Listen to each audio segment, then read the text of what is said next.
last month's agenda. Give me a minute to get the right agenda.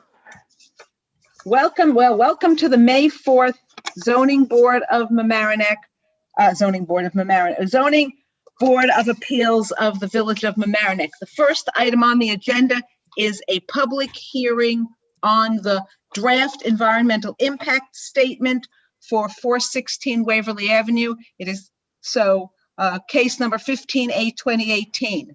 Ashley, do you have anything to say before we take comment, and then we'll open it up to the public? Or sure. to So board members first? Where we are in the process is the DEIS was accepted as complete. We've had one public hearing at the last meeting. The public hearing was continued to this meeting. If you choose to close the public hearing this evening, which if you don't have a lot of members of the public that are wishing to comment, I recommend that you do close it. And then it would be held open for a 10-day written comment period after that. Now, you AKRF issued a report, a substantive report. Yes. Do we adopt that report if we want to? Is that how that works? Yes. So we provided substantive comments on the DEIS for the Zoning Board of Appeals consideration, and if you agree with those comments, you can ask that they be addressed in the FEIS, as well as any other additional comments that the board members have, as well as the comments from the members of the public. All right, why don't we see if there's anybody from the public, and then we'll take the board members. So is there anybody? We did make comments last time, and I didn't see them added to your substantive report. What about the comments that we made last week? So the applicant had a court reporter on the last meeting, and all of those comments will be in a transcript and will be individually addressed in the FEIS. I'm sorry, why are they're not? I'm sorry, if you could just go over the process. I thought Sure. You're going to add yes, to the report. No. So each individual board member can have substantive comments on the DEIS. All of the comments that are coming in during this time period will be documented, and in the FEIS, which the applicant will prepare the first draft of, they will have to individually respond to every single comment that was a substantive comment that was raised. And they may have to make some adjustments to the project in response to those substantive comments. The board will get a copy of that draft. And at that point, that becomes the board's document. And so unlike the DEIS, where the applicant may make conclusions that you disagree with, and if you do, that's something that you should say today during this public meeting. The FEIS, as your document, as the lead agency document, you would need to agree with how those issues are resolved, and that becomes your document. So there is still additional time to review the project and to comment as this moves the process. But let me ask you then, if we have to adopt your report or not adopt it or edit it or whatever we want, we don't have to, each comment that a board member makes is automatically included as a comment. The Yes. board as a whole does or doesn't have to vote on comments. You don't have to vote on comments. Each board member's comments will have to be addressed as the substantive comment. Okay. So it doesn't need to be in the memo. In addition, it's already captured in the transcript. Okay. May, do you have anything else before I open up to the public? No, thank you very much, Ashley. Thank you for explaining that. Okay. Do you see this about a court reporter? Yes, if they could raise their hand so I know who to promote. Or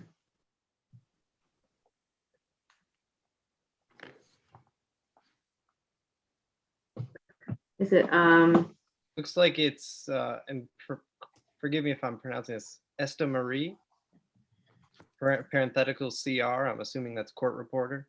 okay.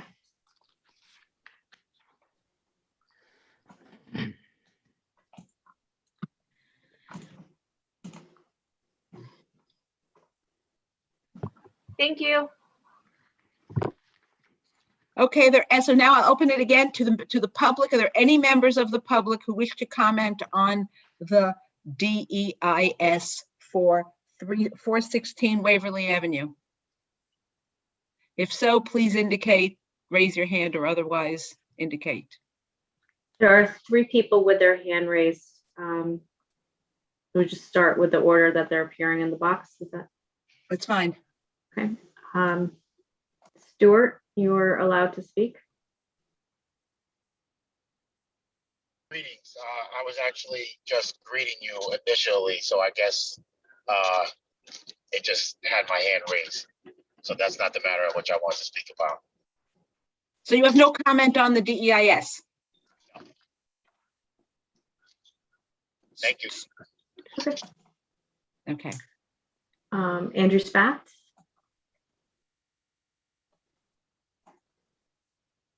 Good evening, Chair, members of the Zoning Board of Appeals. Can you hear me? I know I Yes. can't be seen when I guess we're making public comments, but just as long as you can hear me. Yes. Great. Good evening. My name is Andrew Spatz, and just for the record, I want to make it very clear that this evening I'm speaking not as a co-chair of the Industrial Advisory Committee on behalf of the Village of Mamaroneck, which I co-chair. I'm actually speaking as owners of 500 Fenimore and 520 Fenimore, which abuts the property that we're discussing this evening on the DEIS. As indicated, we own the property adjoining the site where the proposed project for expansion is located.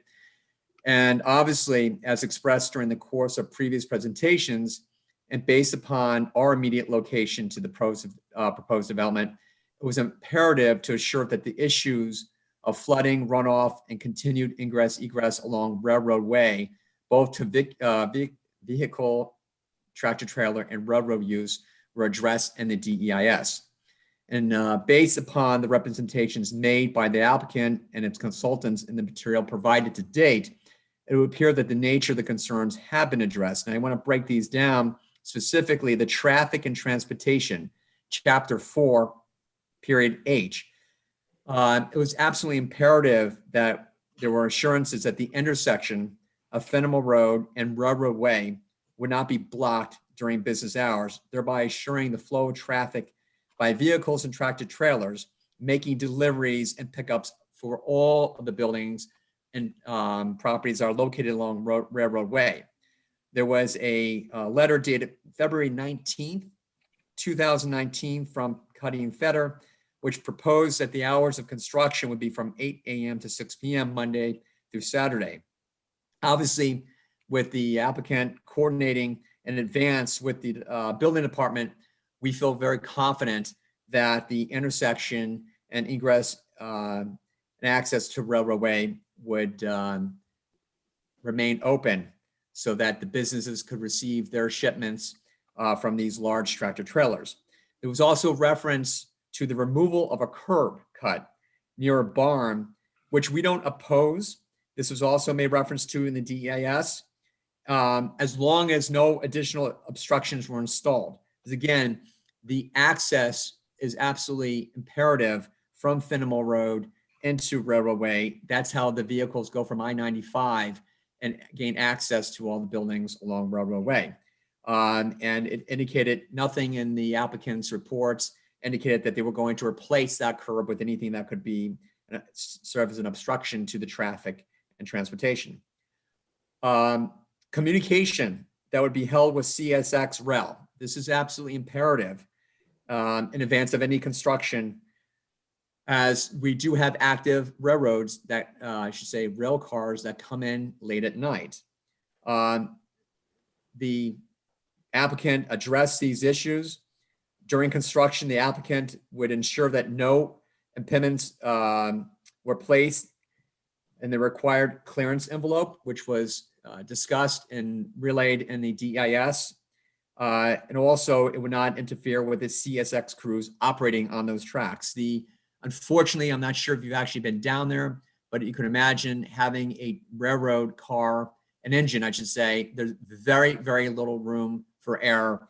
But the applicant was very proactive. They reached out to CSX, and they also made references that the representations that they would be in contact with the CSX train master prior to construction to ensure that the crews were aware that there was construction ongoing. And obviously, the applicant would adhere to any and all identifications that would be required by CSX. Because that work in proximity to an active railroad, there's also control devices and mechanisms for those tracks. The report, I understand, indicates that they will also take adequate measures to address the shoring and stability of the railroad tracks in advance of any construction commencing. And that was actually pursuant to the CSX design and construction standard specifications. I'm not sure if this committee, I should say this board, was actually in receipt of the standards, but in any event, it was made reference to by the reports by Cuddy and Fetter. I think if anyone, quite frankly, that would be most impacted by runoff, flooding, change of grade, that would be me and my buildings located that abuts this. And the applicant represents that there is a reduction in the total impervious surfaces at the premises. And we're going to rely on the guidance provided by the consultants that they have utilized, as well as the village's consultants, with regards to the efficiency of the stormwater retention and storage of stormwater that's installed at the property. And equally as important will be the determination that the existing municipal infrastructure would be able to accommodate the runoff water per the rates that were reflected in the reports provided by the applicant and their consultants.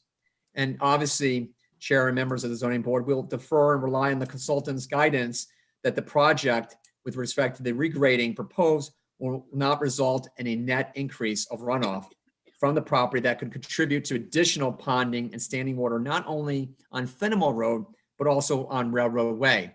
I do know, and I saw in the reports that that was addressed. And finally, we were concerned, and this was also made reference to during one of your meetings, was the lighting efforts that were going to be taken to avoid an alley effect. Because with the increase in height, again, if you were down on Railroad Way, excuse me, and if indeed that plan comes to volition, it would absolutely create a canyon effect. And the additional lighting would alleviate, especially in the winter and fall months when the sun sets earlier, it would provide more of a welcoming, warm environment, which we would certainly appreciate. And the applicant has taken that in consideration. We appreciate that. Obviously, Chair and members of the zoning board, with any large project, there are always concerns with regards to short-term and long-term ramifications. We believe, and I will say this, candidly, I was very dubious when this project first started several years ago, and we were concerned. Those concerns were addressed.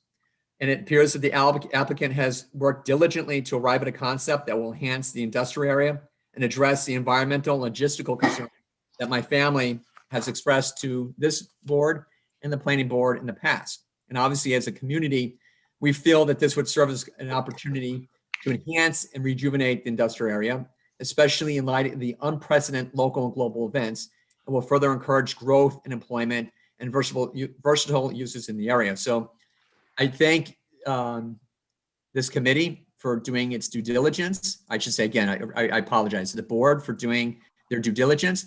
And I also, counsel is on the, I see counsel for the applicant. We thank the applicant because, again, we were very concerned and they have worked with us to address these concerns. And we will certainly defer to the experts and the consultants who have really done a great job addressing the nature of our concerns. So I thank you for the time this evening and look forward to seeing how this transpires in the future. Thank you. Thank you. Okay, who else? Ashley? Sue McCrory.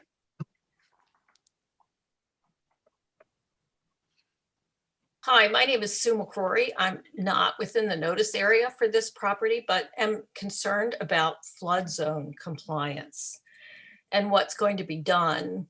It's a very, very large building in an area that floods historically. And I went through the DEIS and the materials. There's some misinformation there, and I think there's some missing information there. The misinformation involves the DEIS calling minimum flood zone rules mitigation. Minimum flood zone rules have to be met. They're not mitigation efforts. So I felt that was misrepresentative.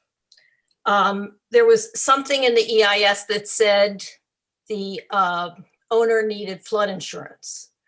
My understanding is there's not a requirement for people to purchase flood insurance. There is, however, in the village of Mamaroneck, an absolute requirement that we meet flood construction standards. With respect to that latter point, I can't tell. The EIS kind of says, we'll do that, and it repeats the standards, but it doesn't explain how the project will meet the standards. In particular, I was looking for a foundation plan, which is absolutely critical for evaluating flood zone compliance in a riverine flood area. I couldn't find a foundation plan. I couldn't find confirmation whether the project was going to be wet or dry flood proofed. And I couldn't find confirmation as to whether or not the existing building had been certified as an engineer by an engineer of being flood zone compliant. Those are missing attributes, I think. So before we double the size or more than double the size of this storage facility, I think we need to make sure that the existing one is flood zone compliant. And I'm very worried that these large buildings are just going to push floodwaters elsewhere in an area that's not well equipped to deal with them. Thank you. Thank you. And who else?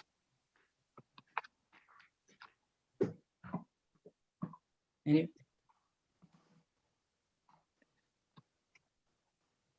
There are no other hands raised. Okay, then board members. Do any of the board members have comments on the draft EIS? Okay, I have comments. I have substantive comments if no one else does. I do, but you go ahead. Oh, do you have, Dave? Go ahead. No, go ahead. I'll follow you. No, go ahead, please. Okay,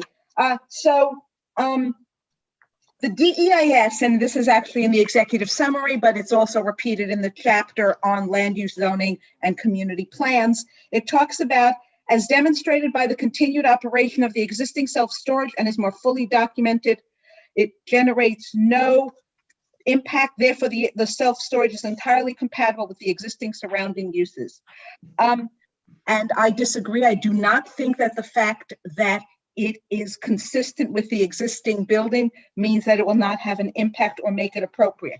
In fact, one of the concerns I have, which again is also repeated later, is that the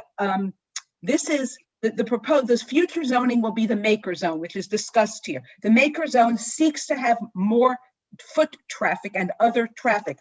This use, which keeping the traffic down, will in fact have a significant impact on the future of the area and the development of the maker zone, because it's not adding any, it's taking up an enormous site without adding any people to the area, and therefore it will not support the surrounding community. Then it talks about the creation of an architecturally distinctive structure. I disagree. I do not think there's anything distinctive about the structure. I don't think it really looks particularly attractive. It is certainly much more attractive than some of the buildings that are no longer in good condition, but I do not particularly think it is attractive, and I do not think that the design of the building has been done in a way to offset the impact of the building on the surrounding community. It is an enormous building. It says the existing Mamaroneck self-storage building has established a perpetual visual character of the site. Sure, the building has established that the site should be enormous and overbuilt in a single building, but it has not established the character of the community, and I think that this building is absolutely inconsistent with the character of the neighborhood, and they've done nothing to really explain how it is consistent with the neighborhood, other than to talk about, actually I'm not even 100% sure, but they don't really do that. I talked about this already. Sorry, I'm going through my notes. I noticed, and I have to say this is probably a technical that I noticed, but I think it's interesting that in the existing zoning compliance, when they're showing, they talk about the existing, and they never provide the existing FAR. which is interesting. Yes, you can calculate it, but it isn't provided. Really should be provided. Is that, and I wonder, is that so we don't realize how big it is? And I think those are my comments. Dave, go ahead. Yeah, thank you. I'll just ditto one of your comments, Robin. I think it was excellent to the idea of the, I think that to say that it's compatible because now there is one there. I think this is an enormous out of character construction. And it involves very significant variances. And I think those underscore the need to be attentive here. As I understand it, the FAR is, they want to have go from 1 to 2.43. They want a variance of 62,000, almost 63,000 feet, and also various parking variances.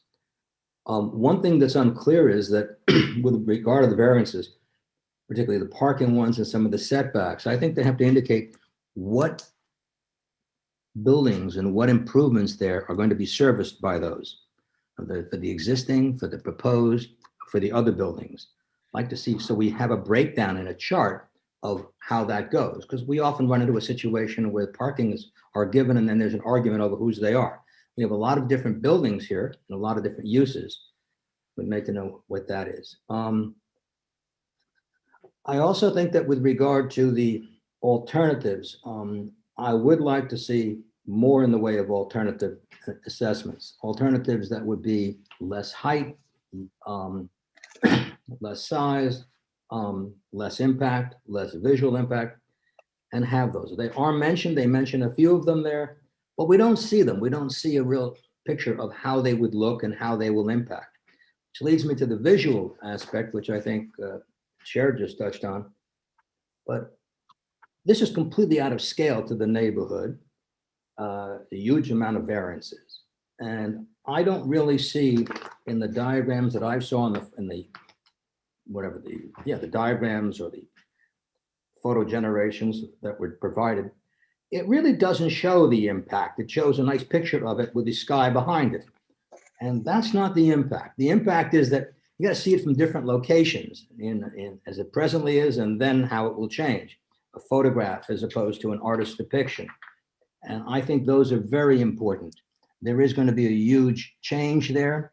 I think it's totally out of character. And it's not just my thinking, it's because the code makes it completely out of consistency. And so I think we have to see more visuals in the FEIS put in there that will really assess that, because I think the visuals are a real serious issue. One thing I also would like to see addressed in the FEIS is the impact on future development and variances. We are bound to the principle of, our precedent. We have our own administrative stare decisis. I think we have to also then say, well, if this were to go forward, what would the impact on it be by virtue of the fact that then someone else would come in next door and say, by the way, me too. And you can't say to them, well, you weren't here first, so you're out of luck. But you really do need to address what this is doing, because I think this is, and I think the chair adequately said this is changing something dramatically. And I think we have to look at then, it's not just this that it's going to change. You then have to apply this to our future assessments. So I'd like to see that looked at carefully. This is a segmented project, and I know we're considering the whole development, because originally this was proposed and it was pause decked years ago, about 5 years ago, I guess. And then what occurred was they cut the project in half and it was no longer a pause deck. And now they're going to the same result.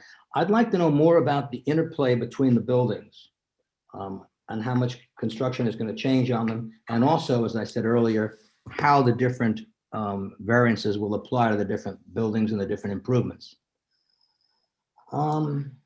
There's a reference in here to some hazardous materials that they said that the findings, the contamination is above the DEC standards. But that's fine. That's like, and I think it was Ms. McCrory said something earlier, that's like the minimum. That's like the requirement. So I'd like to know, that sets a bell off. Okay, so it's there. We've had the alarm bell ring and it says it's above that. But what are they going to do about that? What's the real assessment? Not that, well, it'll be okay, it's not that bad. No, it is that bad if it's past the standards. It should be below the standards significantly. That's the goal. Were the findings here, were they supposed to be reported to the DEC? I'm not sure. I haven't asked that of the consultant, but I'm not sure. Were they supposed to be? Because sometimes with petroleum, you have to report them. The soil vapor sampling is important, as I understand it. And is it necessary to have a vapor barrier? I know that there were soil tests apparently in phase 1. Were there soil tests subsequent to that? I think should be addressed. And what tests could not be performed because the first building was in place? So this concerns me not just from this property, but from others because of any contaminations, and you have also the water flow underneath it. I'm also interested in the historic use of the properties. I think that should be addressed, given the significant development on this property and the proposed development. What has it been? I think that also deals to better comprehend the alternatives and where they want to go with it. Just looking at my notes here. I understand flooding was being addressed by the village engineer. I don't know if we've heard anything from the village engineer on that yet. I was told that it was being reviewed. I'd like to know what that occurred, what the results of that were. I think I'm interested in the following question actually being addressed in the FEIS, and that is, this is such a significant variance in an area that would really have almost, if this were to proceed, it would almost create a legislative change in the sense that the variances and the other approvals would actually do what normally a legislature would do. These are not adjustments, they're not tweaking, these are significant. I'd like to know whether or not there were discussions, requests, or petitions made to the trustees to change the zoning, because that the magnitude involved here, to generally, in my looking at this, would be, hey, this is not a variance. This is not, I need a few feet or I need a small variance. This is extraordinarily significant. I'd like to know what other options in terms of accomplishing this were achieved, because if you're going to say that it really fits into the community in this, well, it doesn't. It doesn't from a purely legal standpoint, though we wouldn't be here. So I guess, as far as the consistency with the community, the question I have on that, and I did not see this, but I may have missed it, is who is this serving? Is this serving residents, or is this drawing people into the area who don't have such a facility where they are, or who elect to utilize this one? Because I think that's also in terms of the needs of a community and its goals.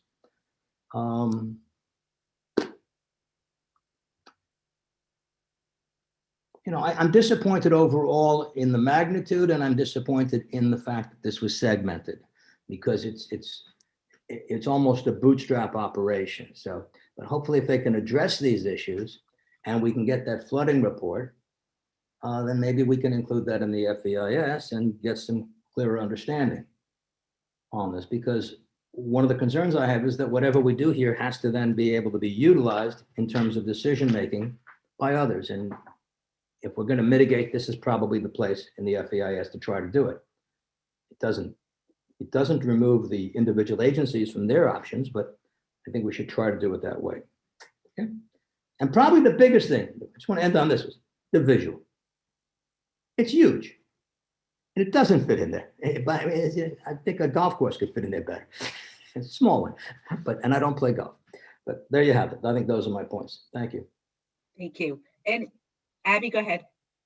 Yeah, no, I just wanted to add a couple of comments since I wasn't here last month too. And first of all, I just really strongly agree with you, Robin.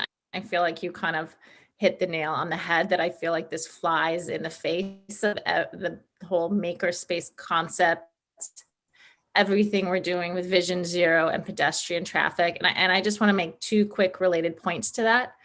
I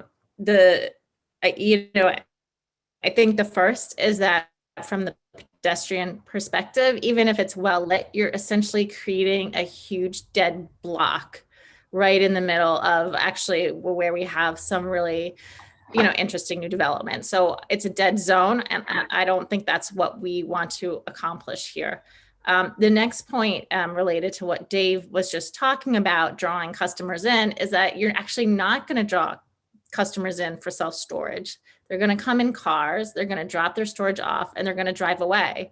There's no incentive for them to stick around or to do business in the neighborhood. So I just want to add those 2 quick points. I don't care as much about the appearance of the building, because again, I just feel like for me, what's paramount is it's just going completely against the grain of everything we're trying to do here as a community.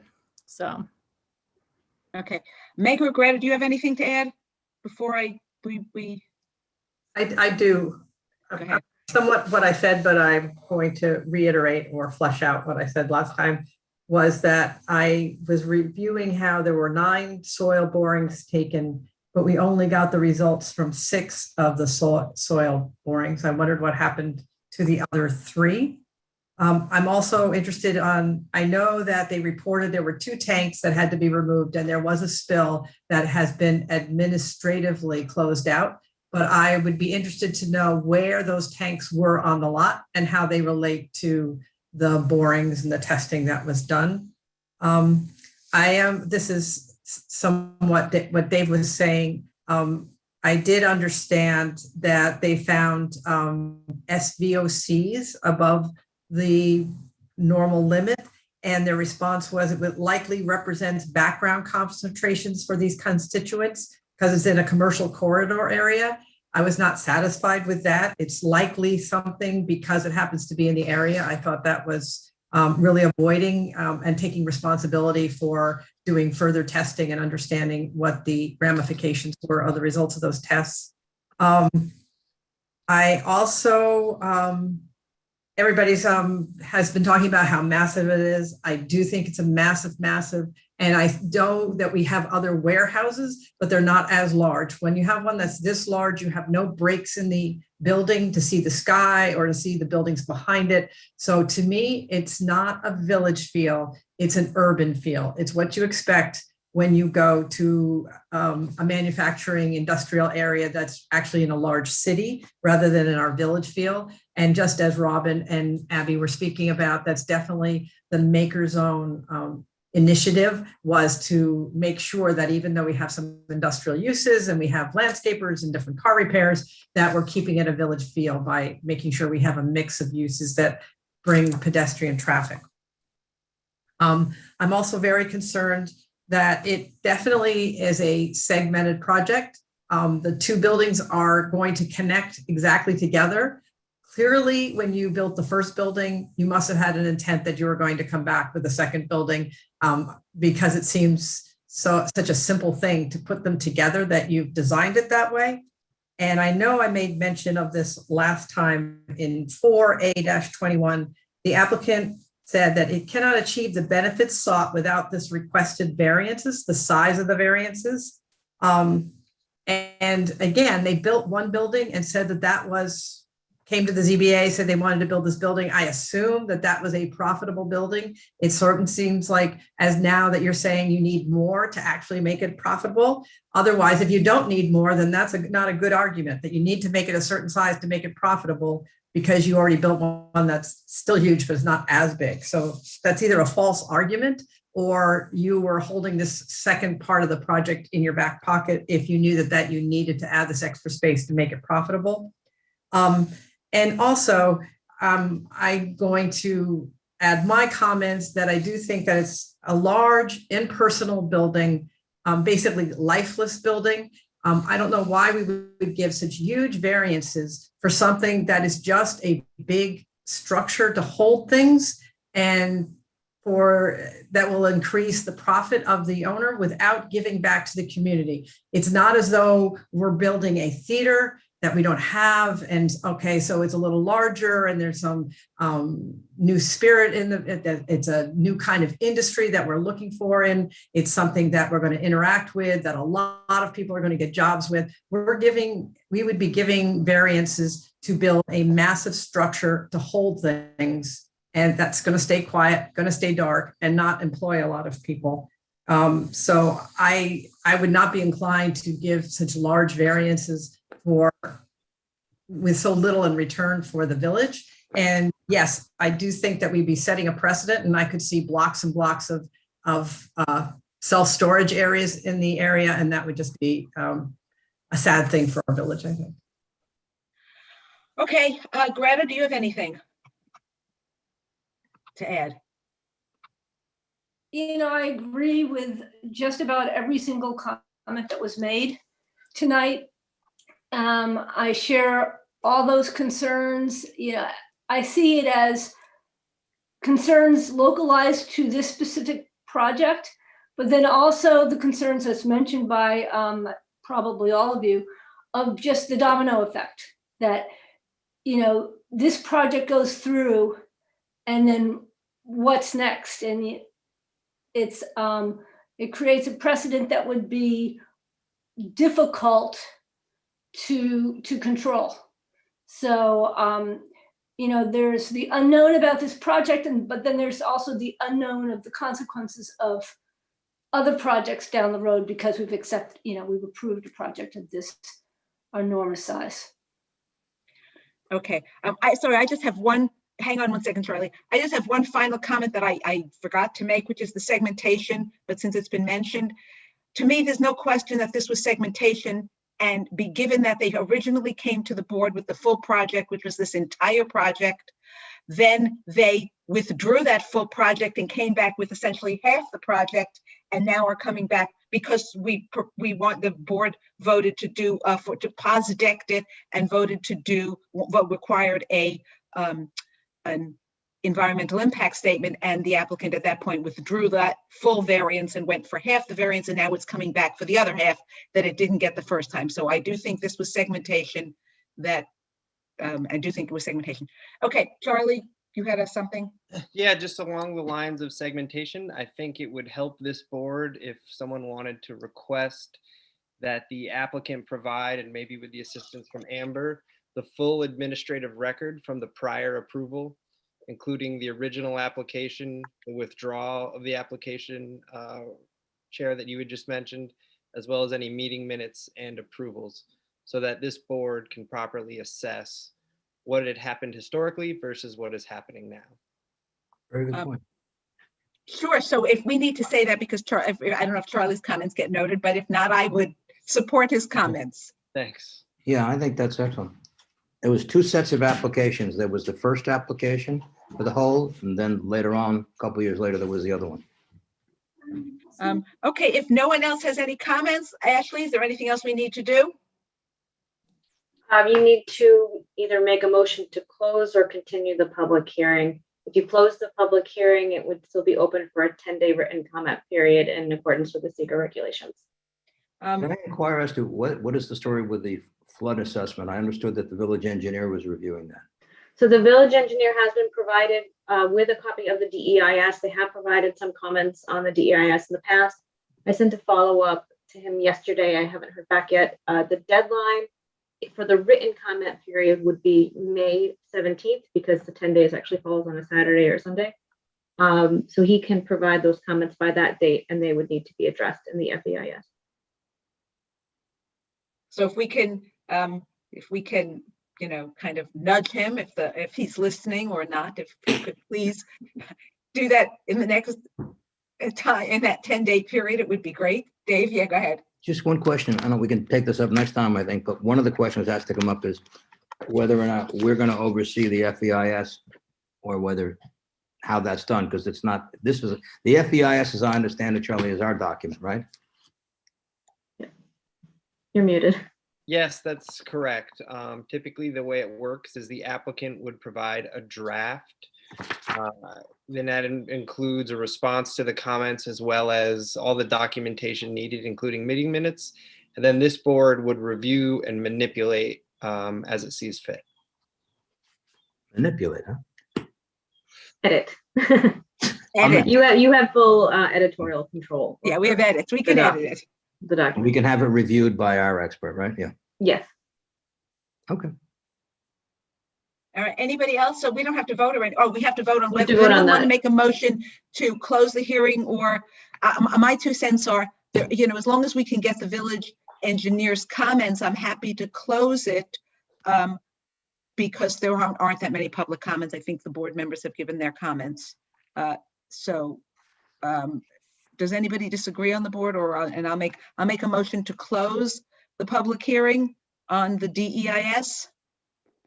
And to keep the written comment period open until May 17th.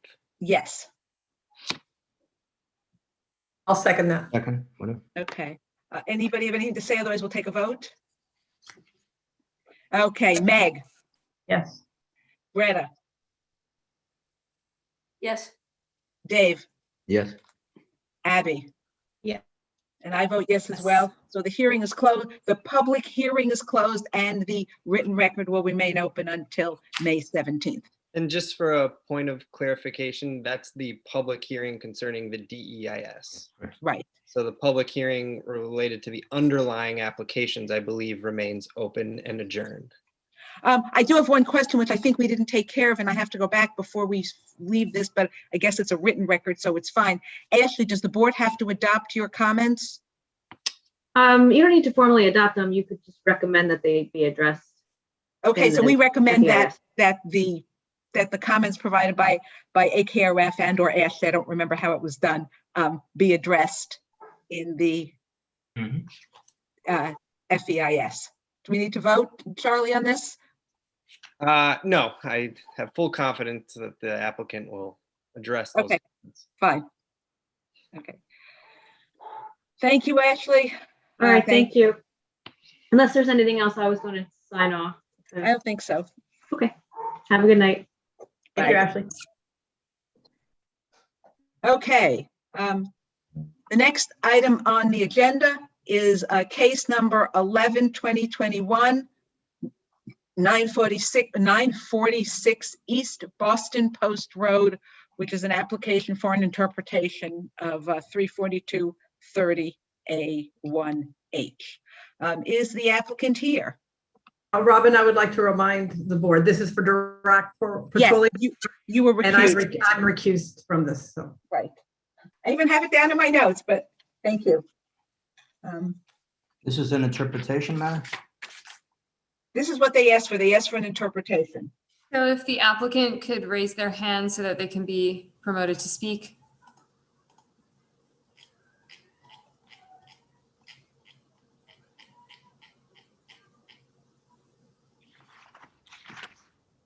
Okay.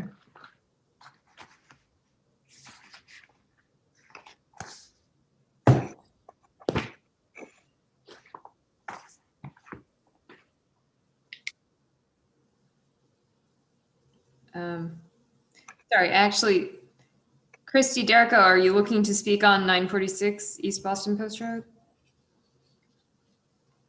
Yes, my husband's using my laptop because it has a camera. Sorry about that.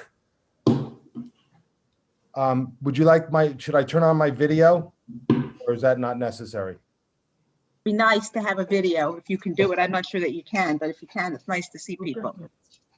My wife is helping me do that. She's much more technically No, he's advanced. not used to a Mac. She's much more technically advanced than I am. Good evening, and I want to thank the board for this opportunity to present my client's application for an interpretation of section 346-30.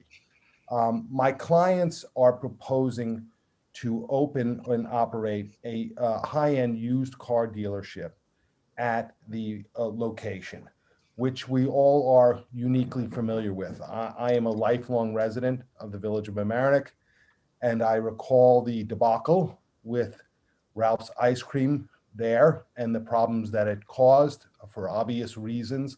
I have numerous friends who live in that area, and I recall distinctly them coming to me to complain about what was going on in terms of the traffic and the noise and the hours of operation. And I think they're all happy that it's no longer there.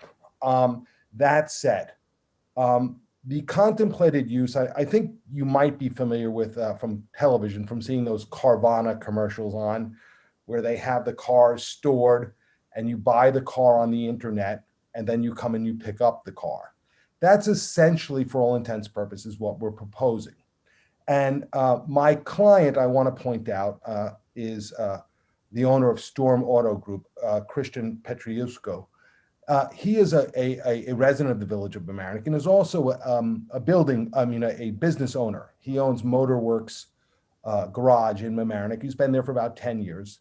And his wife is also the owner of Hillside Deli, which is located across from Mamaroneck Avenue School. She is a lifelong resident of the Village of Mamaroneck. I brought up Ralph's because we know that the problems with Ralph's entailed the traffic. Is it me? The traffic flow and the hours of operation. We will have no such issues. The premise is that the cars will be there. My clients are first thing going to take what's really an eyesore, because I think we can all agree what's there. Even when Ralph's was there, they didn't do anything. They basically just built a wall and operated the ice cream store. My clients plan to come in and do aesthetic changes to it, landscaping. They're not going to make any structural changes to anything. They're going to make aesthetic changes. They're going to seal the parking lot. They'll stripe the parking lot. They do not have foot traffic. They do not have people coming there on a daily basis to view the cars. That's not the nature of our business. The cars are exclusively sold on the internet. The purpose of the facility is to house the cars there, and also for the customer, after they make the purchase or decide to make the purchase, they come to the store to sign the paperwork and pick up the vehicle. That's it. We're going to have very reasonable hours of operation, 10 a.m. to 6 p.m. Monday through Friday. And on Sundays, we're closed. Saturday, we're only going to be open till 3 o'clock in the afternoon. There is not going to be a ton of employees. There's going to be one, the sales manager, who will effectuate the sales, the sale of the vehicle itself, the signing of the paperwork. With regard to the vehicles themselves, no servicing at all will be done at the facility. Not washing, not fixing, not oil changing, nothing. That is all done at Motorworks, which is located at 115 Hoyt Avenue. So there's no issue there. Honestly, I think that quite candidly, I think it's a perfect business to be there, because it's quiet. It's not going to interrupt the neighbors or bother the neighbors. You're not going to have the foot traffic. You're not going to have the vehicle traffic.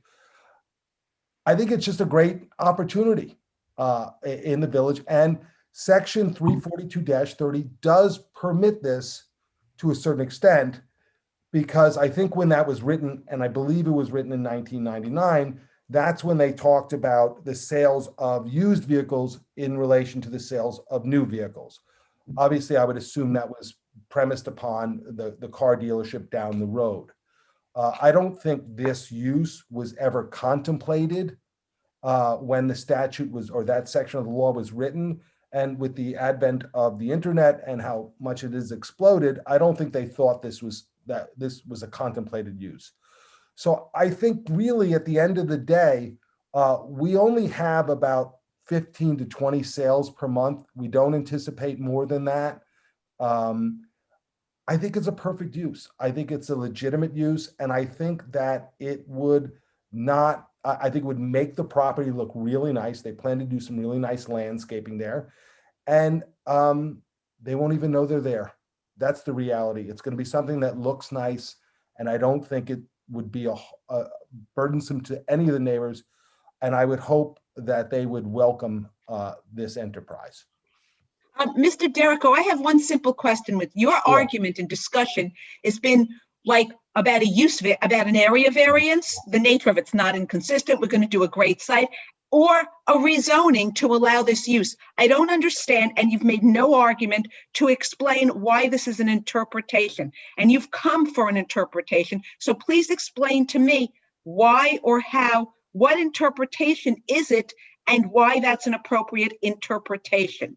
Thank you, That's Mr. what Chairman. you're filing for. Yeah, I appreciate that. And that was, I had originally submitted on behalf of my client a full-blown application and then was told by the building department that what I really needed to apply for was the interpretation. So I submitted an application based upon what I was told I needed to do. And that would be an interpretation of section 342-31H, where it talks about motor sales and rental agencies with sales of used motor vehicles limited to these traded in on new motor vehicles sold on the premises. Well, That's what I was told to do. I did exactly what I was told to do. Dave, go ahead. yeah, well, I think that I would concur with the chair under Village Law, Section 7-712. Use variance is defined as something that's done when you want to use land which is not allowed or is prohibited. An area variance is for dimensional or physical characteristics or requirements. This is clearly, whether one agrees with it or not, isn't the issue. But the code says, no, you can only do it if you're going to have it in compliance with that. I don't know what there is to interpret. To me, it's not a matter of, I don't have a pen to change the legislation. And by the way, if you were told by something, that's why you represent the people. I'm not going to go into that, but it's like, I have no idea, but the village, if somebody gave you some input, it was fair. I'm sure they did it in good faith, but that's not how it works. It's basically the applicant's decision on how to proceed. But I would concur that I think this is clearly more in line with the use variance under 7-712, paren 1A, and not an area variance. And I don't understand what there is to interpret, because the language is, interpretation applies where there's an ambiguity. But for an ambiguity, there is no authority or jurisdiction to interpret. That's Court of Appeals law and tall trees, I think is the case. So, Charlie, do you have I don't know something? what there is we can do. Yeah, I just want to make a clarification for the record. I'm looking at the citation in the code under permitted uses. And the language in the code reads, and please someone correct me if I'm wrong, a permitted use is the motor vehicle sales and rental agencies with the sale of used motor vehicles limited to those traded in on new motor vehicles sold on the premise. Right. So how do you believe you don't fall in to that definition, or where does your use run afoul to that permitted use? Thank you, Mr. Gottlieb. I agree 100%. I think we do fall within that category. I think it's a permitted use. Do you sell new cars? No, that's where we're talking about the interpretation. So it doesn't fit within the use. If you have to, if the sale of used cars is only permitted in connection and trade-ins for new cars, and the use as permitted by the code requires that you sell new cars, then you don't fit within the use. So if my client decides to sell new cars, then we wouldn't have a problem.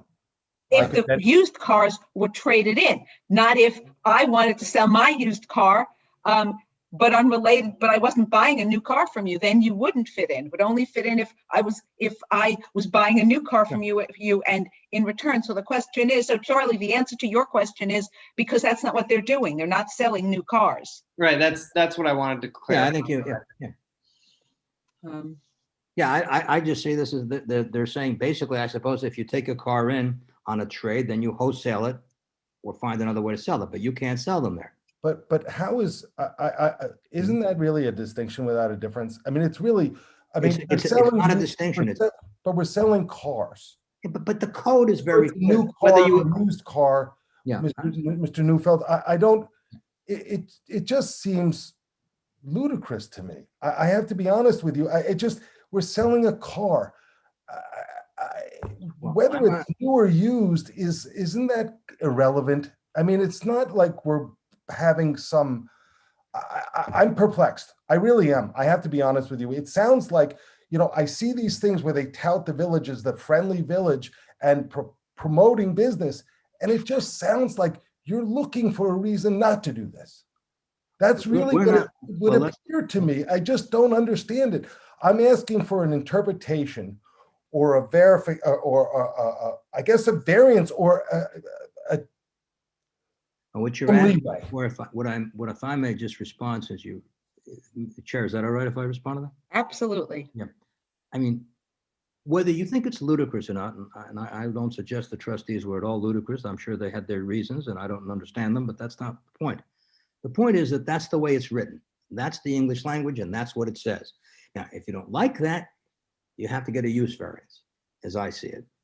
But and if you don't want to comply with it, that's the point. So as I see it, it's not a question of whether I accept the fact that you don't like it and that you don't care for it, but we don't have a pen that we take out. No, this is really the point. We don't have a pen to take out. We don't have the authority to take out a pen and say, we don't like that, we're going to change it. We can't.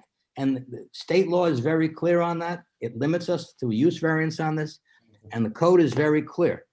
I'm not suggesting that you like it or don't like it. I'm not suggesting it's fair or unfair. We don't have the authority. Our jurisdiction is really area variances or use variances or interpretations. And on interpretations, there has to be an ambiguity. Absent an ambiguity, there is nothing to interpret. And in all fairness, I'm not suggesting my feelings on this, but in all fairness, there's nothing to interpret here. It says it. It says it very clearly. Actually, you even acknowledge it says it. You just say it's ludicrous that it says it. That may very well be. So No. I think that we don't have, as I see it, from my standpoint, we certainly don't have the authority to interpret and just say, give me a pen. I'm going to cross out the words that say, let me just go to it here. I take out the word limited to, I could just say motor vehicle sales and rental agencies, period. But it doesn't. It says provided, and then it provides the condition. So I think it's fair to say you don't fit within that condition, and I don't see how it's interpreted, but there are other members of the board and we'll see where it goes. Thank you. And I appreciate, Mr. Neufeld, your comments, and I don't necessarily disagree with what you're saying, but I have to admit, I am somewhat frustrated because I did go to the building department. I did have numerous conversations with Mr. Tavolacci about this. And originally we did submit what you suggested. And then I was told to withdraw that and to submit an interpretation. So you could imagine the level of my client's frustration as well as my frustration. If someone who works with you in the village, and I like Frank a lot, and Frank's a great guy, and I know he's here. But the fact of the matter is, if I submit one thing and then I'm told, oh, no, you don't have to do that. You submit this, go submit for an interpretation. It's just a little frustrating. It's a little frustrating. What was your application for? A use variance or an area variance? Yes, for the variance. For the use But variance? what kind? For the use variance. And then I was told to submit, to withdraw that and then submit this. I just, all right, so I don't mind. If someone, well, you have it already completed, so maybe if you do, and if you want to proceed that way, I'm sure you could, chair can put you on for the agenda, but next time, but that's up to you. Can I ask for the use variance now? You don't have, at the moment, right, in order to have a use variance, you have to submit financial and all the other information. There's not enough in the record for us to consider a use variance. So if you did originally file an application for a use variance, then I would say just pull out all those old documents and resubmit them to us, and we'll put it on the agenda for next time. Okay, I'll do that. I appreciate it. And I understand what you're saying. But also take a look at the use variance requirements because they're not light. I will. Absolutely. I trust me, I will. And I appreciate it. And I'm sorry for the confusion. I was doing what I thought I was told. There is also, just to kind of help, there is also the option of going to the Board of Trustees and getting some sort of amendment, just so that all the options your client has available, right? Interpretation, use variance, or amending the code. Thank you. That is helpful. That is an avenue that perhaps I can speak to my client and we can pursue that at the same time. There also, Is there any members of the public who wish to speak on this application before we do anything else? Yes, we have a few people, so I'll take them in order. Okay. Stuart Kiekert, you're allowed to speak, or Stuart, excuse me. Greetings and good evening, chairpersons and board members and guests. My name is Stuart Hemby, and I'm a lifelong resident of the village of Mamaroneck. Graduated from Mamaroneck High School, went to college in North Carolina, and came back to the friendly village. The spot that's in question has been vacant, and I agree, it is an eyesore. But I also feel like the village has a great opportunity during this pandemic turnaround as the friendly village.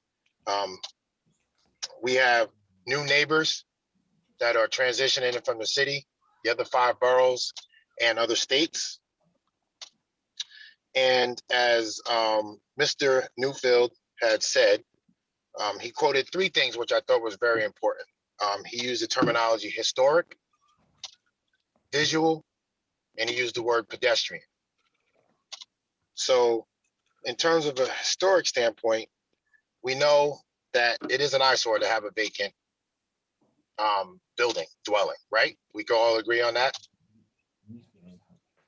Okay, so we tried to revive that area with Rouse, but we missed because it was a little too vibrant and it created chaos. And, you know, the residents weren't happy. But we have another opportunity, like I said, to do something with that vacant property. Visually, we do have young adults that's looking for cars. There's a lot of foot traffic there, and I think that that will reduce some carbon footprint. You know, if somebody wants to pick up a car, a local person, they can just walk there. And I think that's important for the families and the local people. I just also would like to say that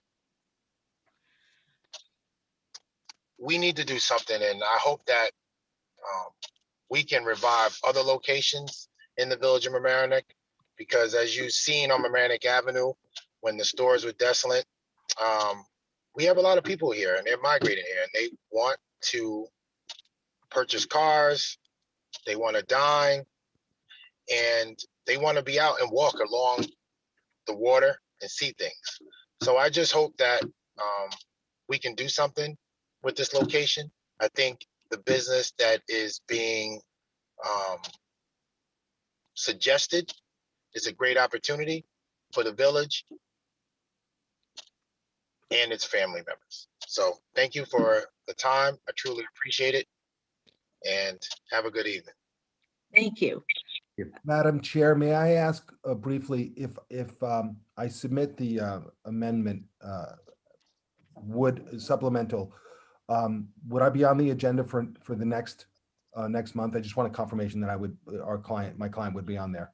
As long as you get the materials, well, 2 things, right? One, you have to get the materials in on time. And Amber, what is the date that he would have to have all his materials in? The submission deadline for the June 1st meeting would be posted on the website. We can discuss this, but it should be 21 days in advance of the meeting. So if you need the specifics, you can call Amber or email, contact Amber. And the second thing is you also have a notice requirement. You didn't have to do that for an interpretation, but for a variance, you do need to mail out the notice to the neighbors within the required, I think it's 400 feet. So you would need to do that before. I did. I did do that for the interpretation, though. Oh, you did do that? Yes, ma'am. Oh. And I I signed think up that- and everything. I think that you could do, although Charlie, do you think he needs to send out a second set? I wouldn't think so, since we're. It's a different. You would have to, because the new notice would have to reflect that it's now been changed to a use variance and not simply an interpretation. Okay, so there's that answer. And I will say one other thing. I was there today because looking at the site, and I didn't see the sign, the posted sign. So it may have been there, but I didn't see it. So I'm not, I didn't hold up the hearing. I know it was there originally because when I went before the last meeting, it was there, but I didn't see it for today. So just make sure that you repost it before the next meeting, please. Yeah, I'm shocked because I was by there 2 days ago and it was there. I could have missed it. I'm not, so I'm saying just make sure. I Okay, didn't. okay. Okay, anyone else from the public? Yes, one moment, please. We have a Steph Figs.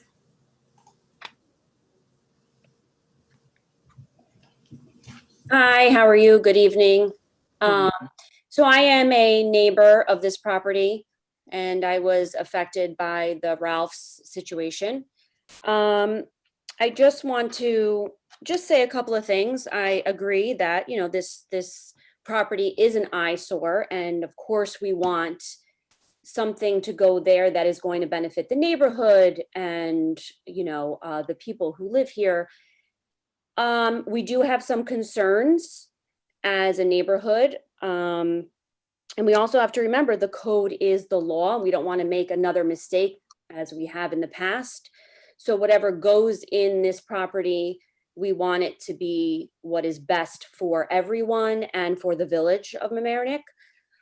We do have concerns, you know, with lighting and fencing and things like that. So I look forward to the next meeting to see what Mr. Derrico and his client have to say about those issues as well.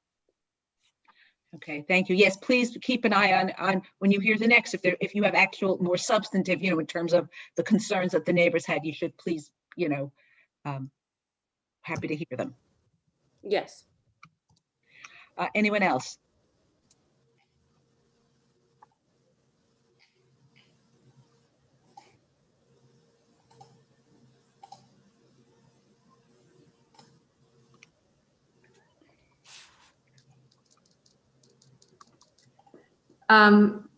Yes, we have we have someone's phone, so I'm going to promote you to speak.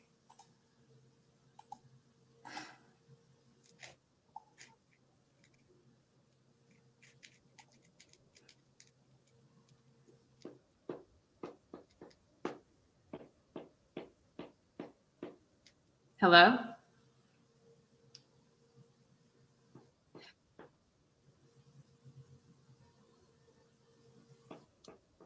You're able to speak. Okay. Perhaps I should move on to the next. And we have Melissa Baum.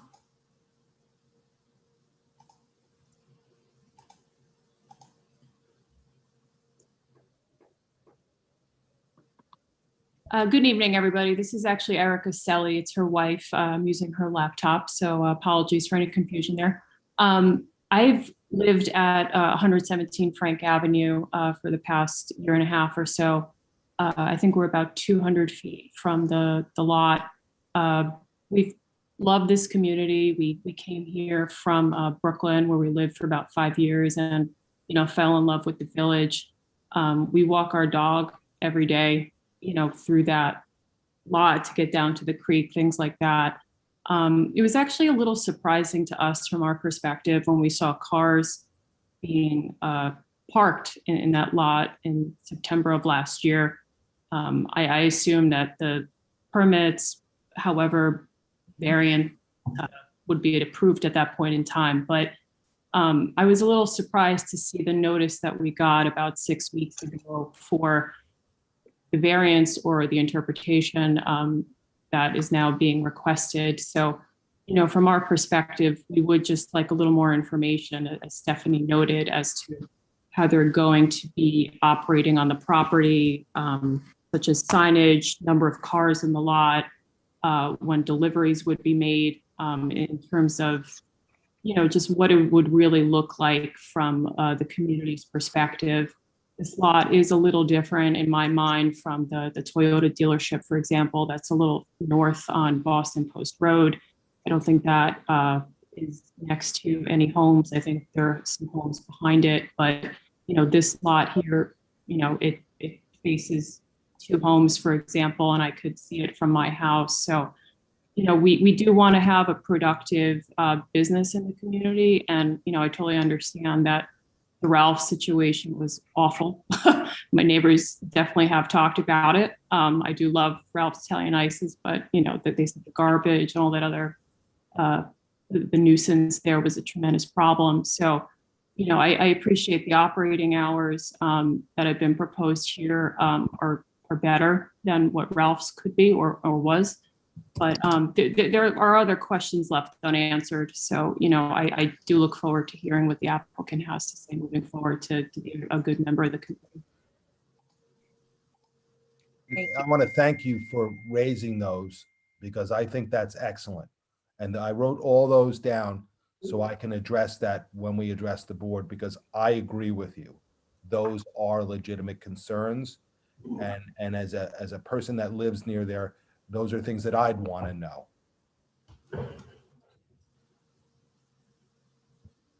Next, anyone else, Amber? I got a little nervous, so I didn't. You did it. You did great. That was nerve-wracking. That was awesome. You did great. You're still on. Okay. Yes, so we have a few people. Someone is emailing about a phone line that's not on. It may be this Galaxy S21, so I'm gonna email them back. We have a Roberts S21. I'm gonna allow you to speak. If you're on a phone, you need to press, was it star 67 to unmute?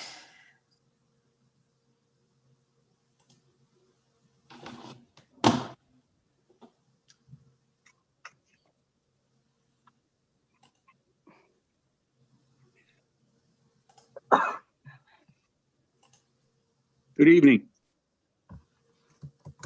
Hello? Good evening. Hi, you're Hi, on. good evening. Am I on? Do you hear me? Yes, we hear you. Hi, good evening. My name is Robert Marinelli. I am a resident of the village for 15 years. I am a business owner. I'm a local plumbing contractor. And I just wanted to make an ad regarding 946.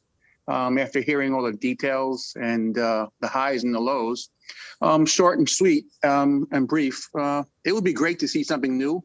It would be great to see a local business go into that location. I drive there up and down Boston Post Road daily.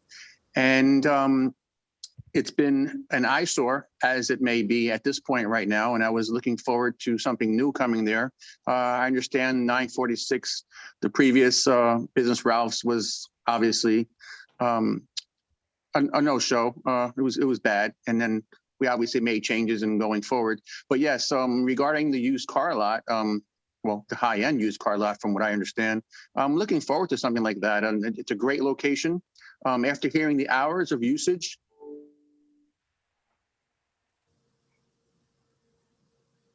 Do you hear me? Yes. Okay, so after hearing the usage, and I think it's great. I mean, the hours are great.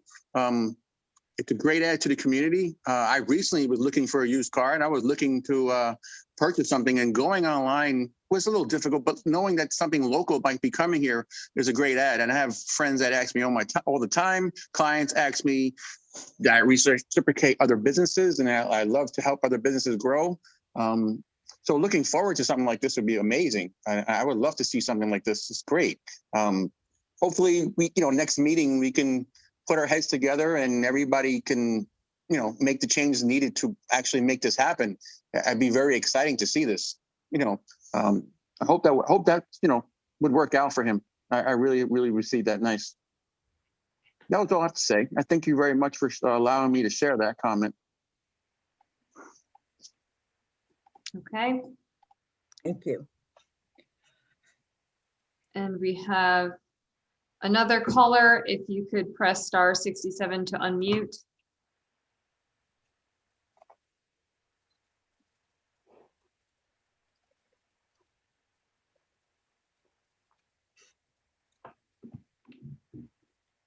Hello?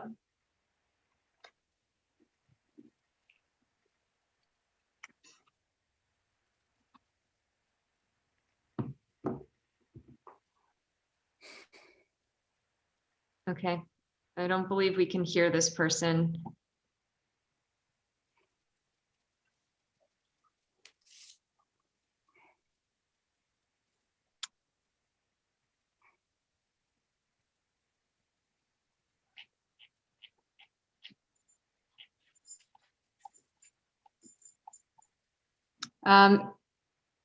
If you're able to have someone send any comments through perhaps an email or the chat, perhaps we can consider this. I don't know, but at this stage, it sounds like we can't communicate. So I'm going to disable talking.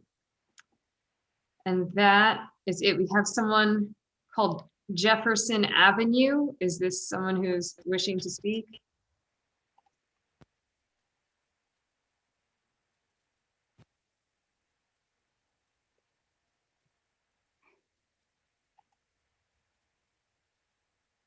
Hello, good evening. Do you hear me? Yes.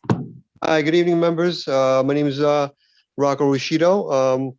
I live on Jefferson Avenue and I've been a resident of the village for over 20 years.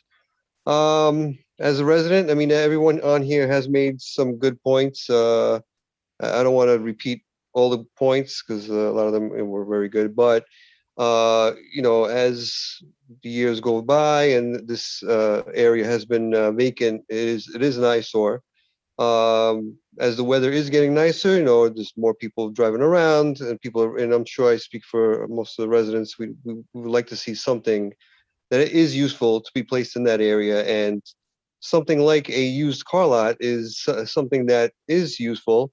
And like everyone else said, which was a problem, Ralph's, you know, it was a nuisance to be open late and having, you know, kids making noise at night with the residents. I totally agree. It wasn't a good fit. But something like a used car lot, you know, cars are still in their place in the parking spots. They won't be moving, so there's not any traffic going in and out during those business hours. And I think it would be something good. And especially someone else mentioned it would be a high-end used car lot. So I'm sure the owners will make it look nice and presentable, especially for our village. And it'll be something nice to see open, you know, driving by, especially now, like I said, the weather being nice and more people moving around and, you know, everything else is being lifted. So more people want to go out and, you know, walk around, drive around. And you also have the school, you know, you have juniors and seniors who would like to buy cars, and that's something good for the business, it's good for the village. And, you know, that's all I have. And I would like to thank you for your time. Thank you very much. Thank you. Anyone else, Amber? No, there does not appear to be anyone else looking to speak. Okay, anybody else on the board? Just final comment before we. Yeah, I just want to make a comment that, as Dave said, the use variance is a really rigorous variance, and there are, I think, about 15 or so were permitted uses. So I would hope that the application, if you proceed, would go through each of those permitted uses and explain why they would not be financially viable, as I think that would be required for the use variance. Yeah. I concur with that. I think, because I think it's a very difficult variance to get. I mean, I'm not saying it can't be gotten, but. Okay, then I guess I don't know, do we just, and I don't know if it matters. I think we're closing the public hearing on the interpretation. Do we adjourn it to, what do we, Charlie, just give me some, what do you think? Some direction on exactly the formal process we should take right now? So the application before you is for an interpretation request. From what I'm hearing, we are leaning towards a denial of that interpretation request. So the board has a few options. You can close the public hearing this evening, take a vote with your reasons for whatever determination you make, and I can formalize that in a resolution. Or you can close the public hearing. I can draft a resolution for your consideration at the next meeting. And we would simply just adopt that resolution before considering the applicant's use variance application. Okay, so does Dave or Greta or Abby, do you want to make a motion as to what to do with the application for an interpretation? Move to close it, I guess, to start with. Okay, so we're closing the public hearing. I see it, Robin, just maybe I'm wrong, but if we close it, and then if it's I mean, my instinct is to close it and then to deny it on the grounds that there's nothing to interpret. Right, I think that would be They can the, do what they can do. It's without prejudice. There's nothing prejudicial. They haven't done anything else. yeah, and because they've already said that, I mean, they're gonna, because we've already been determined at Charlie's that they have to resend the notice, therefore it's not like we need to keep it open, so they wouldn't have to send the notice. Once they need to send a new notice, there's no advantage to continuing. So, okay, so Dave made a motion to close the hearing. Abby, did you second it? Did I hear that right? Yes, I'll second. Okay, so the hearing, any voting on the hearing is closed. Dave, Yes. Abby, Yes. Greta, Yes. and I vote yes as well. And I know, so the hearing is closed. Now, I know we usually leave these things until later, but since we sort of know exactly what's happening here, I would say we can do this very simply, that we deny the interpretation because we do not think that there's anything to interpret. Well, if I just may, Yes. I think you should, for the record, clarify why you're denying it. So you're denying it because the use is X, the zoning code permits Y, and a plain reading of that zoning code would prohibit X. And you just Well, have to fill in actually, I don't think that's it, because we're not saying it prohibits X. We're saying that he has said we want an interpretation to permit our use. And if you get an interpretation to interpret a use, then the use would be there. I think the problem is that we're saying that he has said he wants an interpretation, but he hasn't really provided any basis for an interpretation. And therefore, because there is no basis for an interpretation or no reasonable interpretation that can be made that would permit his use, therefore, we are denying the interpretation. So does that work for everyone, or do you have something else? You want, I'll make it, I mean, I would see it as an application to say basically it's denied on the grounds that under 342, what is it, 20H? Whatever it is, 30 something. It's a prohibited use, and it's clear there's no ambiguity, and therefore the board is not able to interpret it because it's a clear use. And I think, Charlie, there's that case, the Court of Appeals, I guess, tall trees or something, and it Yep. says that there's no jurisdiction, actually we have no authority to interpret when it's clear, because that's changing it. I don't know how you Right, want to so phrase that. so let me suggest a motion.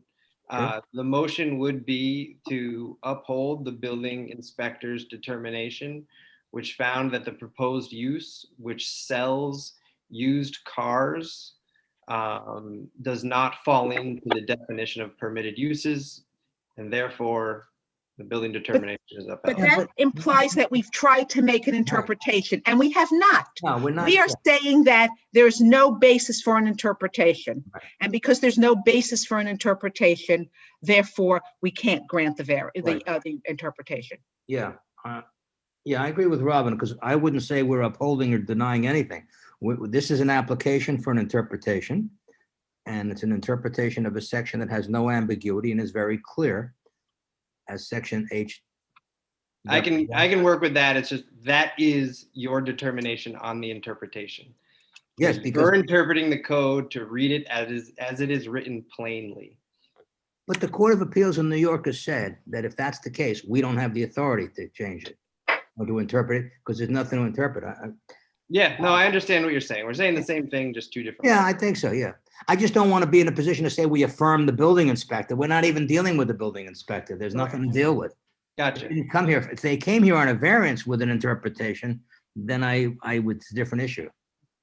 That's my reasoning, but I don't know, whatever you want. We're all saying the same thing. Right. Okay, so why don't we, fine, so if you would draft the resolution, we'll vote on it next time, just before the meeting. Okay, next item on the agenda, Meg, I don't know if you're listening, presumably you're listening, so if you could come back. Okay, the next item on the agenda is calendar number 2506 Claflin, which is an application for an area variance.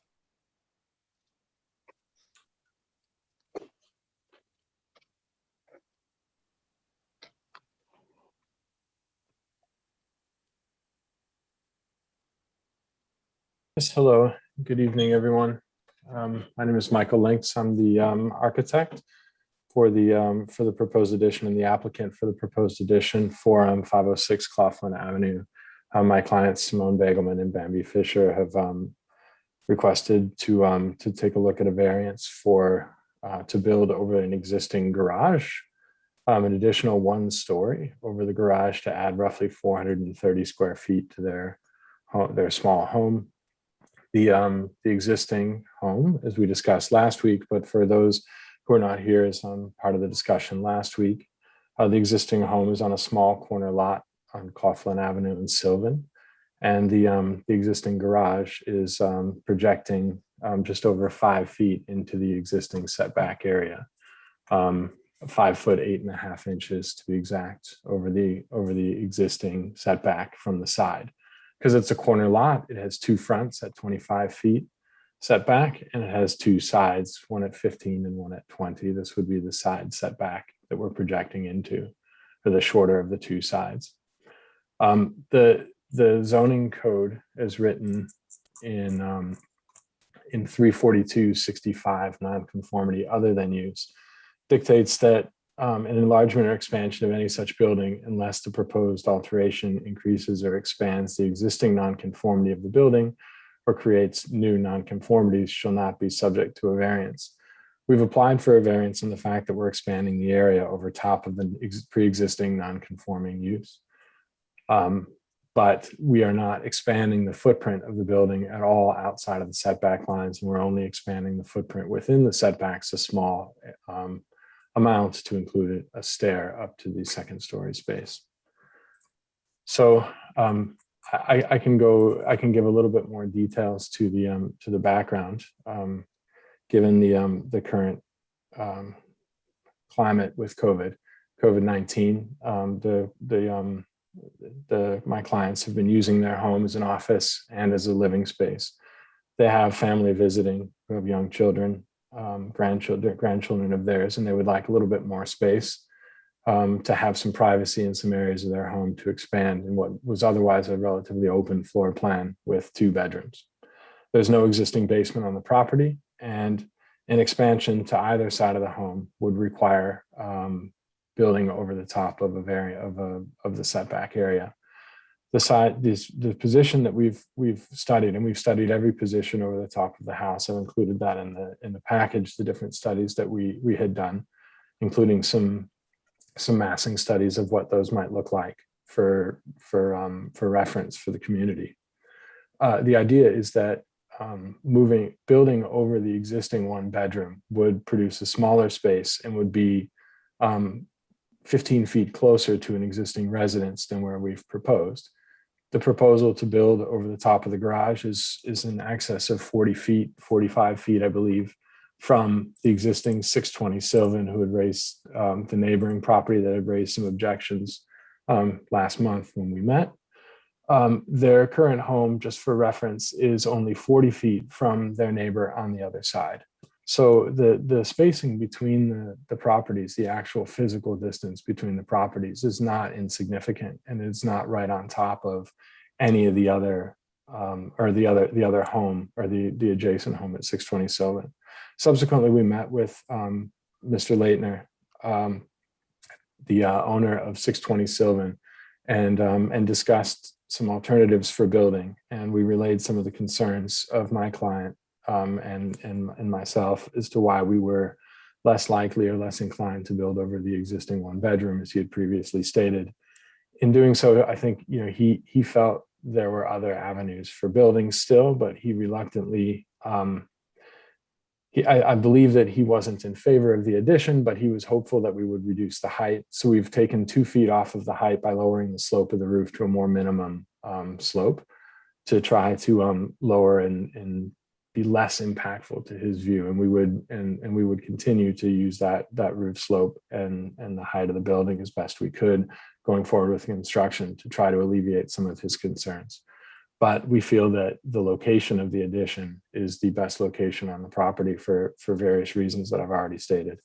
Therefore, we'd like to propose that the variance be reviewed to allow us to build straight up over the garage. I'd like to note, because some of the comments that were received last time in the meeting and some of the comments that were received via letters, that the zoning variance, I don't believe, is about whether or not we can build a second story. We're within the height and within the area allowances for the land. We're not exceeding the site coverage. The only variance we need, or the only permission we need, is to build over top of an existing non-conforming footprint. Whether or not a second story could be built over the garage is also not in question, because if we were to stay within the setback boundaries and build over the garage, we would, as right, be able to build a second story addition. I've demonstrated that in the package. It's not the most clean of massings, but it is possible to build in that fashion and not to disrupt the existing setback, although it makes less sense for the building and for the form of the home. So we'd like to be able to build this corner, as it doesn't pose any additional obstruction from the existing home, and it doesn't pose any other visual impact from the street that would be otherwise realized in an addition created within the setbacks. All right, thank you. Board members, do you have any questions or for Mr. Links or for the applicant? I just want to mention that I went to the home today and I bumped into the owners and they invited me to look at the backyard, which was extremely helpful. And I hope we can do more of that in the future. So, but I just wanted to disclose that. And, you know, they spoke briefly with me about what the plans were from the outside. So I took a couple photographs, which I'd be happy to share with the board if they have any interest in that.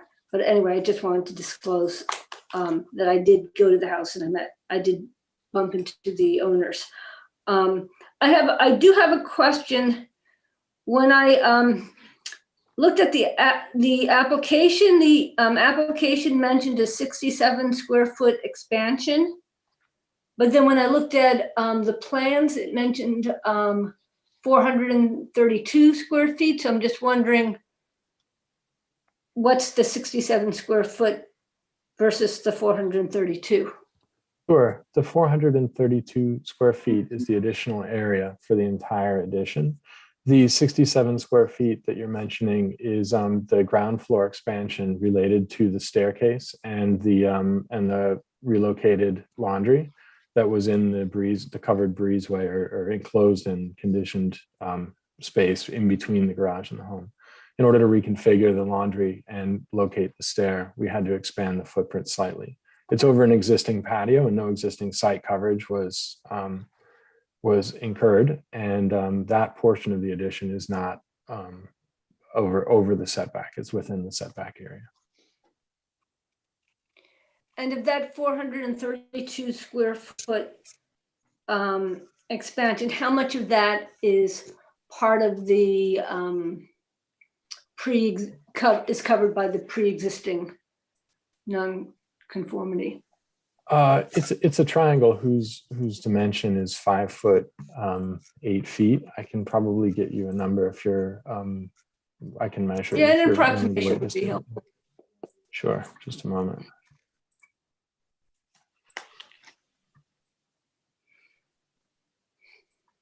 Sorry, I need to open the software in order to get a quick measurement on it, because I don't know. I'm checking to see my documents as it opens if I have a measurement on the sides. I just had the projection dimension listed.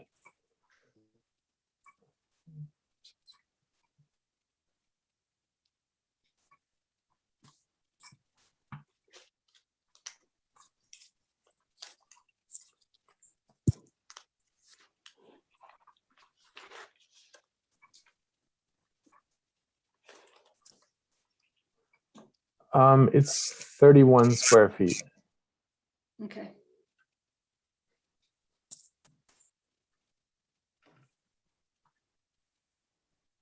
So the 432, 31 is the pre-existing non-conformity. I'm sorry, can you repeat the 30 of the 432 square feet, 31, about 31 is the existing nonconformity. Is that Yes. right? Yes, correct. Okay. Thank you. Just to clarify something, it's not an existing it's not an existing nonconformity, because if it were an existing nonconformity, we wouldn't be here. He's going into, he's adding height to the nonconformity, but it's the same size as it doesn't extend more into the setback area than the existing. Oh, I understand. Right. Okay, just clarifying what you said, Greta, that's all. Okay. Yeah, Thank you. the 31 square feet is above the pre-existing non-conforming, but not in addition to.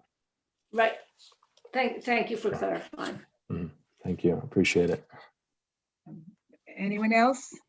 Yeah, it's not going any farther into the yard. It's just building up on top of the pre-existing non-conforming footprint.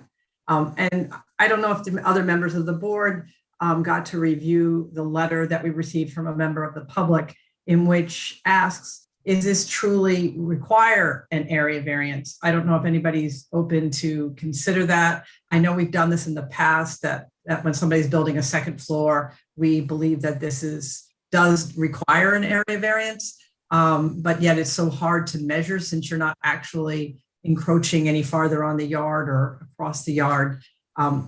Does anybody have any comments or want to reconsider whether this even needs a variance? The board has taken the position over the entire time that I have been on the board, and I actually think it's correct, that since the current non-conforming is 31 feet, and we now know is 31 feet into the setback area, and it is going higher, therefore, to the extent there's any impact on neighbors, it is now a bigger impact because it is higher. So I do think that it is correct that they need to get an area variance. It is an increase in the non-conformity. And in fact, the code requires it, because the code says if you are increasing and they are increasing, doing something with the non-conformity, they don't have a right to make a new non-conformity. So they are increasing it, therefore pursuant to the code, they do have to come back. So I have no question that this is a correct appeal and an appropriate request for I absolutely know that that's normally what we've been doing. Charlie, are there any other municipalities? Is this normal? This is generally how everybody in municipalities approach this? I've seen this in a few instances where you're, intensifying a non-conformity. And, I think a lot of municipalities would require an area variance under this circumstance because you are intensifying an existing non-conformity. If it was all being done on the same level, I think that would be a different fact, and you'd probably have a different set of circumstances there. But because you are going up, I think it's quite common to legalize the nonconformity by considering an area variance. This has come up in the past when I was on the board. It used to go the other way years ago, but it does add mass to it. And as Robin said, it does. It creates, from a neighbor standpoint, it is increasing it, because if it's a one-level nonconformity next door to you, that's one thing. If it's a two-level nonconformity, well, you've got a different mass there. So that was the reason, and I think seems to make sense. Thank you. Thanks for your responses. And then I have another comment. I wondered if you've thought about, if you're aware of 342-15.1 code about corner lots, that you actually have an option to decide to make the two street lines the front yards, and then the two other yards would be your side yards, so that your variance would not be large. I mean, it's a pre-existing non-conforming footprint, but instead of thinking that you needed to satisfy the rear yard requirement, that would actually be considered a side yard, which is smaller. And this, I think that's exactly why that code is there. It's for situations such as as the home that you're working on, the way it's built in the corner, because there, sometimes houses are angled differently in a corner, and it makes sense to view them. Right, that's an excellent point, and one that we took into consideration. The rear yard setback for an R15 zoning, which this is zoned in, is actually 30 feet. Most of the house would be within that setback already. We've opted to have two fronts, as you've mentioned, which are both 25 feet on the corner, which means that we need to deliver, I believe, 35 feet in R15 on both of the side yards. The yard in question would be 15 feet, and the yard adjacent would be 20. And so this is the lesser of the two side yards. Combined must be 35 feet, 15, and I think no less than 15. I thought I had seen in your application referring to it as a rear yard, but that's fine. Apologies if that's how we stated it. And anyway, it's pre-existing non-conforming, we're just considering the extra mass or the impact of going. I personally think that it's really a very, it's not a substantial request for this variance. I also did drive by in the area. I can't see that it has that much of an impact on the neighbor. It's more the, as of right, being able to build on a second story would definitely makes a change in the neighborhood, but that's more across the whole as of right area that's being built, and very little of it is due to the little corner that's poking into the yard. That's where I see it. I have a question for the applicant, which is, so this is you're putting another bedroom there. I mean, it all seems reasonable. It's a two bedroom house. So, but you've added a door to the exterior for this. If this is really just a bedroom, why do you have a door to the exterior? I have to say that we've had so many issues come to the board of, areas of houses that get converted into apartments or something. So, and you have an exterior door. So I was a little questioning why you have an exterior door there. I can allow Mr. Begelman to answer, but I'd like first to just clarify. There's the existing door from the driveway at the bottom opens both into the kitchen and to the stair, and that was a breezeway as part of the original home, and that's the one that faces south towards the driveway. If there's any door that you're wondering that's underneath the stair off the back patio, that's just a closet making use of the space underneath the stair. There's no access to the garage or to the home from that portion, if that one was on the plan and was in any way confusing. No, it was the one to the driveway. Yes, no new existing door. That's generally the door that's used as people come in. I think that's an existing door with stairs and things. It's not new. Okay, that answers that question. Mm-hmm. Okay. Is there any member of the public who wishes to address this application? We do have a few people. I'll take them in order. Matthew Dudley. Hi, good evening, Madam Chair, members of the board. If it makes sense, I represent Lars Leitner, who lives at 620 Sylvan Avenue next door. He's also on the Zoom, and if he could possibly speak first, and then I will follow him, it would make more sense. Okay.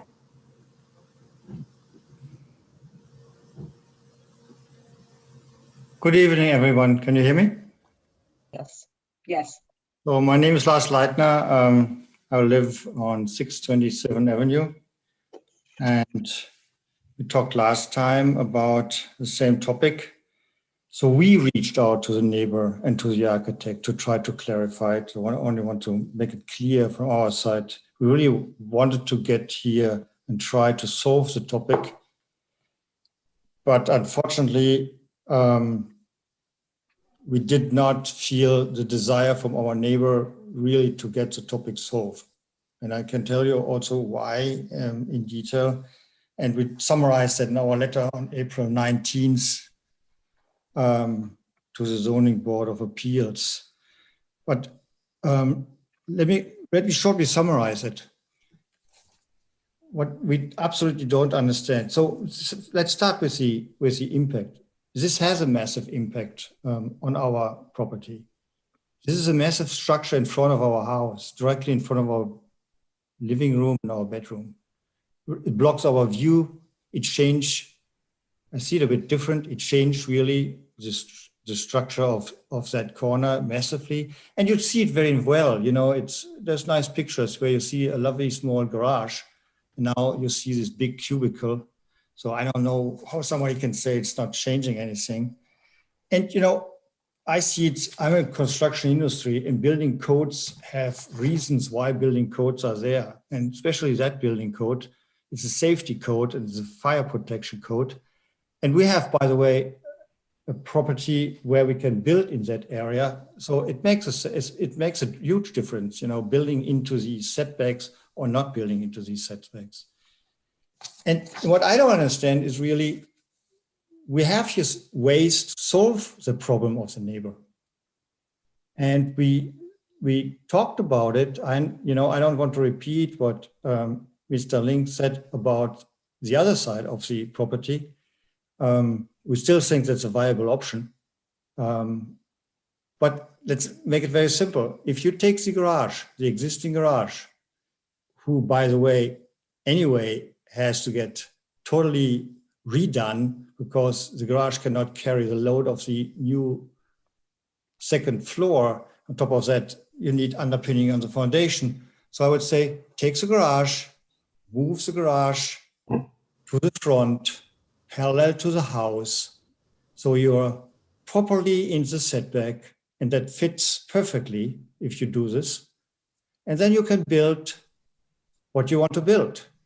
And I can tell you, I tried to find a solution with Mr. Links and the neighbor to say, can you go lower than you currently was planning it? And honestly, it horrified us when we got told it doesn't matter what gets submitted to the zoning board of appeals on drawings. If we have the approval, we can go 30 foot high. And think about what we're thinking. It is in that drawing massive enough. And then we're also told if I have the approval, I can go 30 feet high. So in my opinion, or in our opinion, there's a simple way to solve it. And it would follow the code, and it would fit on this piece of property. And I'm asking why we're not doing it. And sorry. I want to say, I really offered, and there's a big willingness, but honestly, when we hear you get the approval, and then on directly or at one point of time, somebody puts 30 feet on it. I have no words for that, honestly.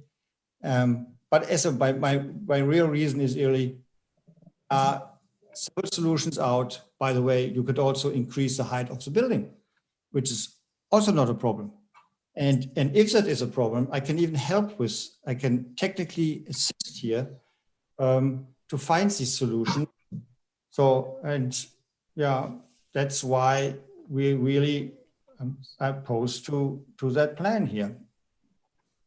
All right, thank you. I just want to correct, just so that everyone knows, so that you know and anyone else listening knows, if the board approves this area variance, it will be approved and there will be plans. The plans that he has submitted will be attached. And the only thing this will be an approval for is that specific proposal. If next year or 10 years from now, and assuming the zoning code doesn't change, he then wants to go up another X feet, he can't do that without amending the approval or coming for a new area variance. So just to be clear, he can't take his approval if we give him one and then say, oh, I'm going to build bigger. He can't do that. So you don't have to worry about that. But that's just to let you know. But the question I really have is, you do realize that if he cuts out 31 square feet, I think, was that the number?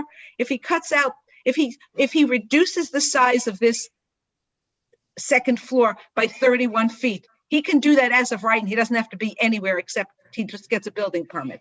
So you do understand. That's a fact. Yeah, that's a fact. You can do this. Yeah. Okay. I don't know. I understand. I don't understand why neighbors are not finding solutions. We're neighbors. Okay, we live there for more than 10 years. There's a new neighbor coming, buying a house, saying we want to get smaller. That was the reason. Moving in, and all of a sudden, a year after that, these plans, which not even get discussed with us, and not even shown us, gets here submitted to your board. And I'm just asking myself, why am I not finding why am I not? I don't even understand the point why somebody can violate the code when there is a way to do it without. And who would cut in the building? Nobody would do this. So everybody would move this garage out of this zone. If I might respond to a few of Mr. Leitner's points, I think that when he says that the addition is directly in front of his house, it's clear by the plan and it's clear by the lot that it's not directly in front of his house or directly in front of his bedroom or his living room, any more so than the existing garage is directly in front. Albeit it's taller. You're not living here, and you're not showing. Mr. Leitner, please let Sorry. Mr. Links finish, and then if you have something else to say, you can go back. As Miss Haney, I'm apologies if I'm not saying that correctly, it noted when she was on the site, there's some pretty large trees that exist on the property that already obscure the view between the two houses of this height. With regards to fire protection created by the code, I mean, Mr. Leitner probably knows as an engineer or as a construction professional that the zoning code for R15 is related to zoning massing and separation of structures. It's not related to fire protection. As you know, an R10 would have a minimal setback, and we would be within 6 inches of the setback had we been an R10, which, by the way, is actually more realistic compared to the property area of the lot. But the zoning is R15 unless we adhere to the larger setback, and which is why we're over the line. I don't know the history of the zoning for the area, but many of the lots are under the required minimum for an R15, including 506 Claflin. Additionally, I mean, the viability of the addition on the other side, it's only 30 feet from the adjacent property. It would require a variance because it's over the line in 2 places on the other side of the lot, over the existing bedroom, and we would only get half of the space in an additional bedroom. There would be barely enough room for a bedroom after the stair was put in, and it would obliterate an existing closet to put the stair in. So we looked very carefully at the viability of building over the second. We shared these concerns with Mr. Leitner when we met. We shared a willingness to try to pull the height down of the building. And my statement to Mr. Leitner at the time was only that I wasn't sure whether or not the area variance would grant us the ability to build in over the plan area of the existing property or of the existing nonconformance, or whether it would also dictate the height. But we were more than willing to reduce the height from 22 feet to 20 feet to a minimum, including the roof slope, as I had mentioned earlier, in order to try to minimize the impact to his property. And I told him, and I mentioned at the time that we would be willing to conform to this in the future, regardless of whether or not the plans submitted and approved for the variance, should they be approved, required it. We also, he was asking if we would dig the garage down further into the site in order to further limit the height of the building. We know that we understand that there's some plumbing involved underneath and the connection to the city sewers underneath the driveway. And so if digging down disrupts that, or moving the garage for that matter, disrupts that, it becomes a much larger and more invasive project than building over the existing garage. And so, if the area variance was not granted, there may be other avenues other than cutting the corner off of the existing garage that we may be forced to explore. But it's our opinion that the actual difference between this and what's allowed is not substantially different enough to hopefully prevent the variance. And we understand Mr. Leitner's concerns. There was a willingness to work with him on this, but we obviously have a different agenda between my client and Mr. Leitner. And unfortunately, there's very little middle ground on that between us. Can I say something to this? Yes. I don't understand this really. Think about it. By the way, building codes are developed out of international building codes. I can tell you a lot of countries where it's exactly the same. 15 feet is basically 3 meters, and it is a requirement in all countries and also in the United States. That's coming because you put buildings separate from each other because of safety and fire. But that's another point. I came in and had an idea how to get the structure 4 feet down, because I thought I see all these, not that I don't understand it. Now you came with the drawing with 2 feet, and you're not seeing I said, look, let them find a compromise. Let's bring it to 3 feet down. And I offered to also the help. And only because you had the drawings finished of 2 feet, you said it's not possible. Even if you would lose, think about it. Whatever, 10 square foot, sure, you get it down 3 feet. And that's why I'm not understanding why you're saying there's no middle ground. There's such a big willingness here to find a solution, and you're saying there's no big middle ground. And that's the reason I put it in my paper also. I don't want to tell any stories here. I think I described it very honest and clear how we said that. There was a big willingness, and you can say, well, what's the feet? I think it's a lot. We live here 10 years, we live in the next 20 years, and we have to look at this. And we're saying it's not in front of our house, it is. And by the way, there is no impact. When I look at drawing number 15, it's not showing how it is. This entire simulation basically is not how it is, because as you can see, it moves the house to the front. What's not the fact is the front house is still standing where it is. So, and by the way, you don't show the same thing from the other side. That's basically where our house is. That's not, unfortunately, not in the drawings. So I think I'm showing all the willingness you can ask for, and get a feet lower, put these same bushes which we have on the left side before in front of your garage, and we're fine. Thank you, Mr. Leitner. Mr. Dudley, did you want something, since you said you wanted to follow your client? Yes, please, Madam Chair. Again, my name is Matthew Dudley. I'm from the law firm of Harris Beach. My partner Darius Shafzada spoke last time, but I just want to reiterate a few points with respect to the 5-factor balancing test for an area variance, which we think is not met here. As Mr. Leitner has expressed, that this second floor addition will most definitely have a great impact and detriment to the Leitners. Currently, there's just a 1-story, unassuming and quite modest garage on the applicant's property, and the portion of that garage that is within the side yard setback is very unassuming. If you build a second floor addition above the garage, it would be completely unavoidable from the Leitner's bedroom windows, that catty cornered their house that overlooks that portion of the applicant's garage.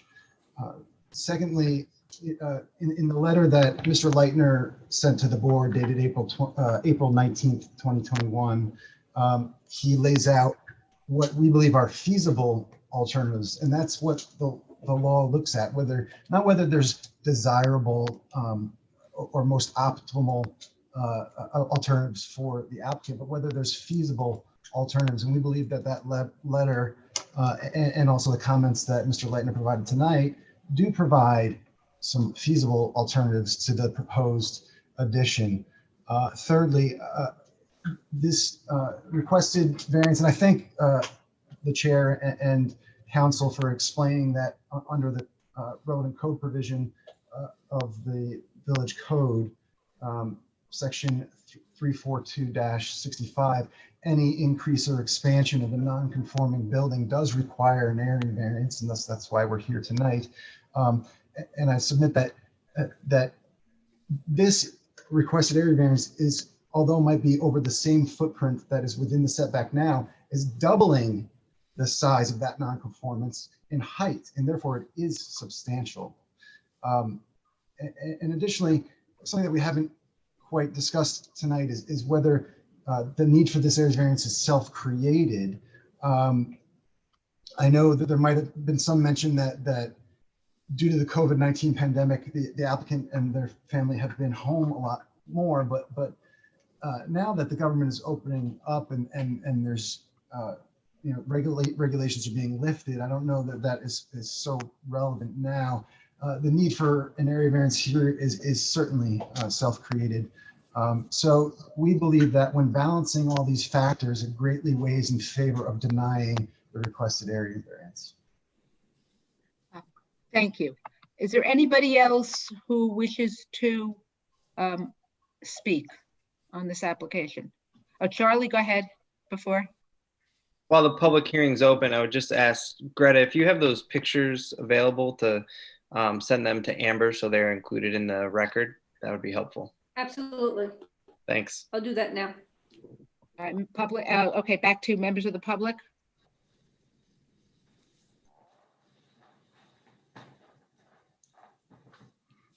We have one additional person, Bambi Fisher.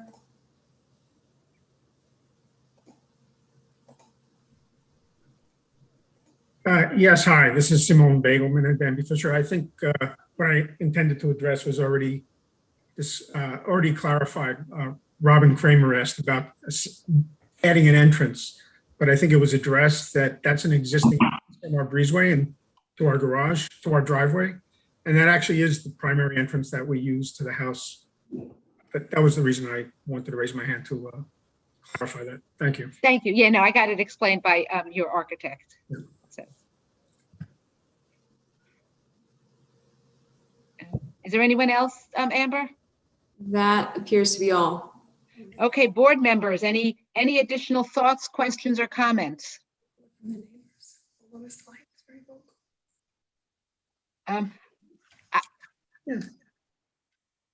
May, did you have something? No, I was just turning my video back on. Okay, I will say that I didn't go into the house, but I did go over to the house, and it seems to be a fair number of trees between the two properties.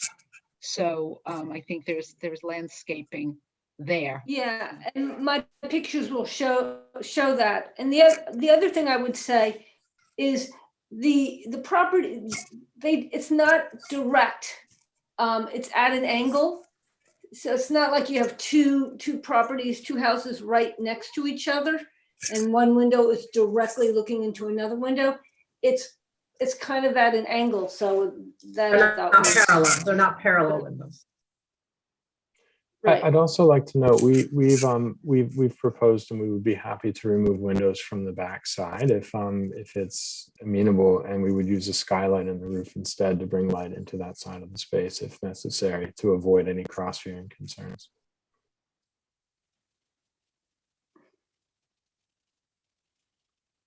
Okay, board members, then you want to anything else? If not, someone want to make a motion to close? I'll make a motion to close the hearing. All right, is there a second? Second. Okay, so the public hearing on this item is closed. And we'll maybe discuss it tonight, depending on timing. And if not, we'll discuss it at the next. Did I miss a vote on closing the public hearing? I heard Abby seconded. Oh, did I not take a vote? We voted yet. We didn't vote yet. If I didn't take a vote, Greta, Yes. Abby, Yes. Meg, Yes. David.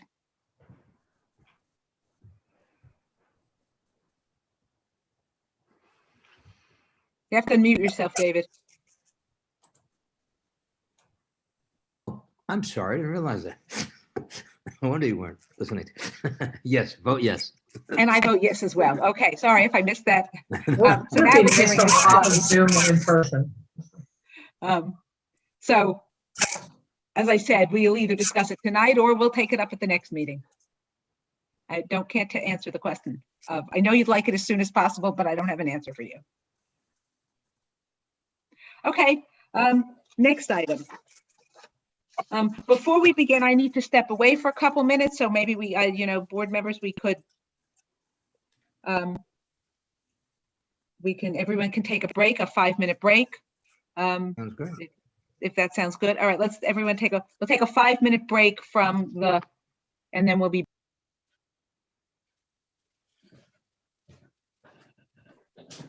Sure. Charlie, Mr. Garley, just out of curiosity, since I'm still able to speak, do we wait around? Should we stay on the line and wait for to see if there's time to discuss in between, or is that between the board and not part of the community or the applicants? Sure, certainly your decision. So don't let what I say sway you in any way. Of course. The board will deliberate it is unlikely that the board will take any further comment from the applicant or the public. But there may be a deliberation, and then I would imagine they would direct me to issue a resolution for consideration at the next meeting. Got it. Just to clarify, we don't take, there's no more public comment once the hearing is closed. Understood. So there's no more, so then the hearing is closed. So there may be a deliberation and then there would be. Could be next month or this month. Yeah, it could be this month or next month. Okay, great. Thank you. Appreciate it. Month, if you show up, we'll know that. No idea. Right. Giving up trying to guess. Well, I'm just trying to figure out whether or not it's advisable if I stay. There's a number of items still on the agenda. As interesting as it all is. That's very polite of you to say. That's what I'm going for. Counselor is right in there. See? All right. All right. Thank you very much. Appreciate your time.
I'm not exactly sure what time we broke, so whenever board members are back, if they would just make themselves visible so we know everybody's here.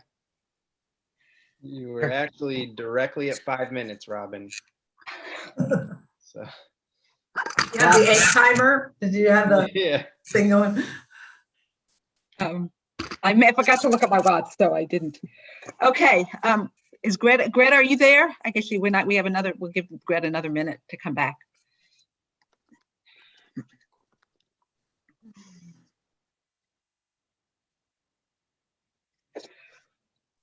Oh.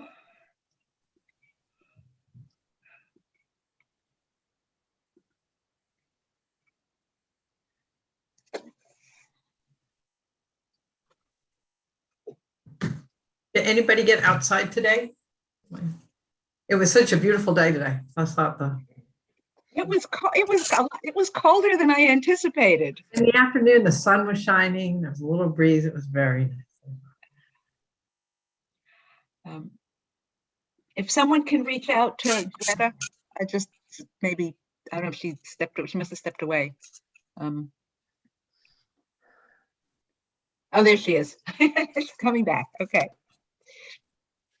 Cupcake break. Okay, Greta, ready? Mm-hmm. Okay. The next item on the agenda is calendar number 3, 130 Beach Avenue, an application for an interpretation and an area variance as it was filed. So is the applicant here or I guess the applicant?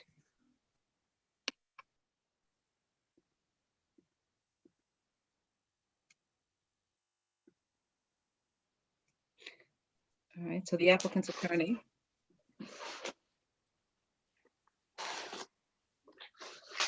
Mr. Woods, if you would like to speak, please.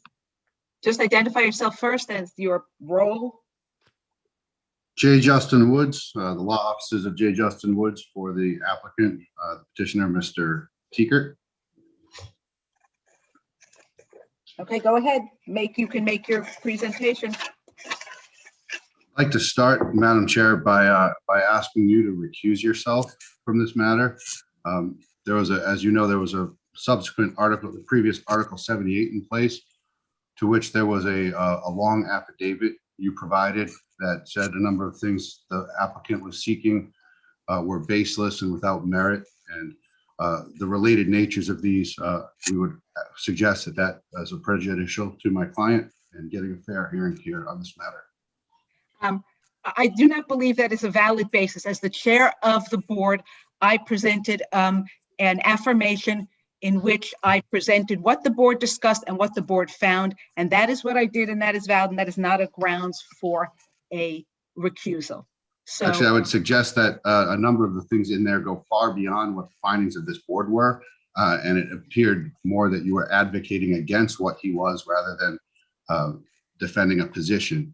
You've routinely frustrated this applicant, even from a routine request such as an adjournment, which is a standard operating procedure of this board. It's become apparent that he can't get a fair hearing from you. And I would again note for the record and ask you to please consider recusing yourself. I appreciate your comment. I see no basis for recusing myself at all. I judged the first application impartially, and I will judge this one impartially, based on the evidence, not based on any feelings that I have either for or against Mr. Teekert, because while you'd like to pretend I have some, in fact, I have no feelings either for or against Mr. Teekert. Mr. Teekert is an applicant like everyone else at the village and will be treated the same way every other applicant at the village will be treated. So if you'd like to you've made your point, I've rejected it. If you'd like to proceed, please do so. Thank you, Madam Chair. This is an application or an appeal of the building inspector's determination of what was required to comply with the previous decision of this board. During the course of the proceeding of the previous petition, it was stated by the code officer that the only thing necessary for Mr. Teekert to do to comply with the code was to change the locks if there weren't locks on the door, or perhaps if they were keyed at the same time with the same key, then they wouldn't be considered separate units. The requirements outlined by the building inspector go far beyond that, including making additional findings that things that are comply with code that had permits or we needed to be undone. We're seeking to work with this board to figure out a way that Mr. Teekert can continue to live in his home and use it in the way he has for 25 years.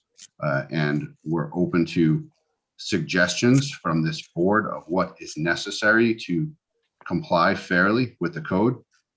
but seems like it's all over the place, and it's constantly a moving target. Is anything else, or is that, do you want to go through your application, or is that all you want to say? Well, as I said, we're trying to work with you or with this board on the interpretation. I mean, the code office said explicitly in the 6/4/20 meeting, the code officer said if there weren't locks on their door, there wouldn't be violations. The subsequent determination of all the additional violations go far beyond what was placed in the record to the board. It may have influenced how the board members voted in that previous application to make findings that could easily be complied with. They left it to the building inspector to determine, and the extent to which that is now reached is dragging this on in a way that seems arbitrary and unfair and vindictive. I'm sorry, Mr. Woods, you're here for an interpretation. So just as we said to the applicant immediately, an earlier applicant, please explain what you're asking us to interpret. That's what I'm asking you. What are you asking us to interpret? The building inspector said, if you want to comply with the resolution, here's what you have to do. So what are you asking us to interpret? I'm a little confused on that. If you could explain, please. Sure. The building inspector said that he had to remove a kitchen sink that has a valid plumbing permit. There's nothing in the code that says he can't have a sink. The building inspector said that he had to remove a wall and kitchen cabinetry. There's nothing in the violations in the ZBA resolution that prohibits having cabinets in the area. The only mechanical connection that needed to be there could be taken care of without removing walls. The walls that were in place when Mr. Teekert bought the unit 25 years ago, over 25 years ago. He's willing to, instead of removing the locks, key the doors in the same way. And the building code, the property code requires there be locks on living spaces. So he, as I said, Mr. Teekert is wanting to work with this board to comply reasonably with the code, but the idea that he has to remove things that he had permits for is inconsistent with both the code and is not necessarily a logical step after the last decision. Okay, I'm confused about something, and I'm sorry if I'm being dense on this, but it sounds like you're not really asking us to interpret what his requirements. It looks like you're asking us to overturn his requirements, and if that's wrong, please explain to me why that's not wrong. That's where I'm confused. I don't see what we're interpreting. His violations were clear. You may disagree with them. I'm not saying they're the right they're what I would have done, but these are clear. How is what you're asking an interpretation? So you've already concluded that it's what you would have done. Again, I'll just note that additional. I didn't say anything like that. You said it's you said. I said I'm not saying whether this is what I would have done or not. All I'm asking is how he issued these violations, right? The request to this board was twofold. It was for an interpretation that the building inspector's interpretations of what was necessary to comply was wrong, and in the alternative, if a variance was needed for a variance. Okay, you've expressed what you said. Now I understand what your application for the application is. But to the extent you're going for the alternative, why is this an area variance and not a use variance? The board found in its resolution that the use was in fact a two-family use under its current configuration, and therefore that was illegal. So you want to allow the two-family use? Because the board already found it's a two-family use. So why is that an area variance and not a use variance? The property, the entire property is a two-family use. That's not in dispute. Yeah. We're talking about a unit that is residential and is continuing to be used residential. I don't see the change of use. The board decided in its resolution that the way that this was being operated was in fact, rather than continuing Mr. Tekert's operation of his single unit as a single unit, the board determined that it was being operated, this unit was being operated as a new two-family, which would have made the property a three-family. I don't think there was ever a finding that it was a two-family. I think there may have been a finding that there was a separate dwelling unit, and the interpretation sought is what is necessary to comply with that, with code, to bring it into compliance.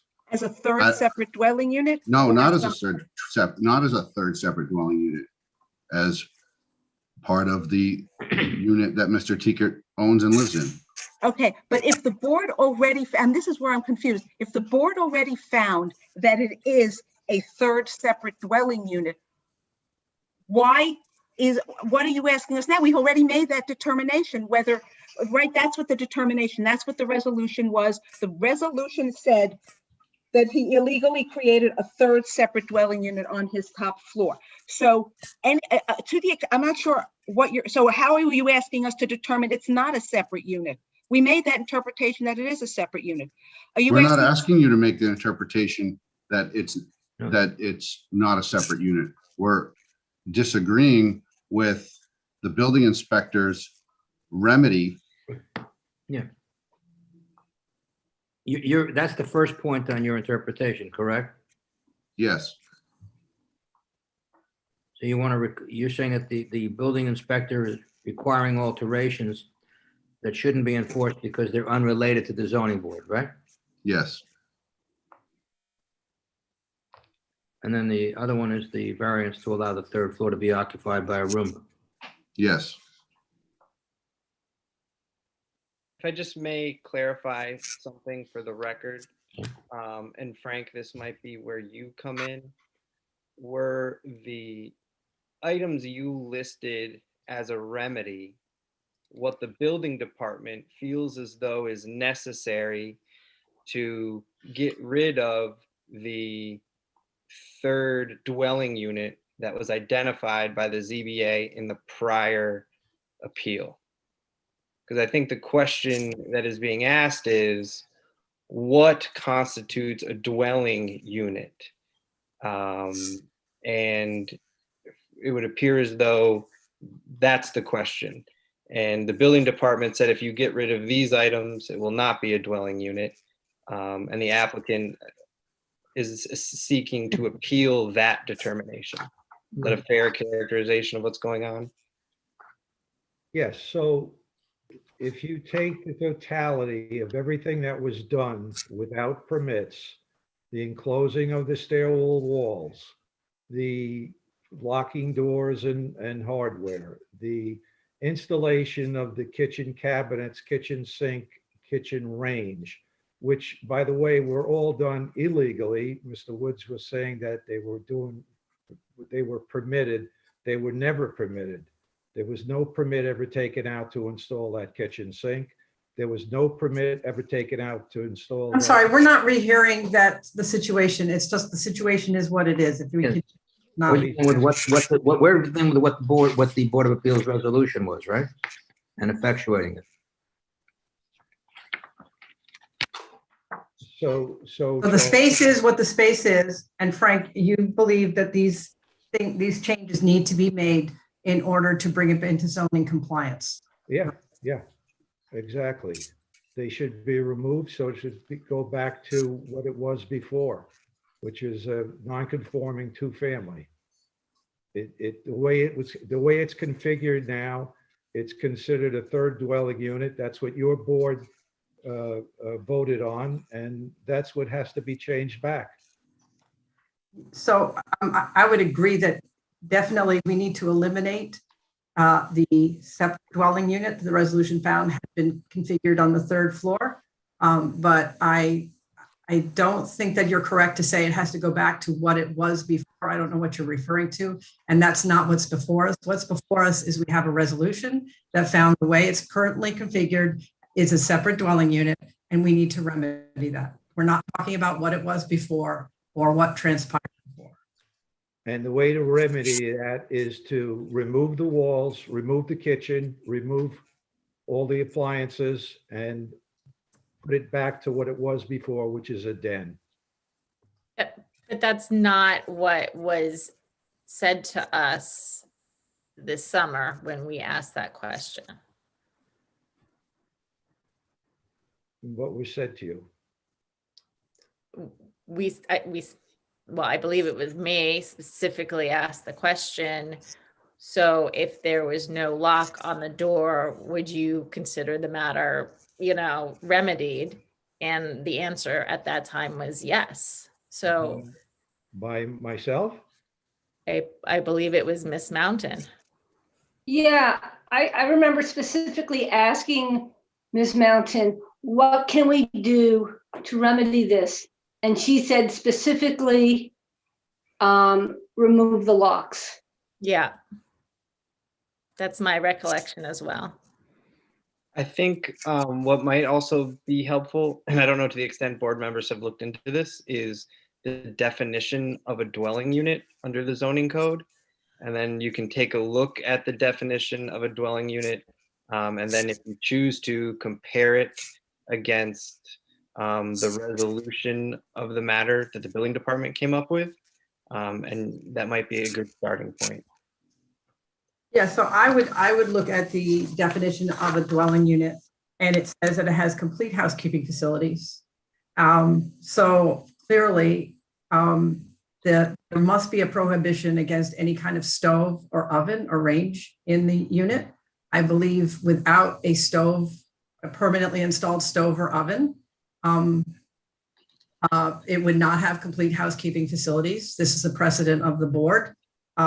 So to me, I would have to sign in favor of the applicant that there's no reason to rip out counters and sinks and different cabinetry and walls on the stairways. The salient point is whether or not it's complete housekeeping facilities. And another point I would like to raise, Charlie, that was a great suggestion to look at the definition of a single dwelling unit. In addition, it was not that long ago, we had set a precedent in hearing a application for an address at 1330 Mamaroneck Avenue. And it has some bearing on this case, on this application, our consideration here. The 1330 Mamaroneck Avenue came before us. It has a former two-family that was then switched into a single family. It went back to it was a non-conforming two-family, now being used as a single family. And we had a variance request before us. And we were presented with a certificate of occupancy for 1330 Mamaroneck Avenue that said two-family, disconnected the stove, now it's a one-family. And it was from our building department, who seemed to indicate that nothing else was necessary except to disconnect the stove. We reviewed that application. On the plans there were definitely two full kitchens that were shown to us on the plans on the first floor and the second floor. Stove, dishwasher, refrigerator, sink on the first floor. And we discussed this as a board, the fact that, it looks like you have two kitchens. And they said, we're taking out the stove. Either we disconnected it, next time we saw the plans, the stove were out, except that the cabinets, the sink, the refrigerator, everything else was there. And because we did consider it as a board, whether or not that was zoning compliant before we wanted to go forward with considering the variance. And we were all satisfied with the fact that there was no stove. And this board did not require that anything else be removed from that configuration at the time. And this was for a home that was actually going to have an exterior entrance built up to the second floor. We simply asked, where would the cooking be done? And they said the full kitchen on the top floor. It's kind of a flip from the situation we're looking at now. So I feel that we also have a precedent that in order to eliminate and be sure that we're not looking at two separate dwelling units at 1330, we had to be sure that there was no stove, but we made no mention the dishwasher, sink, cabinets, countertops, or refrigerators. And I think that's a precedent that we set for a standard for whether or not something can count as a separate dwelling unit. I think the determination of whether this is a separate dwelling unit was already made. And at the time that the board determined that this was a separate dwelling unit, it did not have a stove. So the necessity, so saying that it needs a stove to be a separate dwelling unit has already been decided. The board decided in finding that this unit, which does not have a stove, was a separate dwelling unit, determines that in fact that it has no stove is not the difference between a separate dwelling unit and I'll find that in the resolution that it doesn't. Second thing is that's what was presented to the board. There was no stove in the unit, and we decided not in the resolution. What we are not rehearing the facts and the exactly, but you're trying to argue that and so I'm saying the second thing is on that 1330 Mamaroneck Avenue, we specifically said they could not have an exterior locked entrance. Yeah, okay, I'm not going to the locks and the entrance. I'm just staying with the stove. When I read the resolution, I read that there was complete cooking provisions, or there was a complete housekeeping facilities in it, included in it. And so I believe that we have a precedent. It did not state in the resolution what components created that complete housekeeping facility. It said it was completely self-contained with complete housekeeping facilities. It did not mention which components created the housekeeping facilities. But we do have another situation where we have a certificate of occupancy that said you disconnect the stove and you are no longer two separate dwelling units. So there's two main differences between the 1330 Mamaroneck Avenue and the 130 Beach Avenue. The 1330 Mamaroneck Avenue, when they put in that kitchen on the first floor, first of all, it was done with permits, it was legal, was inspected. When they decided to remove it, it was also done, they came forth with the proposal to take it out. And that's when we told them if they removed the stove, it would be okay. 130. So the plans that we saw, it was only the stove. The rest was still there. Excuse me? The whole kitchen was not removed. It was simply the stove was removed. Okay, the stove was removed. So that seems, you see, and the stove was removed and you gave them a certificate of occupancy. So that's correct. That's correct. That's right. Correct. The 130 Beach Avenue, that stove has come in and out a couple of times. And we're not talking about we're not rehearing the case and whether or not that's the fact or not. We're talking about what is presented in the resolution. I think you can't separate the resolution from what the facts were. What you're essentially saying is, oh, the fact that this condition existed and we found it to be a three-family use is irrelevant now. We can ignore what was there before. I think that's not correct. I'm looking at what the condition of the unit at the time we made that decision had no stove. And we found it as a non-conforming third unit. We found it as a third dwelling unit. Therefore, I do not believe that it is enough to simply not have a stove. So are we deliberating now, or are we having a hearing? Well, apparently, that's what people seem to be doing. I wouldn't have thought that, but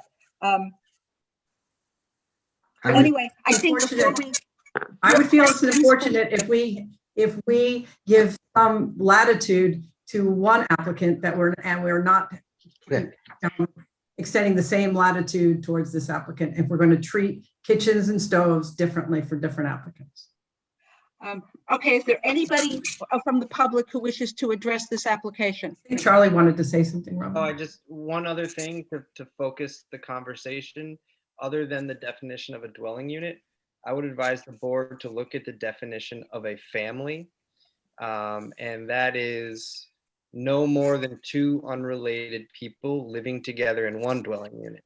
So to the extent that this board may or may not think of however many dwelling units there are, they do have to ensure that only one defined family is living within a dwelling unit. What about you? How do you hold the permitted accessory use of a roomer then? If it's an accessory use, it cannot be a part of the family. Well, that would be, then that would, if that's the application, that's the application. Right. So well, what are you saying? You're saying that the family unit is defined in the code, is it? Yeah. Says no more than 2 unrelated people. You can't have more than 2 unrelated people. So if you have a person, a mother and a child, or a father and a child and an unrelated other person, that would not comply, or would it?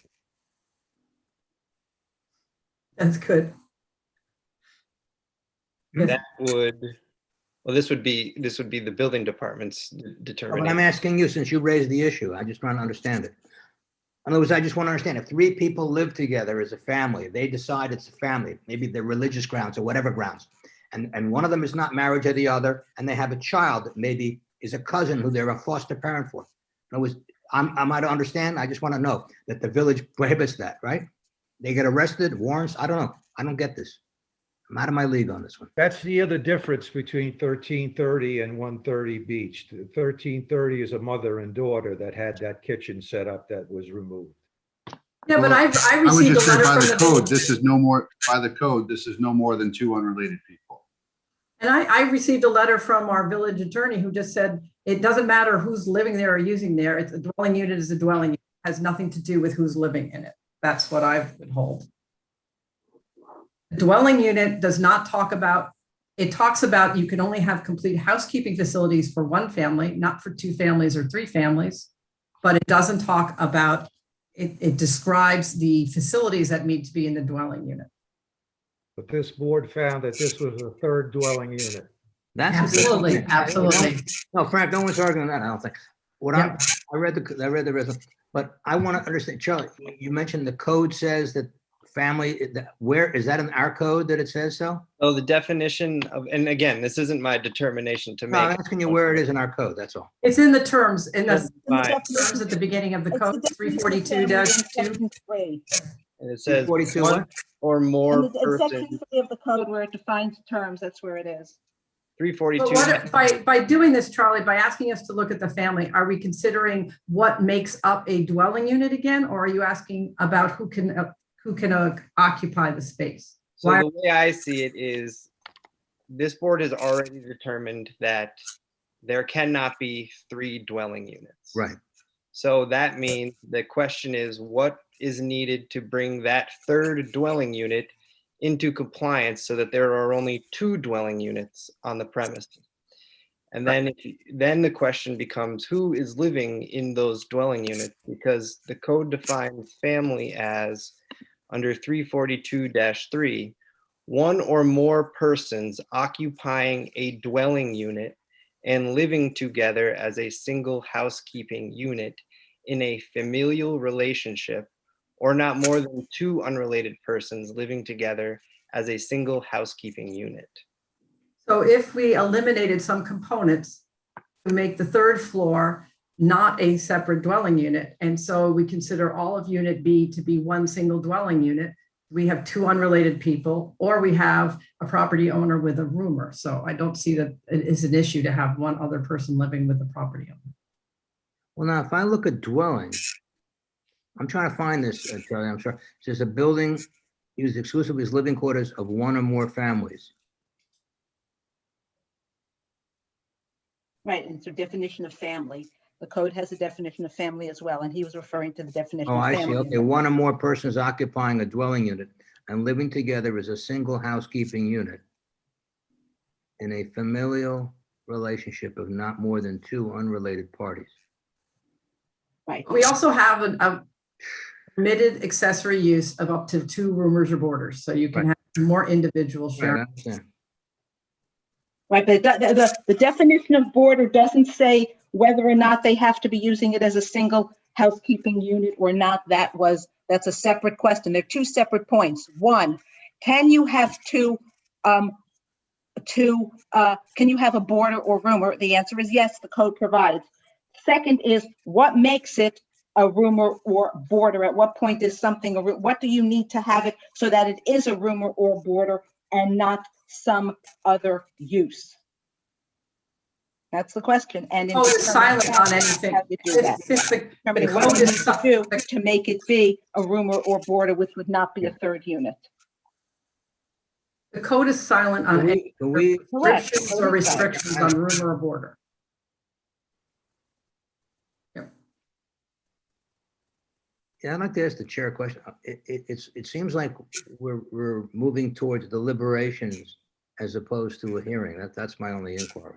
I agree with you, but it got raised. So let's open it to the public and let's see if there's anybody from the public who wishes, which is what I said, and then someone started again. Yeah, So yeah. let's take members of the Thank you. public. Are there any members of the public who wish to address this application? I did not see anyone who wishes to speak.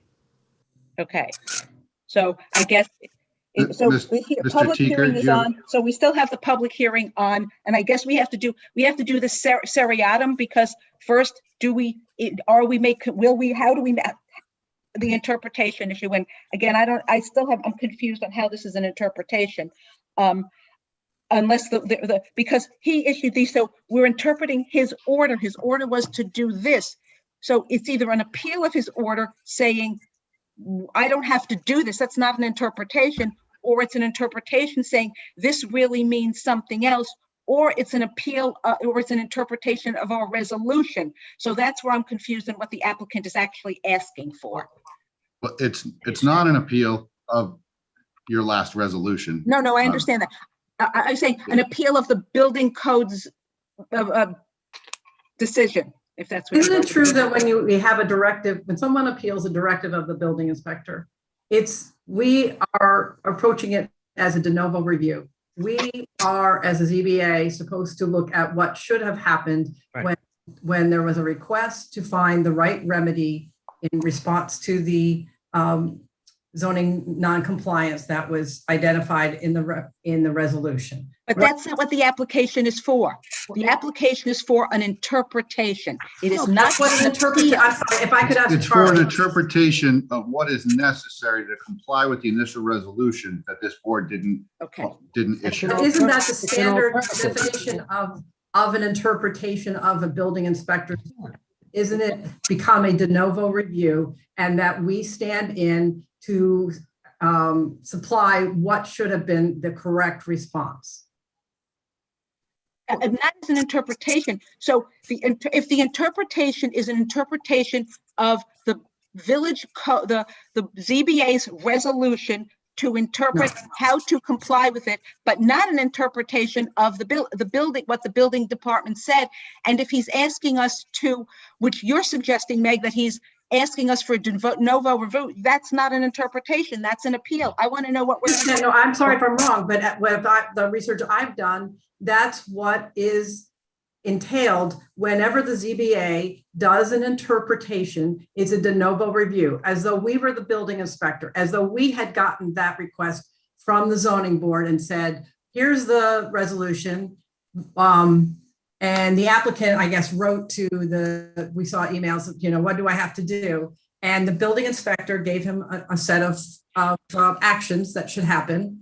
And it looks clear that they're arguing that those were not appropriate. And I believe that it's always a de novo review when it's interpretation. It's not when we have when we're considering variances or special permits, but directive of the building inspector is a de novo review.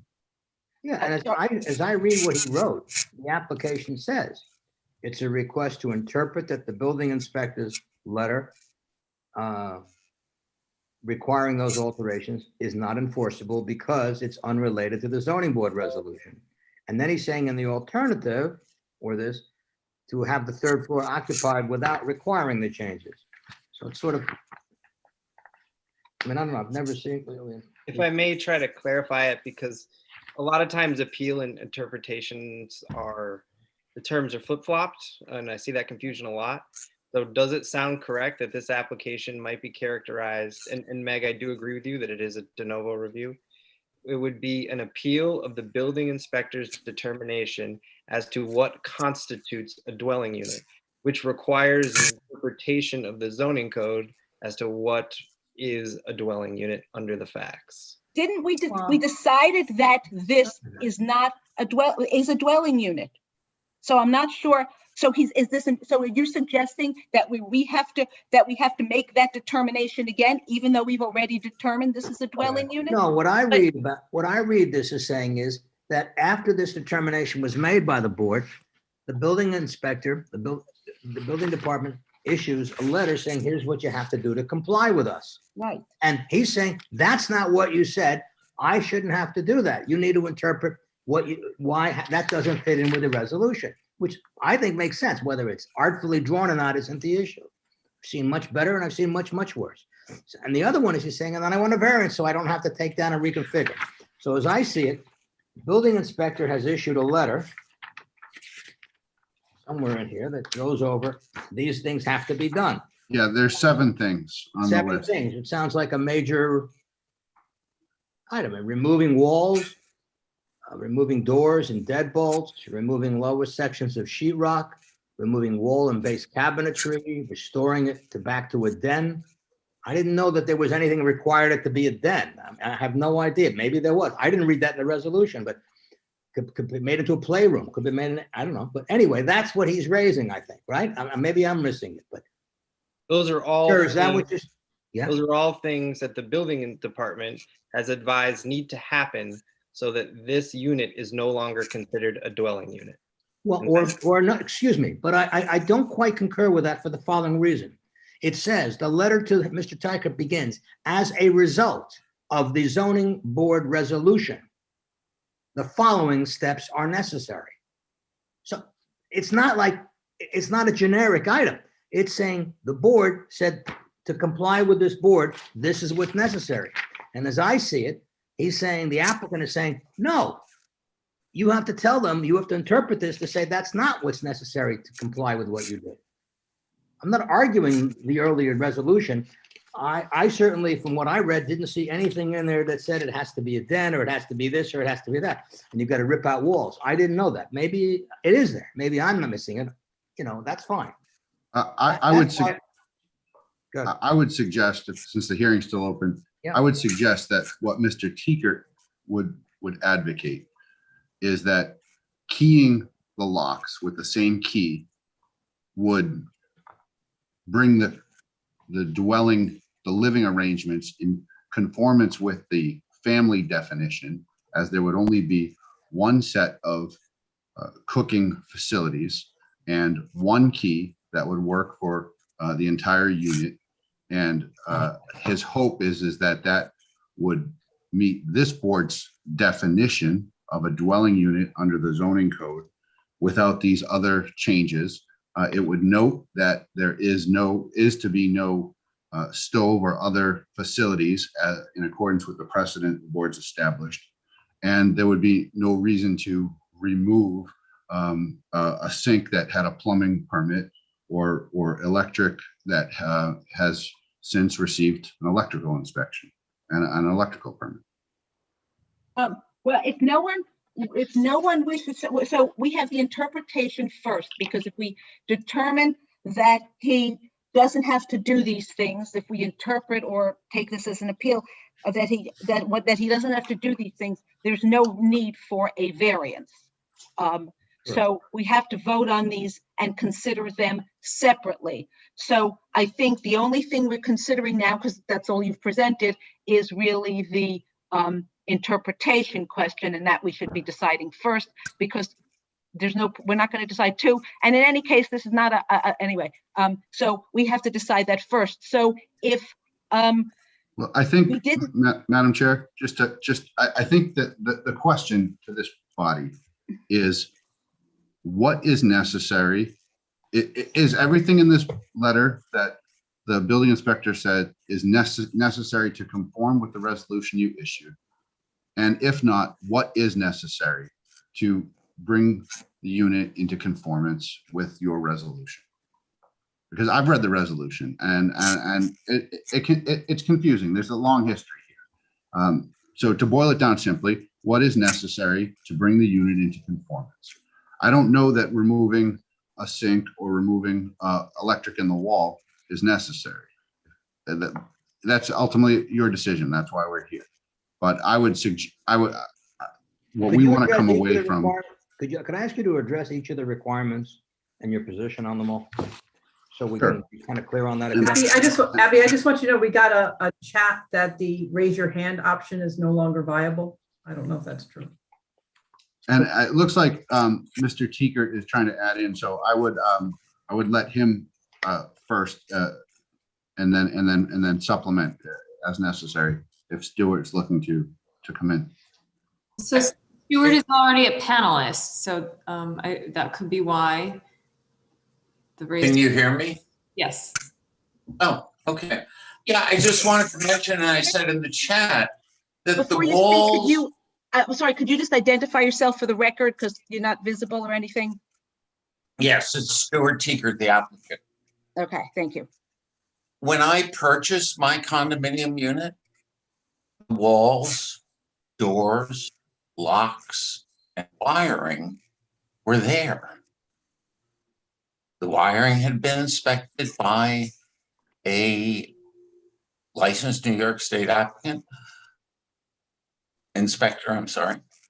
So why I would be required to return my space to something it was before I purchased it seems unreasonable.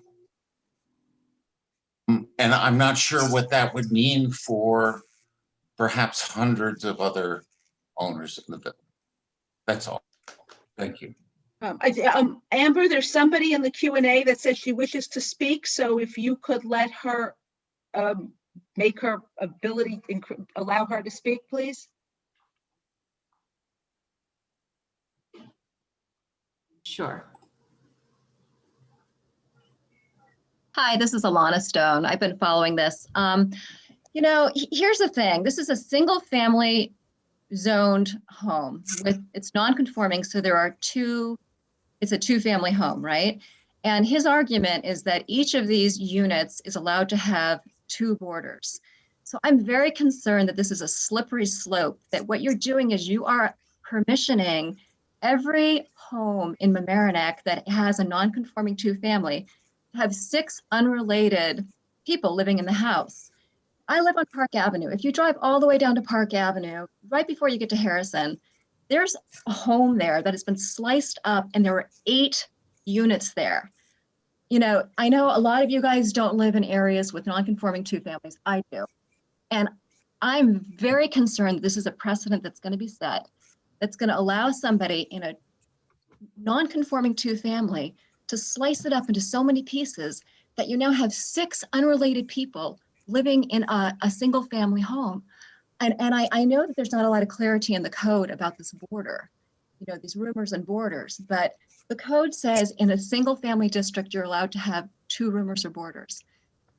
I feel like it's taking a law and really stretching it to say that, okay, the single family is now a 2-family and each of those 2 families is allowed to have two borders. And now you're allowed to have 6 non-related people in a single family district. You take that and you multiply that across the village and you're going to have major population problems and increased taxes and really quality of life issues. There's no such thing as giving a variance without taking away something from somebody else. This affects me personally, and that's why I'm interested. And I would warn you, or I would just caution you to take this very seriously if this is going to be precedent and is going to involve other people's lives. Thank you. Thank you. Okay, is there anyone else out there? Yes, I would just like to say that our code allows people in residential units to have up to 2 roomers and boarders. Maybe that's a bad thing, but that's what our code allows. I have 2,400 square feet. There are 2 adult men living in there. I could sell this unit and there could be 5 school children in the school system. A unit like mine, occupied like mine, is a home run for the village. So I appreciate Ms. Stone's comments, but I think they're inapplicable here. Thank you.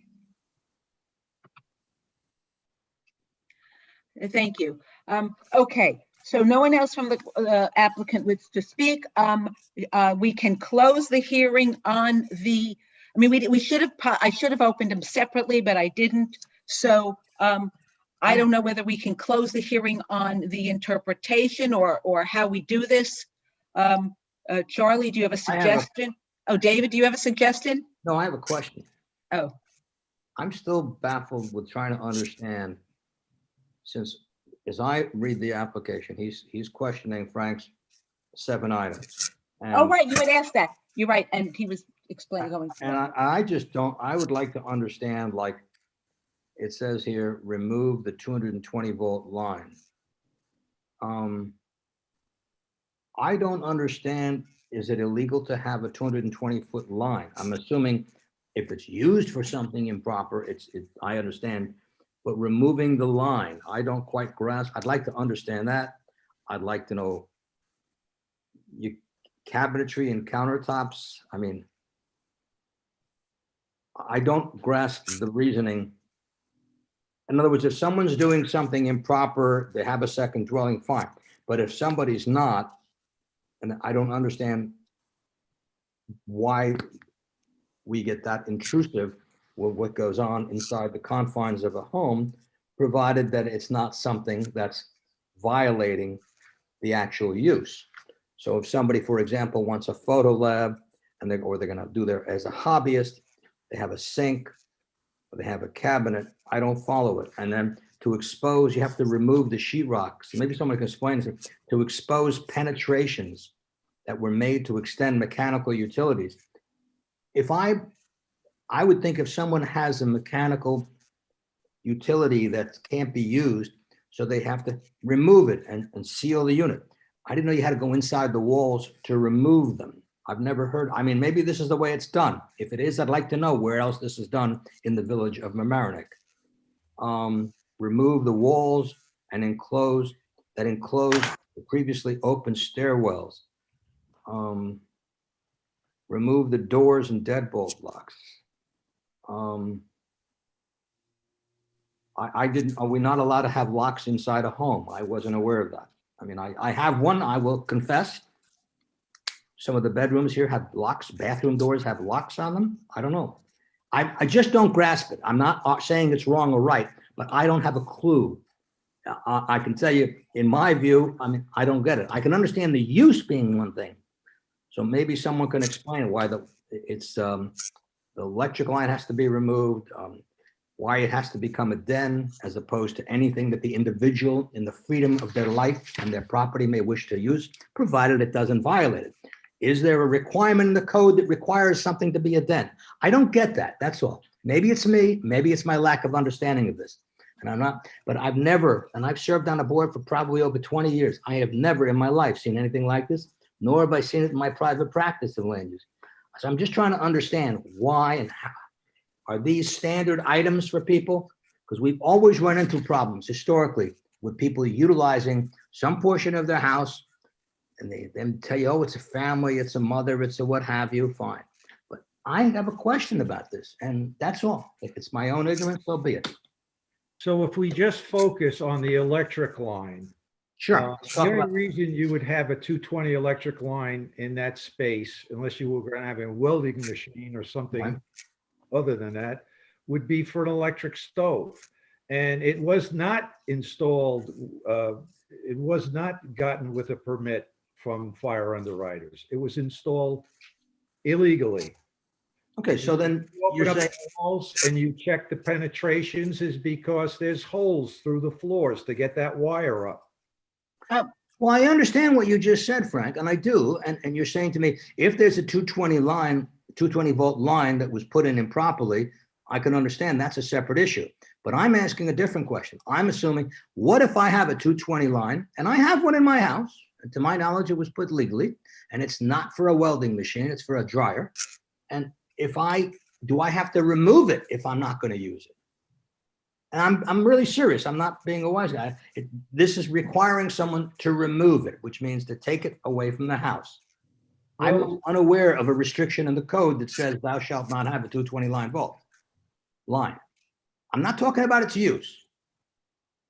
People who own firearms, apparently they're allowed that, but it's not how they use them. So I'm not, and then you have that's what I'm asking, Frank. I'm sorry. I don't mean to. That's okay. So whether it's plumbing or electrical, when they cap off lines, you're not just supposed to cap them off where they are in the space. They're supposed to be taken out completely. Old plumbing lines, old gas lines, old electric lines, if they're not being used for anything, they should be removed. And that's the standard that you applied to. Yeah. Are they required to be or they should be? I mean, there's a They're difference between required best. to be. They're required to be. And where's By the that? building code? New York State Code. How long of a time period do they have to be in non-use? I don't know the answer to that. Okay. Amber, there's somebody from the public that wants to speak. Yeah, Glenn wants to speak. Yes, I do see that. I will allow No, we were all chatting away. to speak. Yes, Glenn Tippett, 506 Hill Street. Can you hear me? Yes. Yes. I've spoken on this dwelling before, and if this is what you're going to enforce, you might as well call it the Tinker rule, because we have a tradition here in the village of Mamaroneck of having homes that either have boarders or roomers, people living in the top floors of their houses. And to go back to the original hearing, what the inspector said was, if you remove the locks on the outside door, that you would be in compliance. As for the 220 volt line, what if I wanted in that room to have a complete complete recording studio and I needed that line? What if I had some other heavy use for electricity and had that line? There's no prohibition on having a 220 volt line. There's other uses besides a stove. The stove was there when his mother lived in the home. It's been removed. It's been removed years ago. As for moving walls and all the rest, well, there's a whole lot of houses that you'd have to do that with. And the fact that you're allowed to have two unrelated people, you have Mr. Tegert and you have his boarder. That's two unrelated people. Quite frankly, I told Mr. Tegert that he ought to say that they're in a relationship, they're dating, and be done with all this nonsense. But bottom line, here in this village, we are desperate for housing. We are desperate for affordable housing, and to not allow this tenant to be in this home would just make the village more unaffordable. Thank you. Thank you. I'm sorry. So, David, you were asking about the different, Yes. the different specific requirements that the building inspector. So you've got just discussed the 220 volt. Do you want to go through the rest now, or what do you want to do? Sure. Is it improper, Frank? The removal of the kitchen sink and the faucet and requiring the capping. Is a kitchen sink not permitted, or is a sink not permitted anywhere in a house except the kitchen? Sure, it would be permitted in other places in the house, but that was never inspected. We don't know how it's vented, if it's vented properly.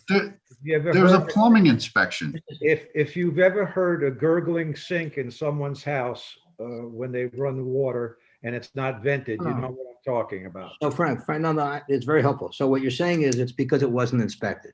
Sure, yeah. That's why what you have to open the walls to see where the vent line goes. Right, but it's not, okay, but so you can have a sink someplace as long as it's properly inspected. Sure, and Okay, yeah. thanks. Okay, and the base kitchen cabinetry and countertops, can you have cabinetry in an area that's not a kitchen? Sure. Okay, and the reason for removing on this was? The same reasons they have backsplash outlets in the walls. I don't know how that was wired. Okay, so that's not inspected issue. I'm with you. And what about from going to a den? Is it required that it has to be a den? Well, only in so much as that's what was the latest plan that was approved for that that Okay, space. super. It was a den before, and the intent was to put it back to what it was before, which was a den. Okay, now the sheetrock walls that are getting, that's to expose penetrations, to extend is that for inspection purposes? For inspection purposes, right?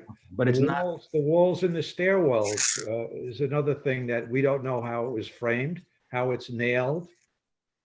right, but it's not illegal per se, it's just that you need to see it. Yes, that's right. Okay, thank you. And then the removal of the walls that enclose the previously open stairwell. That's what I was just referring to. Okay, I was referring to one above. That's just for inspection purposes again, right? Yes.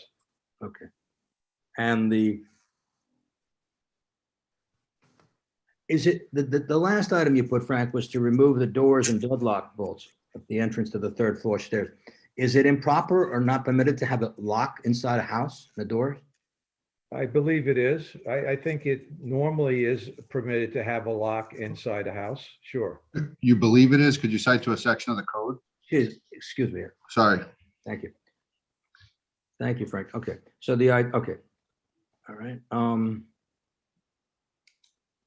So wait a minute. So Frank, just following up on what David is asking, with respect to the 220 volt, the sink, and some of the other items, the issue is not that per se those are a problem, but that they would need to have them all inspected and make sure that all of them were done and are code compliant and get permits for them all. Is that correct? That's correct. Can I speak?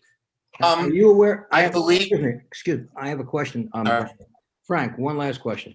Yeah. To your knowledge on these items, are you doing this out of abundance of caution, or do you have information that leads you to conclude that they are violative? Or actually, both. Okay. Abundance of caution and just, I believe that stove has been put in and out of that space on numerous occasions. Okay, so the stove would go, okay, I'm with you. Okay, thank you. There's some emails here. Was this your drafting originally, or was this proposed and suggested to you? No, that was my drafting. Okay, super. All right. You're talking about the 7 items? Yeah. Yeah, no, that was my drafting. Okay. Are there other instances where the village has asked for opening things as an abundance of caution to check things? I'm sure there are. I don't, yeah, sure, there have. I mean, have you done that to other people? Is that something you've done, or? Not in Mamaroneck, no, but I know it's done in a lot of towns and villages. Thank you very much, Rick. I'm sorry. Appreciate it. Abby, did you have something to say? I wasn't sure. No, I'm completed. Thank you. I have nothing further. No, I understand, but I was asking Abby. Yes. No, so I just want to be crystal clear in terms of what you're seeing, that essentially our determination of this being an illegal 3-family has absolutely nothing to do with what you were saying, Mr. Teekert has to do to remedy the violations that you have found. That's what you're saying. Well, what I'm saying is he would have to do that anyway. Yes. So you're saying the two have nothing to do with one another, essentially. Like if we had not made that determination, you would still be asking him to take out the walls and to do all of these other things because of safety concerns. Is that what you're saying? I just want to be 100% clear that this is what you're saying. Installs plumbing, electrical, framing that's never been inspected, never been permitted, never been approved by anybody in the village of Mamaroneck, yeah. I would make them open it up. Can I speak? Yes, please. I believe the building department has the inspection of the sink plumbing by a licensed plumber, saying it complies with all code. The building department also has the inspection of the 220 line, stating that it complies with all codes. Though There are applications with them. They're on your agenda. Seeking permits for those things. Building department hasn't acted on them in, I think, a year. Locks on doors. If folks have boarders or roomers in their dwelling units, the International Property Maintenance Code requires that those folks are given both privacy and security. The International Property Code outlines what type of lock, that it has to be a deadbolt. It has to have less than a 1-inch throw. It's very specific. So I seem to be getting put into a box where I'm going to make my unit illegal by some code. So that's all I have to say. I'm sorry. Thanks. Okay, so Charlie, what I was at, I'm so sorry. Does anybody else on the board have any questions for the applicant? Or for Frank? All right, Charlie, what I was asking is, since I should have, but I didn't, I opened the hearing sort of on both, but we can't decide both because there's no point in deciding the variance if we decide on an appeal and grant him, and he no longer wants to have an area variance. So, and yet, we don't, clearly we need to keep the hearing open, because if we do have to, if he does want us to consider an area variance, then we have a hearing. So what would be the appropriate thing now to move from the so we can close and decide on consider the interpretation question and then move on? So I'm asking you, Charlie, what the appropriate thing to do is. Sure. So the board, if you're done with the public hearing aspect related to the interpretation, But I didn't open the interpretation. My problem is that I did not open one. I opened a public hearing for the whole thing, but can I close the public hearing on the portion that is? Yeah, Okay. that's what I was gonna say. You can close the public hearing on the interpretation portion and adjourn the variance portion to a date certain. Okay, so I don't know what the board feels like. Do they feel they need information, or do they want to close the public hearing on the interpretation question?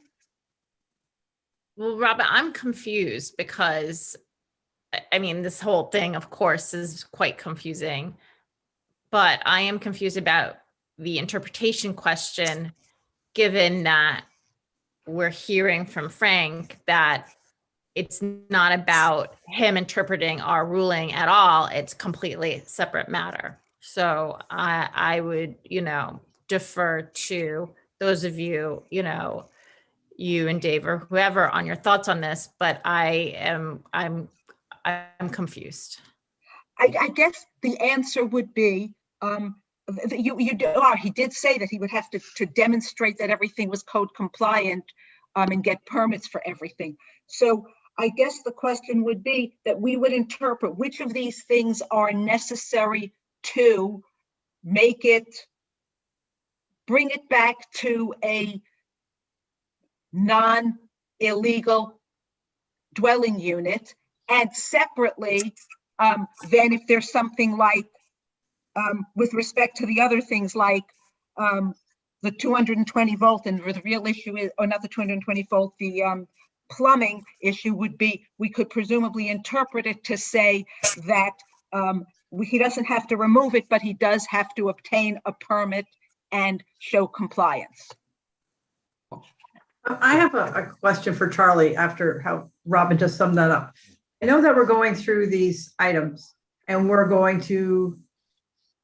are doing an interpretation to understand if these were appropriate, if they make sense. I hope I'm saying it the right way from the resolution.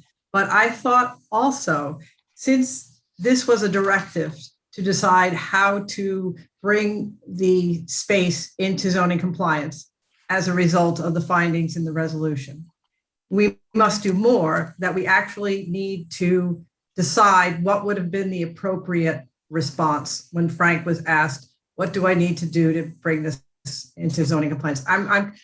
It seems that the way Robin just described it was a narrow thing. We'll say whether this is good or not, but we're still left with, let's say we think, oh, none of these are appropriate. But then we haven't found a way to bring to eliminate the third dwelling unit. Isn't that part of our responsibility in this instance? I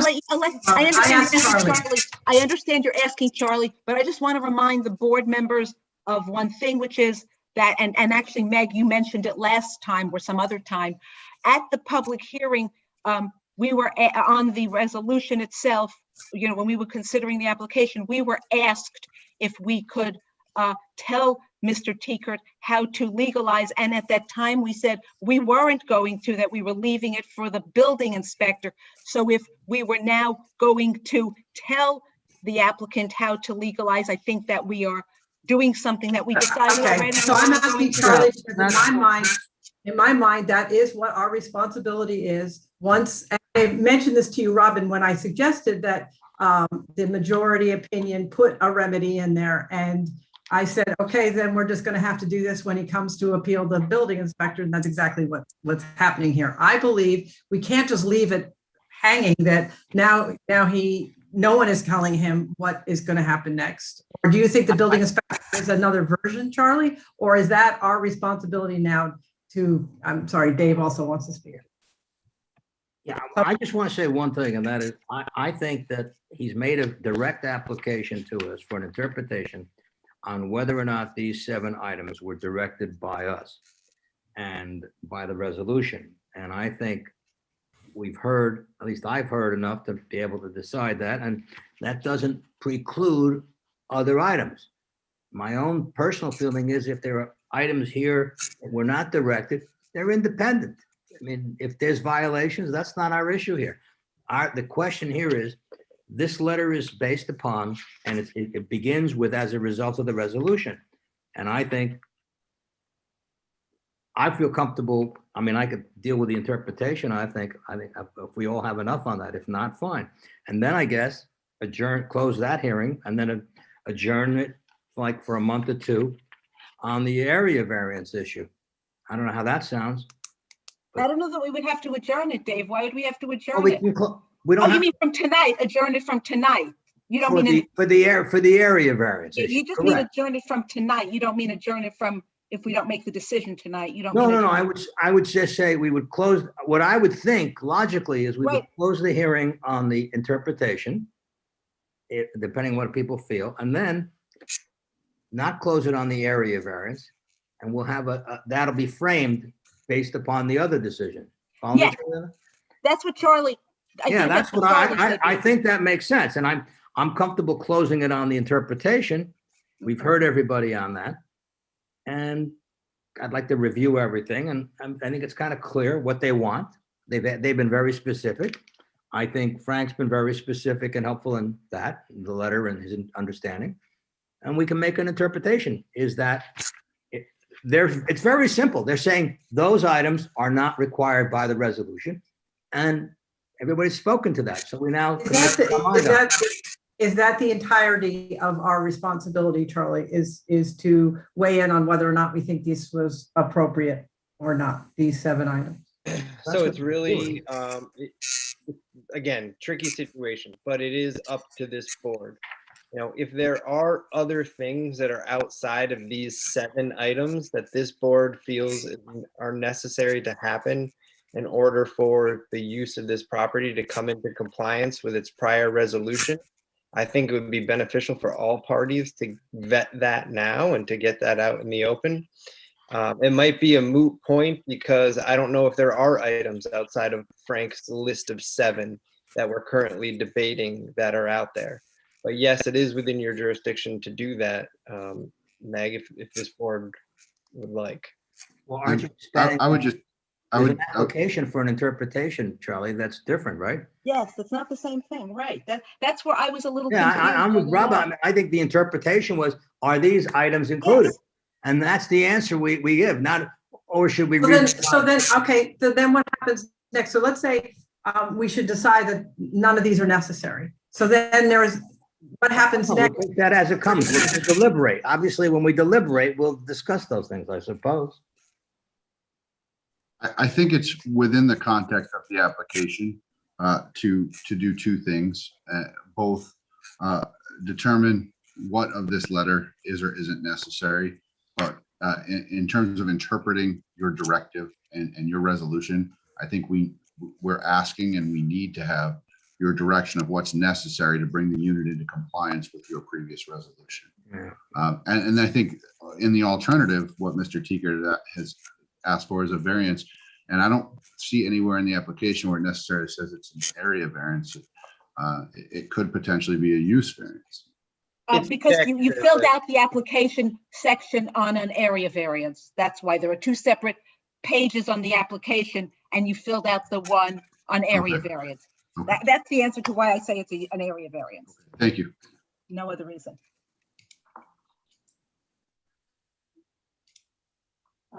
So Meg, you had another, so Charlie, do you want to answer Meg's question? Oh, you did already, I guess. It's really, okay.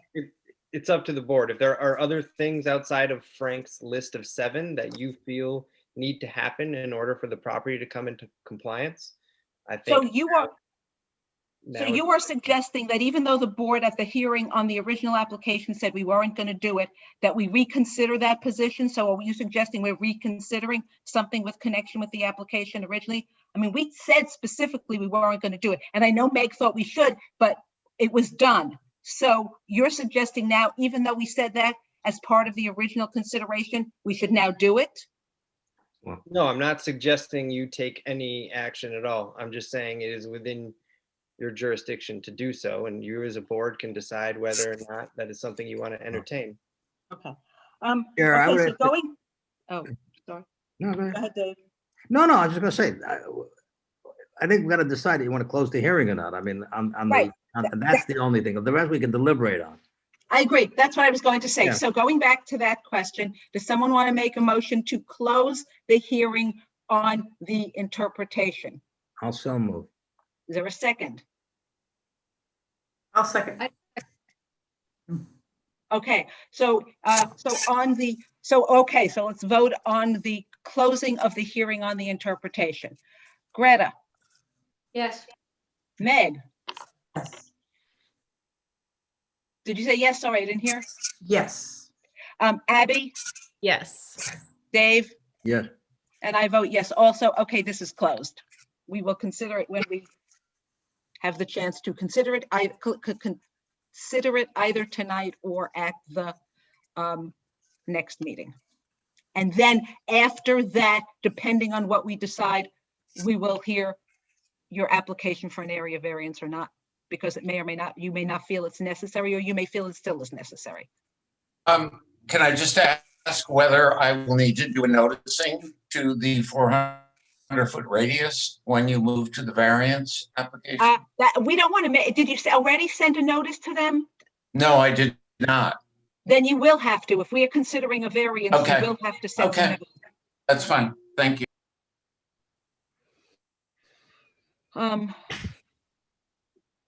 Okay, so let us proceed to the next item on the agenda. Next, Thank you, everybody, for your time tonight. Thank you. Thank The you. next item on the agenda is calendar number 4, case number 1S 2021, 620 East Boston Post Road, an application for a sign variance.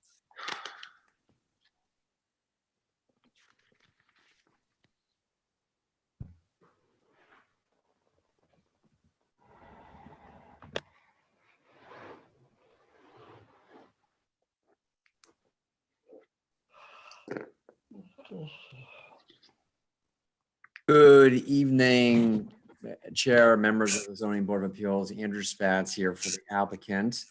I just want to make sure that my client and her consultant are on board.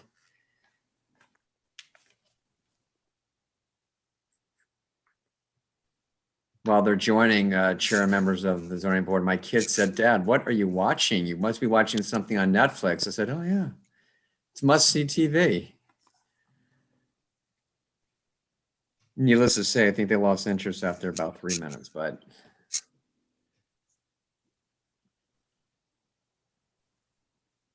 Okay, I think we're on board. Sylvia, is Demetrius on? Is he joining us by visual or just by the phone? Sylvia, you're on mute. Hi, everybody. I'm trying to see if he's still available. Kevin McCrae. And Kevin, I'm okay, you're here covering for Demetrius? For Demetrius. Okay. All right.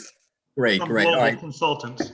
Wonderful. All right, thank you. We are prepared to proceed. Again, good evening, Andrew Spatz, for the record, 650 Halsted Avenue, Suite 105, Mamaroneck, New York, 10543, on behalf of the applicant, The Dental Equation by Sylvia Corrett. This is the premises 620 East Boston Post Road, Mamaroneck, New York. Formerly, it was occupied by Beach Bum Tanning.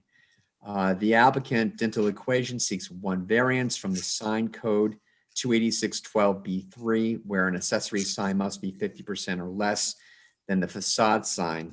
It's important to note that this particular property has an extremely unique configuration, as I'm sure most of you are aware of, for the village of Mamaroneck, and that the front entrance of the applicant's premises is actually in the parking lot, which faces the rear of the shopping center. The only way to enter the office, the medical office, is through the parking lot. Therefore, there is no actual entrance from the front of the shopping center, which faces Boston Post Road. We'll refer to that as the principal street. Specifically, the new signage placed in the front entrance of the applicant's premises would match the appearance and content of the facade signage located on the principal street, much like the existing signage maintained by PM Pediatrics and facing the parking lot. Just want to bring it to your attention. It was included in our application that the Zoning Board of Appeals did approve. PM Pediatric was granted the variance for the exact same application on September 10th, 2015. That was application number 1S 2015. Given the fact that this is a unique configuration and the most visible part of the building is located on the opposite side of the office entrance, the approval of this sign variance would assist in directing patients to the applicant's location and no way impact the character of the neighborhood. Understandably, visibility is absolutely critical to the applicant's ability to protect her investment in this new location and remain competitive within community. And again, an accessory signage exceeding 50% of the facade sign has previously been approved and installed at the property. This additional signage proposed by the applicant will most certainly not create an undesirable change to the character of the neighborhood. It will not jeopardize the public health, welfare, and safety of the community. It will not have an adverse effect or impact on the physical or environmental conditions of the neighborhood. Moreover, the additional signage will be designed in a manner appropriate to the character and style of the building and remain consistent with the spirit of the legislation to create a more attractive economic and business climate as set forth in our chapter 286-1 of our code. So at this point, I will certainly turn it over to our consultant. They designed the signage and also my client. So if the board has any questions, they will be more than happy to entertain that. Thank you. Good evening, everybody. I don't know if this is the time for me to jump in, but my name is Kevin McCrae. I'm a registered architect. I work with Global Consultants located in Mamaroneck. And what we have provided is a shop drawing for the signage. And the signage was designed to be in compliance with the Village of Mamaroneck code that relates to signage under 286-12B subsection 3. And the signage is in compliance with the code. So we're not asking for a relaxation of the village's signage code.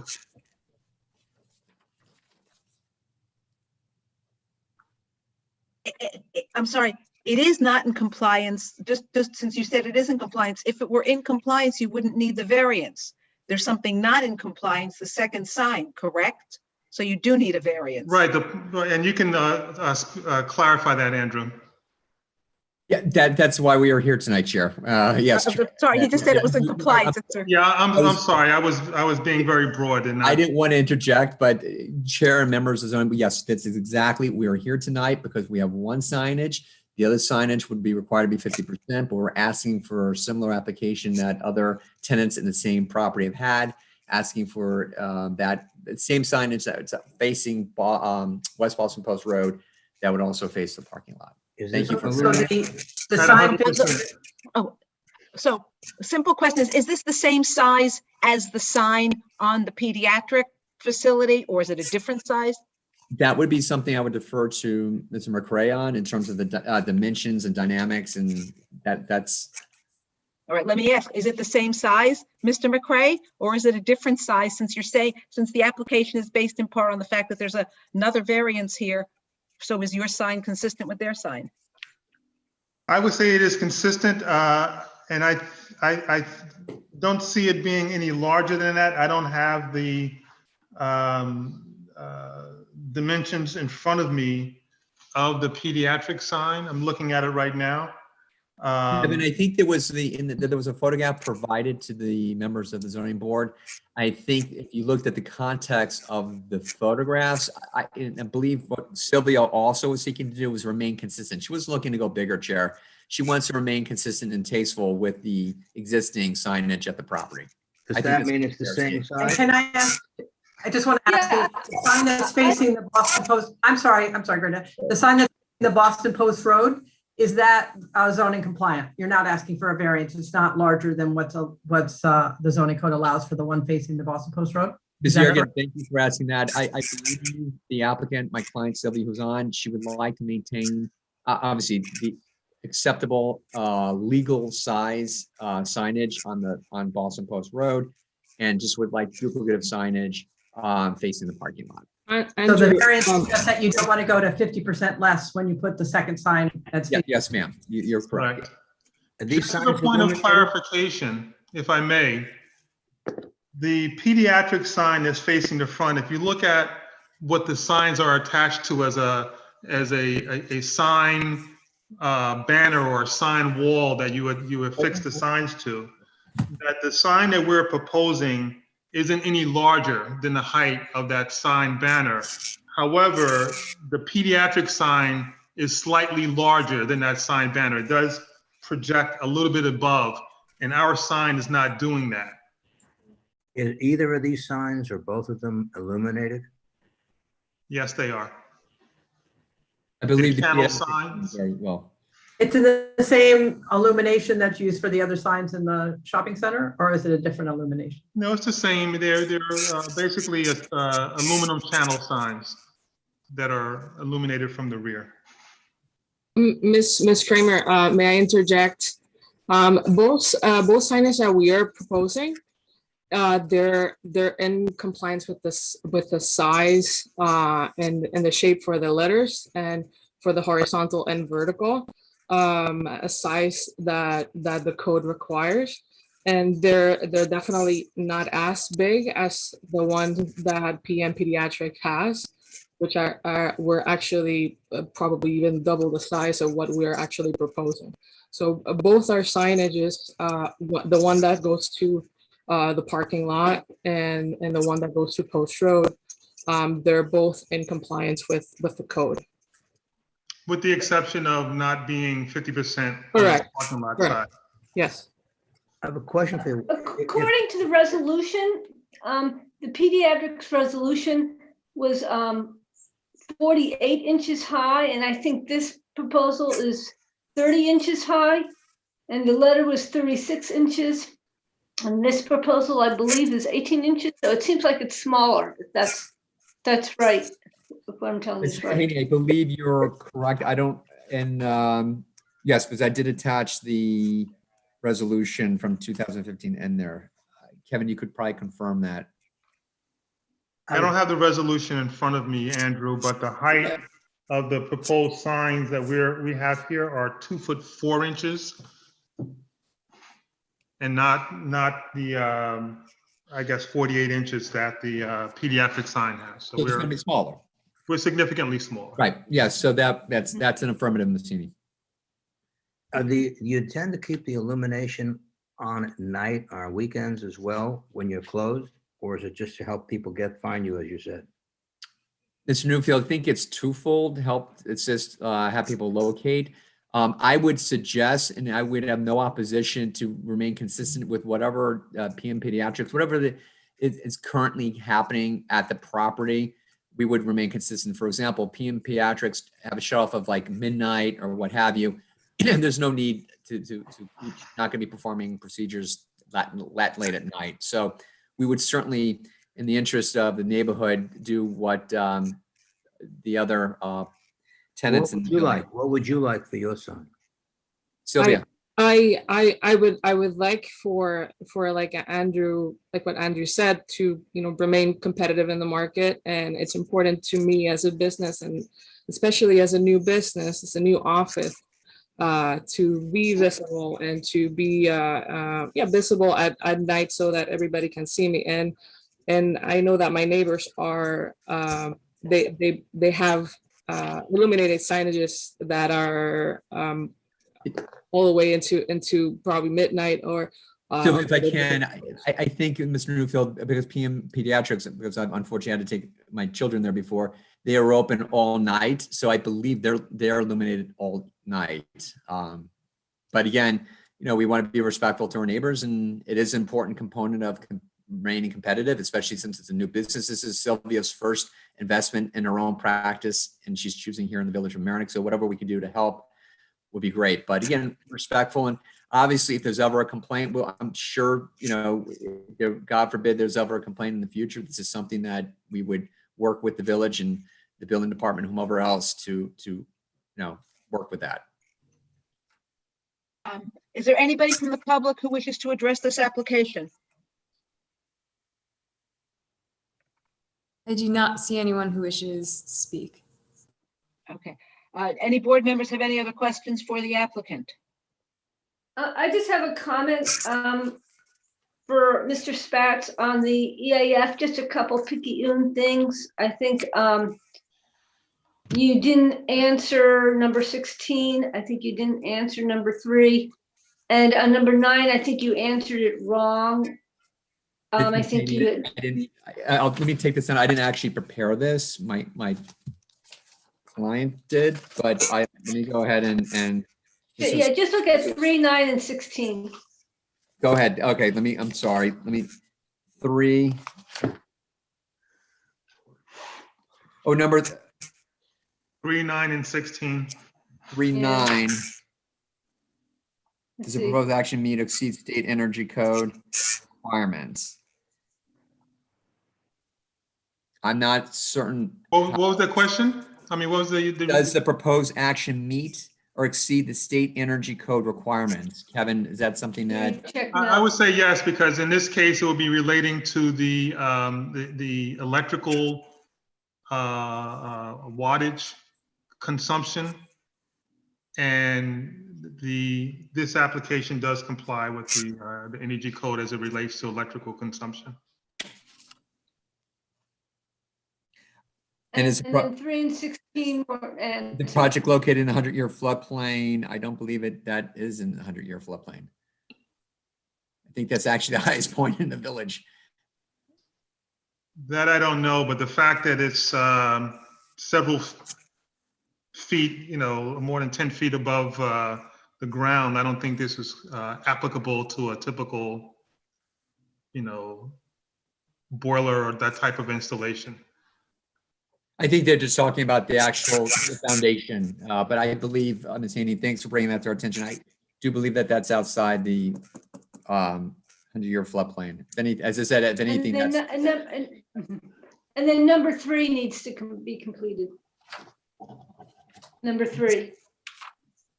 I know it's picayune, but I just think it's important. What was number 3? That's a total. Number 3. I proposed action.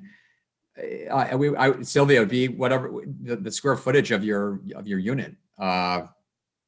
It's a 2,660 square feet. 2,060 square feet. Yeah, 660. So that's what we're talking about, Ms. Haney. 2,060 square feet. She doesn't own the property. She's merely a tenant in the in that one unit. Sorry about that.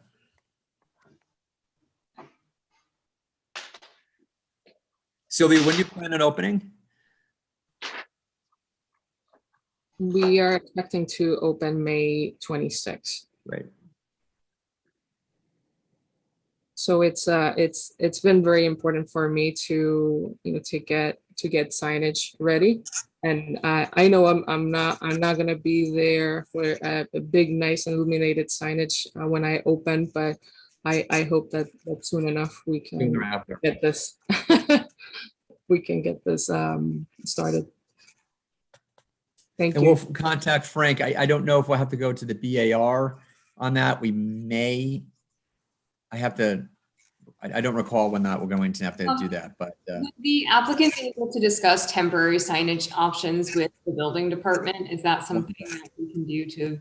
Yes. alleviate some of the pressure of, you know, needing to. Thank you, Amber. That's very, Yeah. very nice. Thank you. And we'll avail ourselves of that option, Sylvia. Yes, thank you. We will. Thank you. All right, so if there's nothing else, do we want to close the public hearing on this? So move. Second? I'll second. We beat you, Greta. Okay, on closing the public hearing, Greta, Yes. Meg, Yes. Dave, Yes. Abby, Yes. and I vote yes also, so the public hearing is closed. We will unlikely to get to it tonight. All right, so Chair, what we'll probably do is, again, we'll take Amber's advice and we'll reach out to the building department to get something temporary in nature that's legal.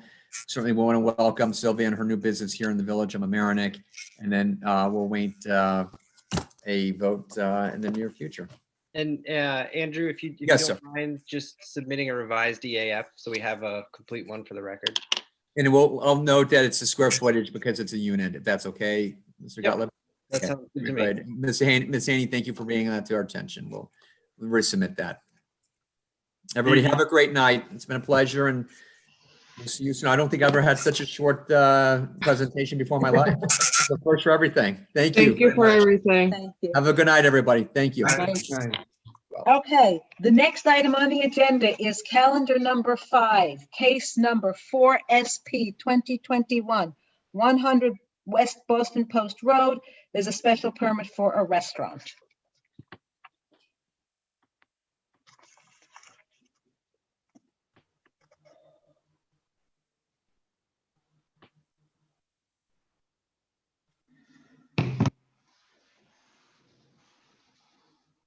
Robin, I'm going to bow out in about 5 minutes, as I indicated. Okay.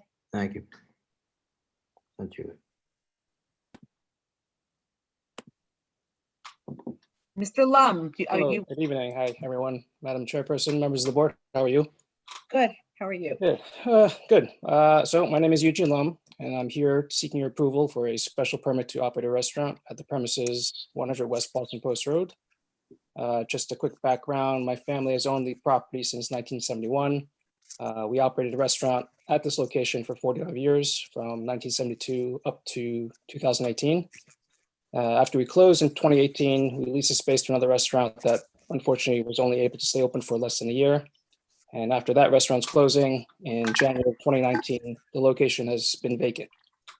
So the new restaurant that we are proposing to open is a casual family style seafood and steaks restaurant, something that this town currently does not have. We plan to run the restaurant in a consistent manner as the previous businesses that occupied the space did, offering daily dine-in, takeout, delivery service. In short, I believe that this restaurant will be a welcome addition to the community and a much needed presence at this prominent location that has been dark for too long now. Thank you. And anybody have any questions for Mr. Lum? I believe this is in the My only question is about all the open complaints. I know there are a lot of them. He seems to be trying to address them, but I just note that there are a lot of open complaints. Yeah, the open complaints that are there, we were going to address them with the previous application last year, the tenant that we had, Operation Cousins. And when that application didn't proceed, that just stopped everything. But I will address them as we proceed. As I understand, this is in the C2 district, so we don't normally look at parking because we've gone through that before with another food establishment. I just wanted to ask about loading or unloading. Is that possible to do through your parking lot in the back? Where Yes. are you getting your supplies? Yeah, just as we've done in the past, when we operated the restaurant there, all our deliveries come through the back, not earlier than 10 o'clock in the morning and no later than 3 o'clock in the afternoon.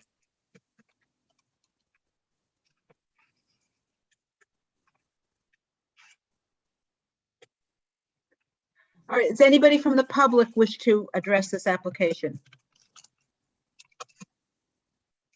I do not see anyone who wishes to speak.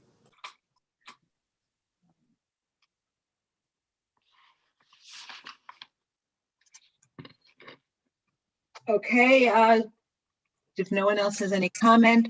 So,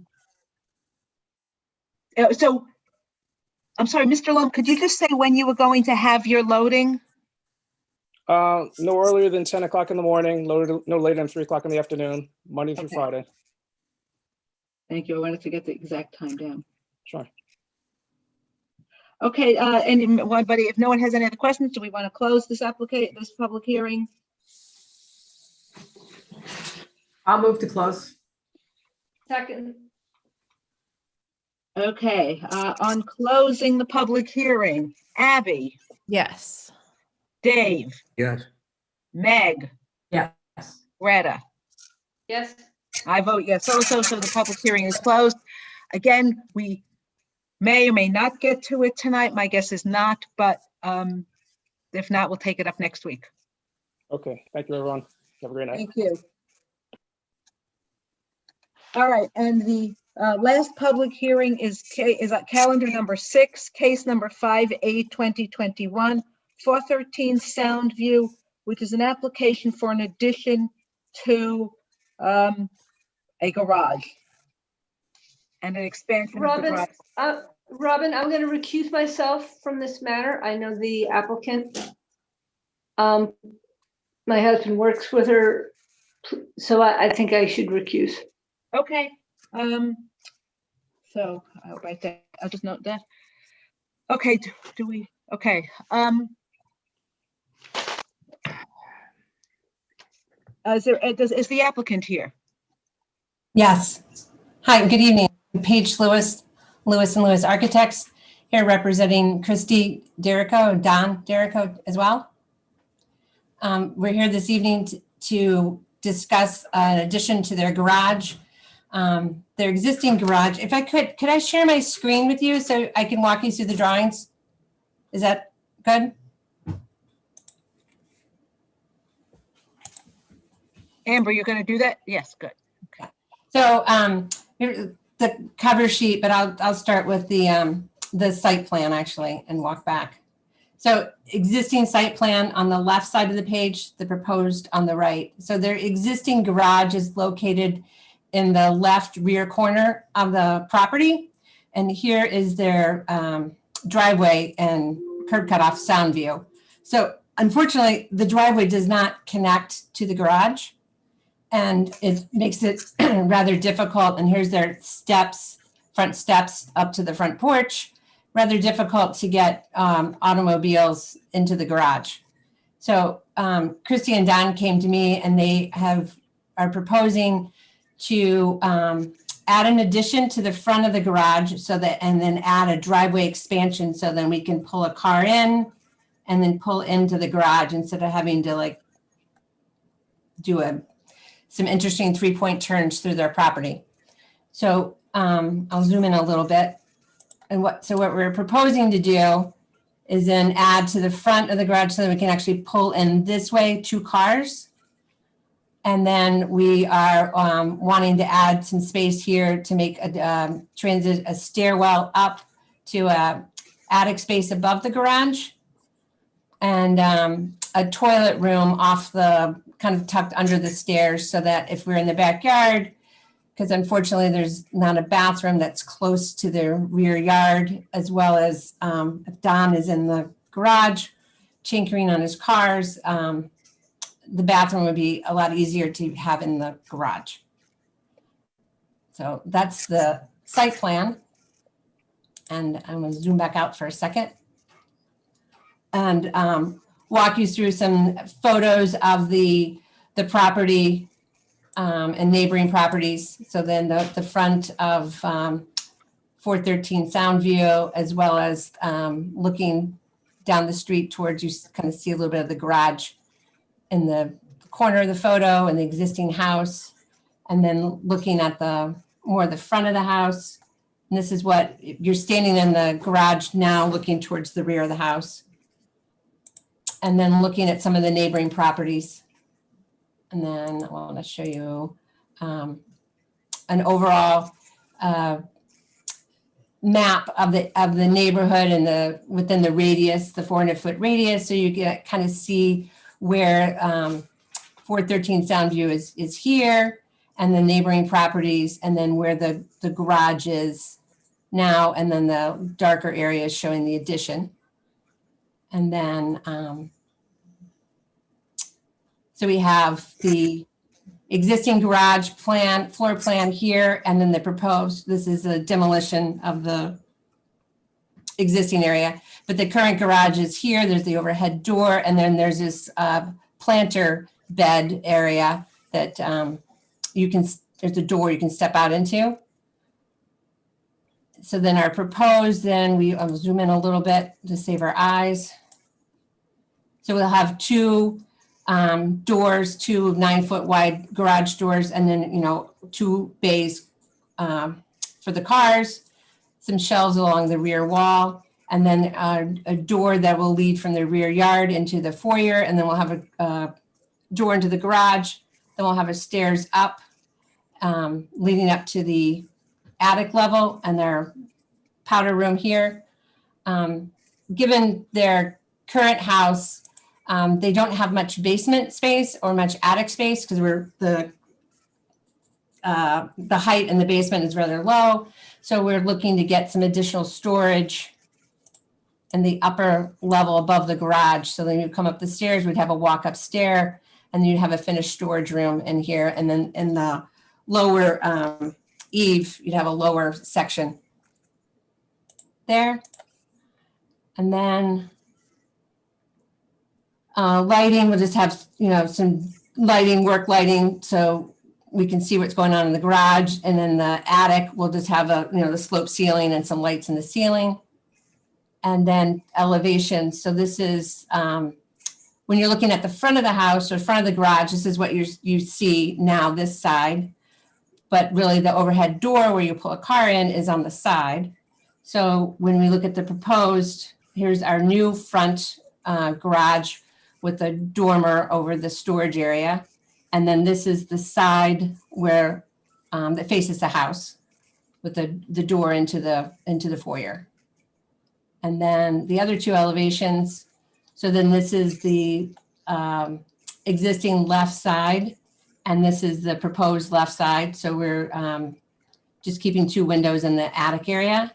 And then this is the rear of the property, and we're keeping the 2 windows in the back of the garage. We're keeping those windows in that placement. And then I think that's it for the drawings. With that, I'd like to open it up to any questions that the board may have. I have a question. Can you just go through exactly what the variance is that you need? Certainly. I'll go back to my site plan because that will explain it much more clearly than I could. I'll zoom in. So right now, I'm going to zoom over to the existing garage. So the existing garage is 4.2 feet off the side and 3.3 off the rear.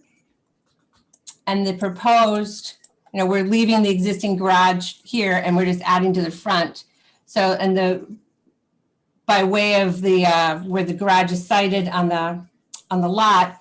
So at this point, we're at 4.6 feet and we're keeping with the 6-foot rear yard accessory setback line. So we're not seeking a additional rear yard setback. We are seeking a side yard setback variance on the left side. And the driveway, how close will the driveway be to the side, to the lot line? Good question, Robin.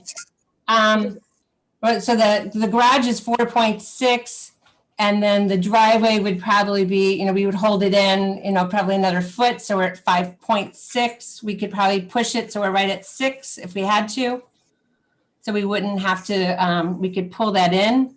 So this dashed line is the 6-foot line. And then right now my curve has gone a little bit beyond, but we can hold that at 6 foot, so we wouldn't need a variance for this driveway. Okay. Does anybody else on the board have any questions? I do. You're building up on the top of the garage, correct? So in addition to the addition, that there's going to be storage. So yeah, so I just wonder if you don't need another variance for your rear yard. It's similar to the what we just discussed, that you're increasing the nonconformity when you build up on a yard that's too small. So it's only 3 feet in the rear yard, correct? So I understand it's the existing footprint and you're building up on the existing footprint. Right, but we're keeping the same slope. So then we're not changing. Not changing the height? Not at that back corner. Can I'll show you an elevation. That's interesting. Okay. Easiest way to, so when we laid it out. So this is the rear property lines here. So we're keeping this eave height, and this all stays the same along this edge. So we just matched this roof pitch and brought it up from there. Okay. So it's not any higher in where it was sitting before in the rear yard? Right. We're still right. I got it. Okay.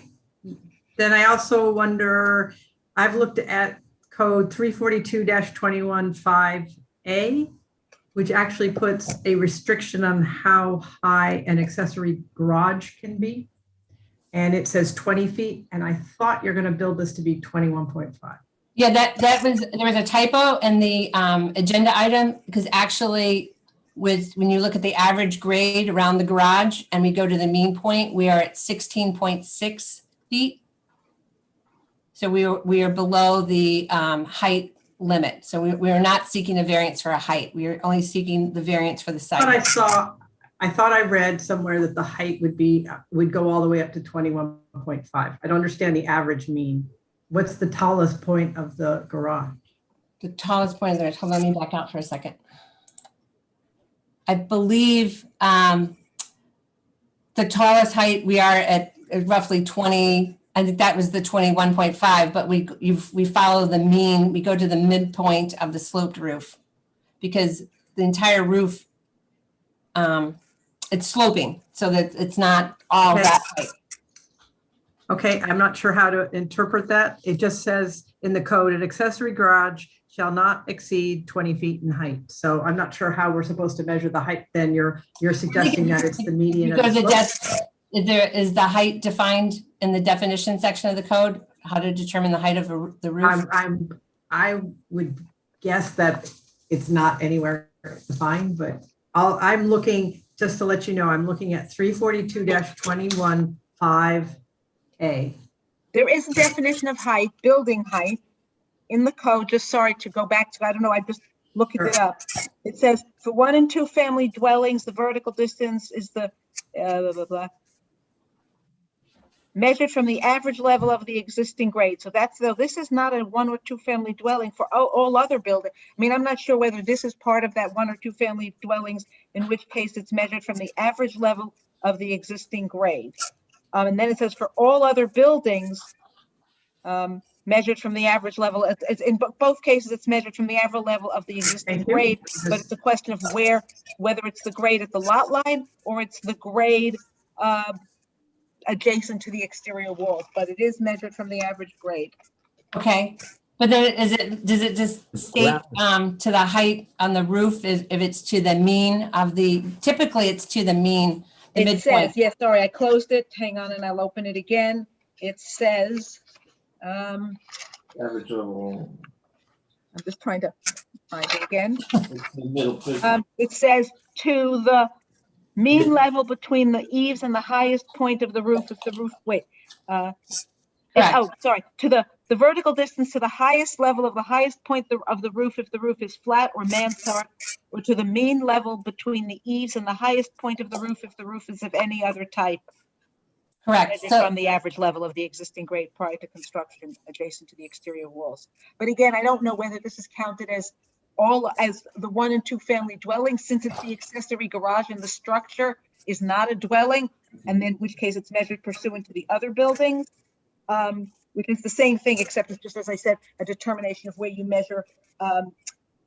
Right, but in 342-3, building height is defined. Yes, that's what I'm just reading from. Right, but it doesn't, I don't see, it doesn't mention a 1 or 2 family. It just Yes, says. it does. It specifically says, for 1 and 2 family dwellings, the vertical distance to the highest level of the highest point of the roof, if the roof is flat or mansard, or to the mean level between the eaves and the highest point of the roof, if the roof is of any other type, measured from the average level of the existing grade prior to construction adjacent to the exterior walls of the building. Oh, that's interesting, because the one I have here, it says, doesn't mention, it just says the vertical distance to the highest. My level. readings, it could be that my copy is old. So let me go on to the village webs, to the E-code. Yeah. If I'm reading an old code, Vertical I do distance to the apologize. highest level of the highest point of the roof, if the roof is flat or mansard to the mean level.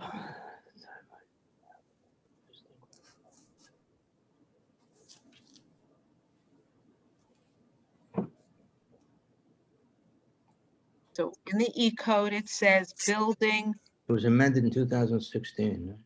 Maybe why I don't have it. This is probably from height building. No, it's still there for 1 and 2 Still there? family Okay. dwellings. It's exactly the same thing. Mine is old. So it's exactly what I read. What I read is correct. So it's measured differently. As I said, I don't know whether this is not a 1 or 2 family dwelling. So I would say this is an other building. Right, an accessory building. What? But it's not a 1 and 2. It is not a dwelling. So so therefore, it's measured from the average level of the existing grade at the lot line abutting the lot at the front yard. So going back to Meg's question originally, which is how high is this? Well, because we have some grade. So I don't know where you measured your grade average level, the mean level. Yeah, I took the average grade at the garage, but we've got to go to the lot line. Yeah. Which is, if we look at the survey, of course, that's not legible. We have some drop off. So, which might help us actually. But I don't see height. I don't see curb height or mean or curb. I don't see curb height on the survey.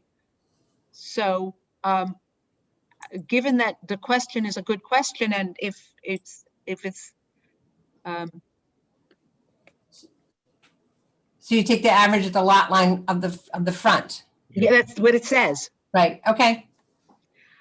So if you don't have that information, then I think you're going to need to determine it to figure out whether or not you need a variance for the height or not. I mean, I just don't know the answer to. Right. Okay.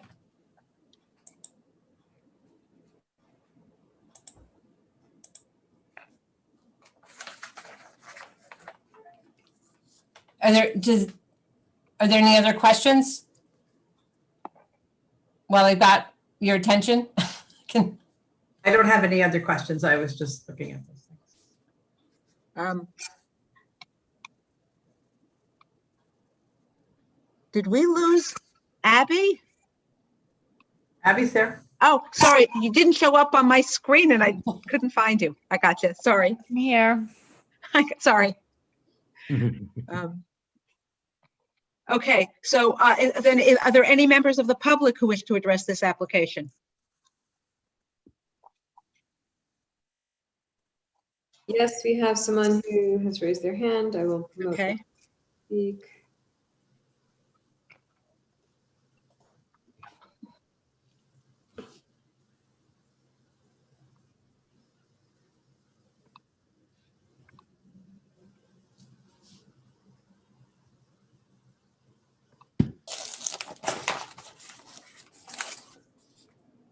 You need to unmute.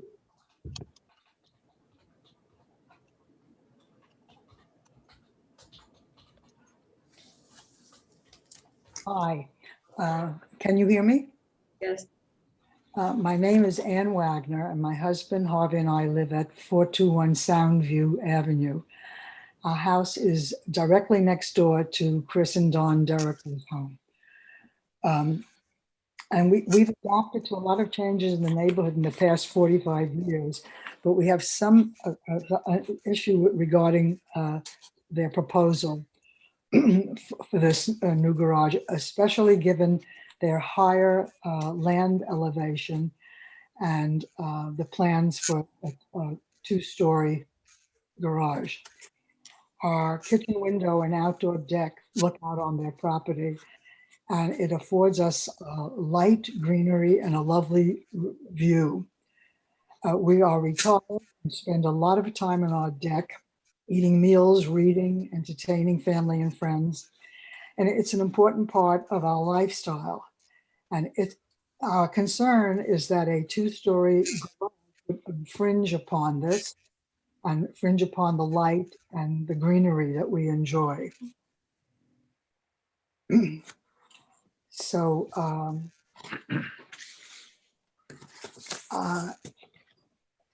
our concern also is that these issues are considered when this design is implemented. Thank you. Thank you. I have a question for the applicant.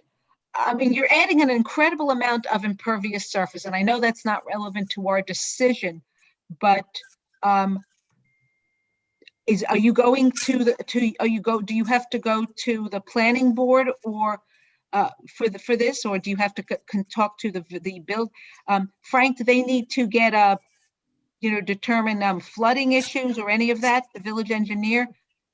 Can you hear me? Yeah. Okay, I'm sorry. I wasn't on before. I think there are some Coltex that have to be added in that driveway. Right, I think Frank's determination letter, we have to provide the stormwater pollution prevention plan. Yes. And we'll have to coordinate with the village engineer. That's correct. However, we wanted to come before you tonight to discuss the side yard, the variances. I have one more question. If we could look at your zoning table one more time, sorry.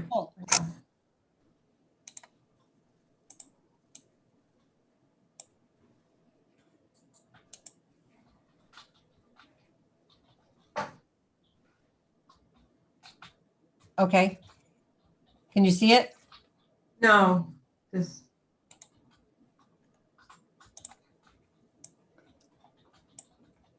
Are we still? Amber, do you need to enable her or is she still able to share? Everyone, the screen sharing is enabled. Okay, great. If we could go up to the habitable floor area, that just seems, that's not usually a term we use, the habitable square feet. Okay. And I wasn't sure how to read the square footage and your FAR from this. So I guess the first set is for your home, is the home itself, and then there's the garage. Right. So, correct. This question, I guess, is for Frank. Do we look at the FAR at habitable square footage or just square footage? Is that the correct way to look at this when we're trying to determine the FAR? I just don't remember seeing habitable square footage. Habitable.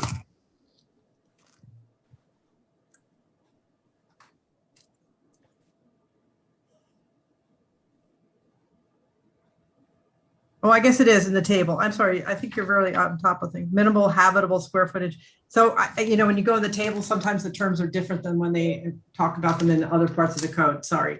That's so all right. I do see that habitable. So you're holding that the garage storage area is not habitable? Because you didn't add anything additional for your addition? No, here's the garage. And this Right. the. Oh, I see. That total is 734. I'm sorry. Right. It's all there. Okay, thanks. Thank you. Okay. You're welcome. Thank you. Thank you for the question. Anybody else, any other board members, anyone else have any questions? Yeah, I do, for the neighbor who called in, I'm just wondering if she has any photos or anything to show us, any kind of visuals that would help us understand what her concern is. I'm allowing the Anne to speak. We don't have photos, but our home is just feet away from this proposed structure, as well as beautiful old trees which afford us, our privacy. And Can you, I'm asking for, applicants, architect, I know you had photos there or plan, can you show us the photo and or something, Ms. Wagner, if you could please sort of show us where your house is, exactly. so it's the 421. I know, but that doesn't help with us. How do I show it to you? Yeah. It's not here, so. Wait a minute. Yeah, that's good. Where are you? No, that last drawing you just had. Sorry. I'll go back to the next page or the page before. Right. Hold on. This one? So yeah. Here. Do you see my hand? Yes. Thank you. Okay. So I'll zoom in.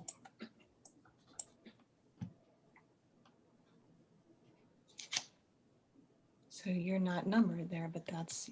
Her number's missing. Right. Okay. Right.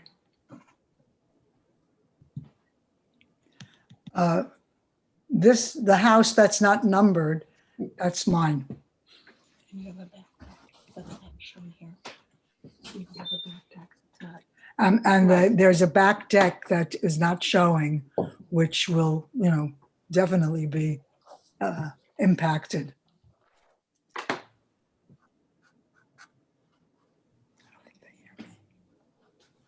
What number are you?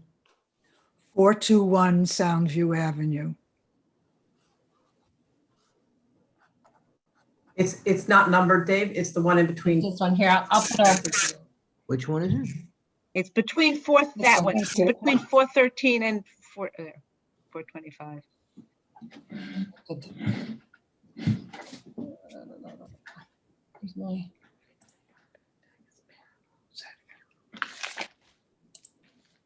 This one.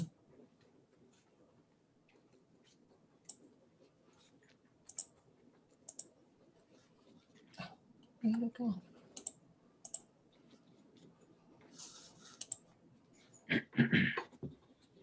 Are those two structures or is one a pool? Or? No, we're brought in from the county tax map, and the tax map didn't identify 421. It identified 425. Oh, that's a small lot, right? I got you. Yeah. Okay. Can I say something else? Yes. Our back deck is directly next to this garage, and it's not shown on the map.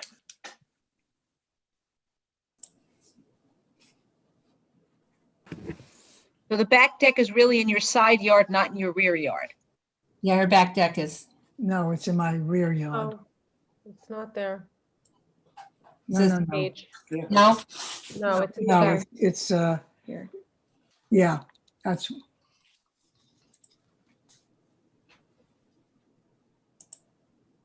Oh, come on.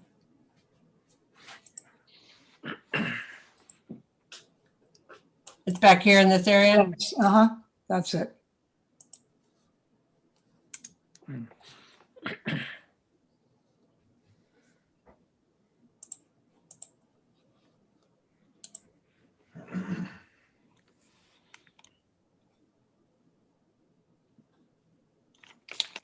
Okay, thank you.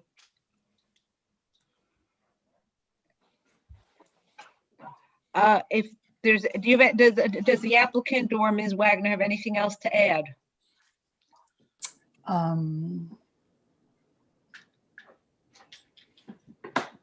Just say it to me. Wonder if any considerations for the greenery are being made.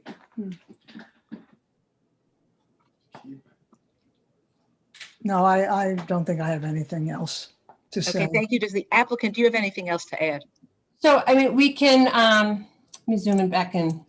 I mean, our driveway will be along here. We can offer, you know, some additional landscaping to provide some buffer and privacy. Christy and Don, are you guys? Yes. Paige, could you go back to the photographs you have of our property? Sure. If you look at number 6, that's their house. Oh, great. Thank you. Yes. 6. Here we go. Perfect. Perfect. Oh, it says 425 Soundview, but it's not That's the 425 wrong Soundview. number.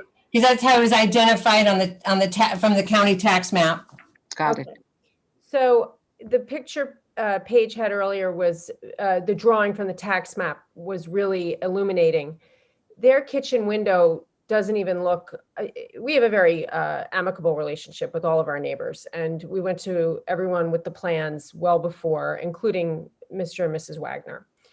And their kitchen window doesn't look at our garage. It looks at our side yard. And they love these rhododendrons that are in the back. They're not trees, they're bushes. And they're large bushes and they're beautiful. And we've always been very careful. So right now our house has a trampoline and a railroad tie area. The addition that's being proposed is smaller than the railroad tie area. And the rhododendrons, which are solely, they have some on their property, but there are ones on ours. We're proposing that we will move with a qualified gardener that I have found who has moved old bushes like this. And in the event there's a problem, we'll do what we've done always and replant beautiful trees. They have tried to plant more greenery unsuccessfully. There's been 3 trees they planted that are very spindly. We've done plantings all in our backyard, river birch that grow nice and big and about 18 inches a year. But their deck is surrounded by greenery on their own property. It's encased, which they love, and I understand that. We have a double lot. We have 100 by 100 lot. And so there was a question about surface coverage. We've always been respectful of that. In fact, the addition that's being made on a driveway, this was the shortest distance from our existing driveway to the new structure. Right now, my husband drives over the lawn and to get in the car in the driveway, into the garage. But regardless, we've only, we planted a fig tree this year. We're going to do more plantings. We'll do whatever it takes to add greenery. But this structure, as the drawings show, is set back, well back from their home. And right now we use the rafters in our garage as storage because our house, although it's large and old, it has no attic, none. And the basement has a headroom issue, which we got a variance for. And we now have 3 adult children living home with all of their stuff. But we've decided we love our home. And one proposal was to demolish this beautiful garage, and we could easily build well within the setbacks and just get a building permit. But that seems such a shame because this structure is beautiful and is like 120 years old at this point. And we are repurposing the windows that are existing in it to tie it in with the home. And historical significance is very important to us. If you look at our home, we even kept the windows. Most people would have gotten new replacement windows. We have 13 lights on the upper parts of our windows. We've put a lot of money and time into this, but we'd like to enjoy our home. My husband collects classic cars, and right now he has to store his cars at a garage. why should that be? Why can't we have a garage like our neighbor right across the street who has a very large home? And all of our neighbors have had additions for permits for additions. We've never gotten an addition. This would be our first, and we have a 100 by 100 lot. But in any event, we want to be good neighbors and we want to make people happy and enjoy their home like we want to enjoy our home. So we're willing to do whatever planting is needed, but you know, the rhododendrons are on my property. We have respected them because we do like our neighbors. But we'd like to be able to use our garage and we'd like it to look similar to the house across the street. So you see the beautiful double doors facing the street instead of this awkward sideways structure. Just for edification with regard to the garage, it is essentially an unusable garage because of the fact that the garage door to pull your car into actually faces our house. It doesn't face the street.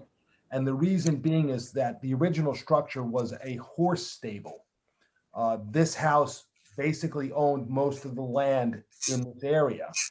And the entrance to the horse stable was actually from the street behind. So the driveway or the entranceway was from Grant Terrace behind. So obviously when they sold off the land, various lots, they sold off the driveway to their garage many years before we ever bought it. So it does, for all intents and purposes, make it an unusable garage. So I just want to, if you look at this drawing, you could see the existing wood structure, which has a huge trampoline, which we're giving to the neighbors that all the kids come to our yard. But the addition is so much smaller than what's there now. It's a big structure. And so, you know, and we want to be able to, my husband and I, you should see us, we go on an extension ladder and put things in the rafters in the garage. I got news for you. I'm 50 this year and my husband's older than me. There's no way we want to do that anymore. We can't. I'm not that much older than A little bit older. We'd like to have a usable storage space. And we love our home. This is an investment in the neighborhood. And I agree with what Paige said. We'll keep the driveway within our 6 foot. Absolutely no problem. I think it's going to look beautiful and we hope that you'll consider it. And I just want to point out. Before you, hold on 1 second. I just want to put on the record that David Neufeld has left the hearing. So that was all. I just wanted to say that it should go on the record since you can't know, but you won't realize it otherwise. I forgot what I was going to say now. It was profound. It was profound, though. It was profound. Trust me on that. No, I know. I remember now. And our architect, Ms. Lewis, had originally come and looked at the project and said to me and Christy, I think you should just knock it down and build what you want, and you can do it within your setbacks. And all you need is a building permit. And I was adamant that we were not going to do that. I was adamant because I love old things. This house was built in 1904. I do not want to knock that garage down. I love the garage. I love the windows. I love everything about it. But unfortunately, as I indicated, it is completely useless to us. And I literally do. And I can only do when it's drive across the lawn when it's not wet. But I'm driving my car on my lawn and doing a K-turn to get in and out of the garage. It's kind of ridiculous, to be honest with you. And I think what we're proposing is not really outrageous. And as my wife pointed out, the trampoline is there. Okay. So Ms. Kramer, one other thing, the flag patio, we were careful to use crushed bluestone. It's not in cement. And I know that impervious surface has a specific definition, but I wanted to point that out to you. We've made every effort to decrease any, to increase impervious surface and try not to use asphalt. And there's plantings in front of our stairs that you can't even see. And the driveway will be configured in a way so we don't have to touch those. We want trees, trees, trees. And if the Wagners want more trees on their side, the ones they've got aren't even giving them cover. I'm happy to have bigger trees so they can have their privacy. Okay. Meg and Abby, you are left. Should we, it seems to me that there's nobody else that we should close this hearing. Do you have anything else you want to ask Meg or Abby before we? No, I had all my questions answered. Thank you. Great. Do you want to make a motion to close? I'll make a motion to close. All right. I'll second. Okay, so now to vote on it, Meg, Yes. Abby, Yes. and I vote yes. So the hearing is closed. We won't get to it tonight. Now that I looked at the time, I can tell you we Thank won't you. get to it tonight. Okay, thank you. Thank you. Greta, if you're there, we've closed the hearing, so you can come back.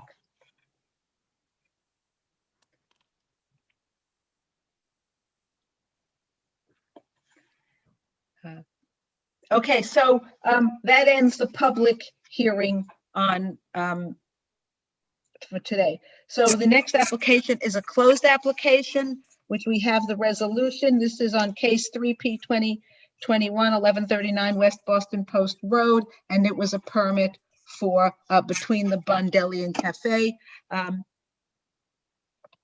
So does anyone have any comments on this draft resolution? Charlie, you said that there's a place where we're supposed to insert findings. It seems pretty straightforward. You are looking for us to add something there where it says insert findings? If you just wanted to have a discussion as to, why you feel as though the special use permit is appropriate, I can add those and then we'll finalize it and I'll send it around for circulation. And then one comment I had was, I'm sorry, just one more comment was I'm sorry, I don't have it right in front of me, but I have it in my memory, that they need to come back if it's a new owner or if it's sold. That I can share my screen and put it up if you'd like. would be great. It's just I'm getting late and finding it hard to find all my docs now. I completely understand. Can you guys see the resolution? Yes. Yeah. So if you go past where you said, and then further resolved, hold on.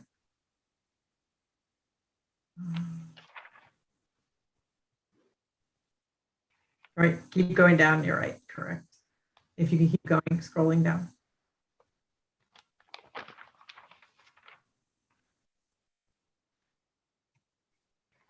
I'm sorry, I can't find where it says they have to return if it's a new owner. I know it's I don't think we've been saying that anymore.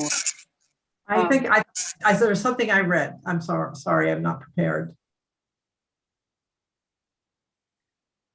I think I don't recall putting. Okay. It just says there's a special permit grant and shall expire upon a change in use of the premises. I thought you had. I'm sorry. I'm sure I had read something about a different owner.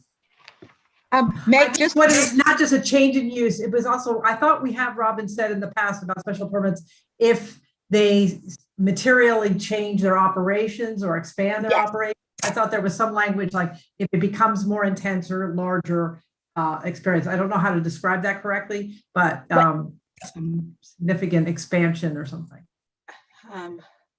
Well, I mean, I don't know. I don't recall that we had that because it was always a change in the use and an expansion would be a change. So if you think that we need something else, that's fine. I don't have a problem with adding something else. It just seems to me that almost, I'm taking it from a code as like a use, like a different use. You're going to. Oh, I see. A change. So then a change or expansion of the, any shouldn't be a change. Any change.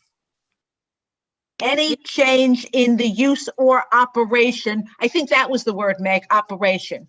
Use or operation of the premises. Yeah, but I don't want to make it too onerous, but material change in the operations.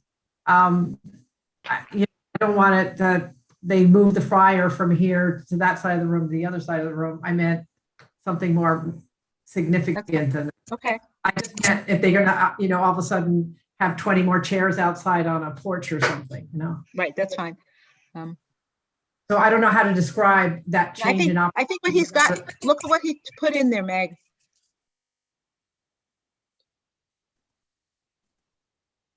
Yes, thank you. I noticed something. Can you scroll down a little bit? Stop. The approval, it should be this Oh, approval. I guess that's fine. I've never seen that language before. The word approval in there. Usually it's just this resolution is only applicable. Yeah, it's probably redundant. The resolution is the approval. Yeah, so, okay. Now, we had usually put in, 1 year for a new business. no, 3, it was always 3 years. We only had 1 year when we had concerns, and I don't think we had any concerns about this. I mean, no, I'm looking at the G. Any approval from the planning board must be, to the extent the applicant requires approval from the village must be consistent. We have always put in that minor, maybe we only did that on variances, about minor changes that they could make, that the building inspector could improve minor, but I guess that's a variance. Never mind, I don't forget it. That's really relevant to variances, not to this. I have a couple of comments. D and E seem duplicative. How are they different? D and what? Oh, D and E. Yeah, it's the same. She's right. Yeah, one was aimed at the rear. I think D was aimed at the rear of the premises and E was aimed at the front. But I think if the board is okay, then probably can just delete E. Can we pause for just a minute? Let me just consider, because we were saying that the spaces themselves should be designated and there should be a sign in the front telling them to go to those spaces. Right, but there are no parking spaces in the front, so it should be, so I think it should be, the applicant is required to provide signage in the front of the premises for all, I know, I'm sorry, but you're changing it now. It said the applicant is required to provide signage for the off-street parking spaces, which would mean like painting on the space or having a sign right across the space. No, he's supposed to put sign. We had said he had to there had to be a sign in the front saying go to the back. That's what. We also said that the spaces had to indicate next to the spaces, it indicated that it was for the deli as well. Well, so that it's to show them the applicant is required to provide signage in the front of the premises and in the parking area in the rear, but it's really two separate thoughts. The applicant is required to provide signage in the front of the premises indicating that there is off-street parking in the rear of the premises, together with signs in the rear. Why don't we just leave it? It's fine the way it is. It suits the purpose. I don't think it's clear the way it is. Yeah. So do you want to come up with something? Number D, if we could just tighten up D, the applicant is required to indicate off-street parkings are assigned to the business or something like that, rather than just sounding like. No, that's in the. No, this is D. Oh, D is adequate so maybe signage. in the rear parking area, the applicant shall indicate that all parking spaces are restricted to this use, or something like that. It was supposed to be dedicated. It wasn't supposed to.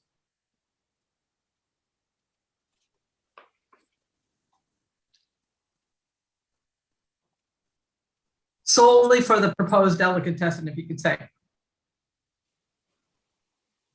No, but this is the applicant is required to provide signage that all off-street parking spaces shall be solely for the proposed delicatessen. And then I think that's the end of the sentence there. We don't need indicating customer. Thank you, Charlie. No problem. The screen share is a great tool when we're going over resolutions. Yeah, it's good. It's very good. I'm looking at B and G, and the B is G. The first sentence of G is duplicative of B, so I think you can take B out.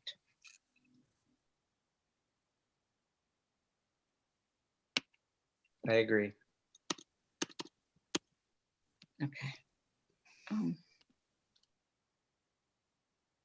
Now going back to the findings, I'm sorry, did anybody else have specific comments? Otherwise, let's talk about the findings and why we're doing this. Okay, then I will suggest that this location has been previously used for restaurant use, and restaurant use is appropriate for this location. That they're not changing anything. mind if we They're not say- making any changes to the building or to the parking area. I'm just putting notes here and I'll clean it up later. Yeah, do you mind if we say food establishment instead of restaurant? I like to be a little. It's fine. That's fine. And then that that no changes are being made to the physical structure of the building or to, there are no physical changes to the exterior or the parking area. Nothing, there's no, yeah.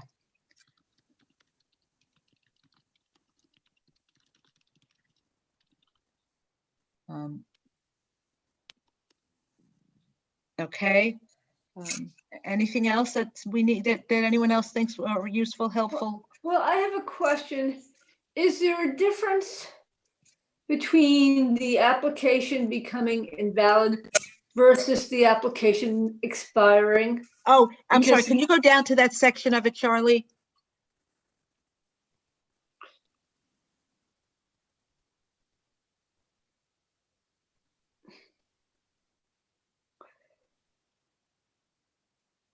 Well, it's not that it renders the permit invalid, this special permit invalid shall, isn't it really, you're, what's the word? Not eviscerating, there's another word. Well, is it expiring? Because we say expire in A, and then in H we say both expire and invalid, and then in I we say invalid. Wait, I'm sorry, say those sections again, because he changed the lettering a little, but that's okay. Oh, so there's A mentions, What does A say? Can you go up to A?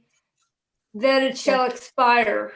Upon any change. Okay, so it's not that it shall expire, because I think that's right. I think it's not that it's going to expire. Expire relates to time, and it's not a time related thing. It's that shall terminate. Simply terminate. Are you okay with terminate? Yeah. Yeah, that makes sense. Now go down. Okay. Now we go to G. And if you fail to make the renewal application, it expires, and that's right, because that's a time-related thing. So G is good. And then the last one, H. So I'm not sure what the right word is there. Well, does it automatically terminate this? Maybe it automatically terminates the permit. There's another word I'm thinking of, and it's not eviscerate, but it's not revoke. Maybe it's revoke. Yeah, revoke I think is good. So then this permit shall be revoked upon the failure to observe and perform any of these conditions. How's that? Could revoke be used on the beginning in A? Because A isn't, we're not revoking it, it just terminates. Oh, Okay. You wanted to revoke it then too? I could. Maybe. Yeah, we could.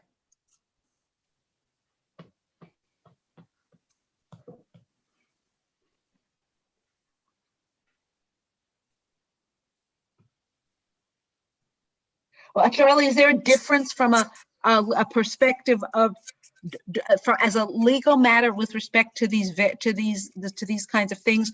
Do we have, in other words, certain things you have to take action to do? Do we have to take action to revoke? In which case, make this terminate? Actually, I think terminate is better anyway. Greta, as I'm looking at it, this permit shall terminate upon the failure to, just make it simple, terminate. Okay. Or to rescind. Oh, yeah, that's rescind is probably the word I was looking for, but I think I don't know. Anyone else have thoughts? No, terminate seems more passive. Revoke or rescind sounds like there's some action had to happen. Okay, so this permit shall be rescinded. No, I think terminate is better. Oh, I thought you were saying you didn't want terminate. I'm No, sorry. I think terminate is it's just gone. Okay, yeah, okay, so Something shall actually terminate. has to So go not into shall play. be terminated, shall terminate. It's automatically. Because be terminated implies might imply you have to do something. Fine. And it's not observe and perform, observe or perform. If we have both words in, it needs to be observe or perform. No, to perform. But it's not all of them are performance, so wouldn't it be observe more than perform? You just meant or instead of the and. That's why I said make it or, observe or perform, but if he was taking out one, yeah, that's all. Okay, that's good. Anybody else? Anything else? No, Robin, everyone, I'm gonna have to jump. I can't stay up anymore later. I'm sorry. There's three of us, we can still vote. We just need a Yeah, quorum. 3 of us, we can vote. You don't want to wordsmith resolutions, Abby? At 11:40 at night, I don't know. We just need to get to the point we take the vote so that we. Yeah, if no one else has any comments, let's just vote. Yep. Oh, somebody has to make a motion. I make a motion to adopt the resolution As amended or as edited or something. as amended. Okay, I'll second it. And let's vote. Abby, and then you can Yes. leave. Okay, yes, and good night. Good night. Good Greta, night, Abby. Good night. Yes. Meg, Yes. I vote yes as well, so we've adopted it. Great. And so I think at this point we should adjourn. Anyway, we could do dental equation really fast, just so that they have the resolution next time. Just, I think that was an easy one. Yeah, well, you know, Amber says no. the only comment I have about the dental resolution is that, you know, when I looked at the pediatrics, it was pretty vague. And if you go to Andrew's commentary, he has some very specific factors which make the situation unique, and I think we should include those unique factors. We don't have to vote tonight. We can just have Charlie do a draft resolution to approve it with more specifics in there. Then we can do then the we can vote. wordsmithing and have it done for the next meeting. Yep, I will For the- circulate a draft resolution. It just seems like pretty straightforward, and that way we don't. Yeah, I hold her think up. the big thing is making sure it's not any bigger. Yep. Thank you, Charlie. Not any bigger, but we do. Oh wait, Dave did have a comment that he said he texted just in case we were doing this, which is that he was concerned about the hours. The pediatric place is open, so having a an all-night sign makes sense, but they are not. His comment was the use is not open all night, and therefore maybe we can have the. I'm sorry, I we'll have to discuss it when we vote. I know that when you keep the business open and everybody's going to a restaurant, you want your sign lit up whether you're there or not, so they know oh, there's a dentist here. So Okay, that's fine then. So then we'll have to discuss that not next. just directional. There's people coming for a restaurant, you want your sign lit up. Meg, She's that's spending- fine. We'll discuss it next Yeah. time. That's fine. Then we'll discuss. I just wanted to raise it because he had raised it before he left. Charlie, are you going to do your summaries? I think you had done summaries of the meetings. Last and month then we didn't get your summary of the. Yeah, No, he did summaries before the meeting, right? When we have the agenda. We have a pretty good schedule now finalized that we're following, so I will make sure you get those. Wait, Thanks, if we're that's doing great. Pretty handy. simple ones, just as we could, what about 100 West Boston Post Road? Yeah, Right. let's. I think that's an easy one. If you could draft a resolution for that one too. Yeah, approving the special permit. And just making sure they load in the back, not on the And they street. load his hours between 10 a.m. and 3 p.m. because there are residential uses there. Okay, I'll have that one ready as well. Okay, great. Make sure to get the summaries out as well, Greta. Okay. So then if that's it, let's adjourn. It's late. I'm tired. I make a motion to adjourn. I'll second it. Okay, Oh, Greta. aye. Meg. Yes. And I vote yes. Good night, everyone.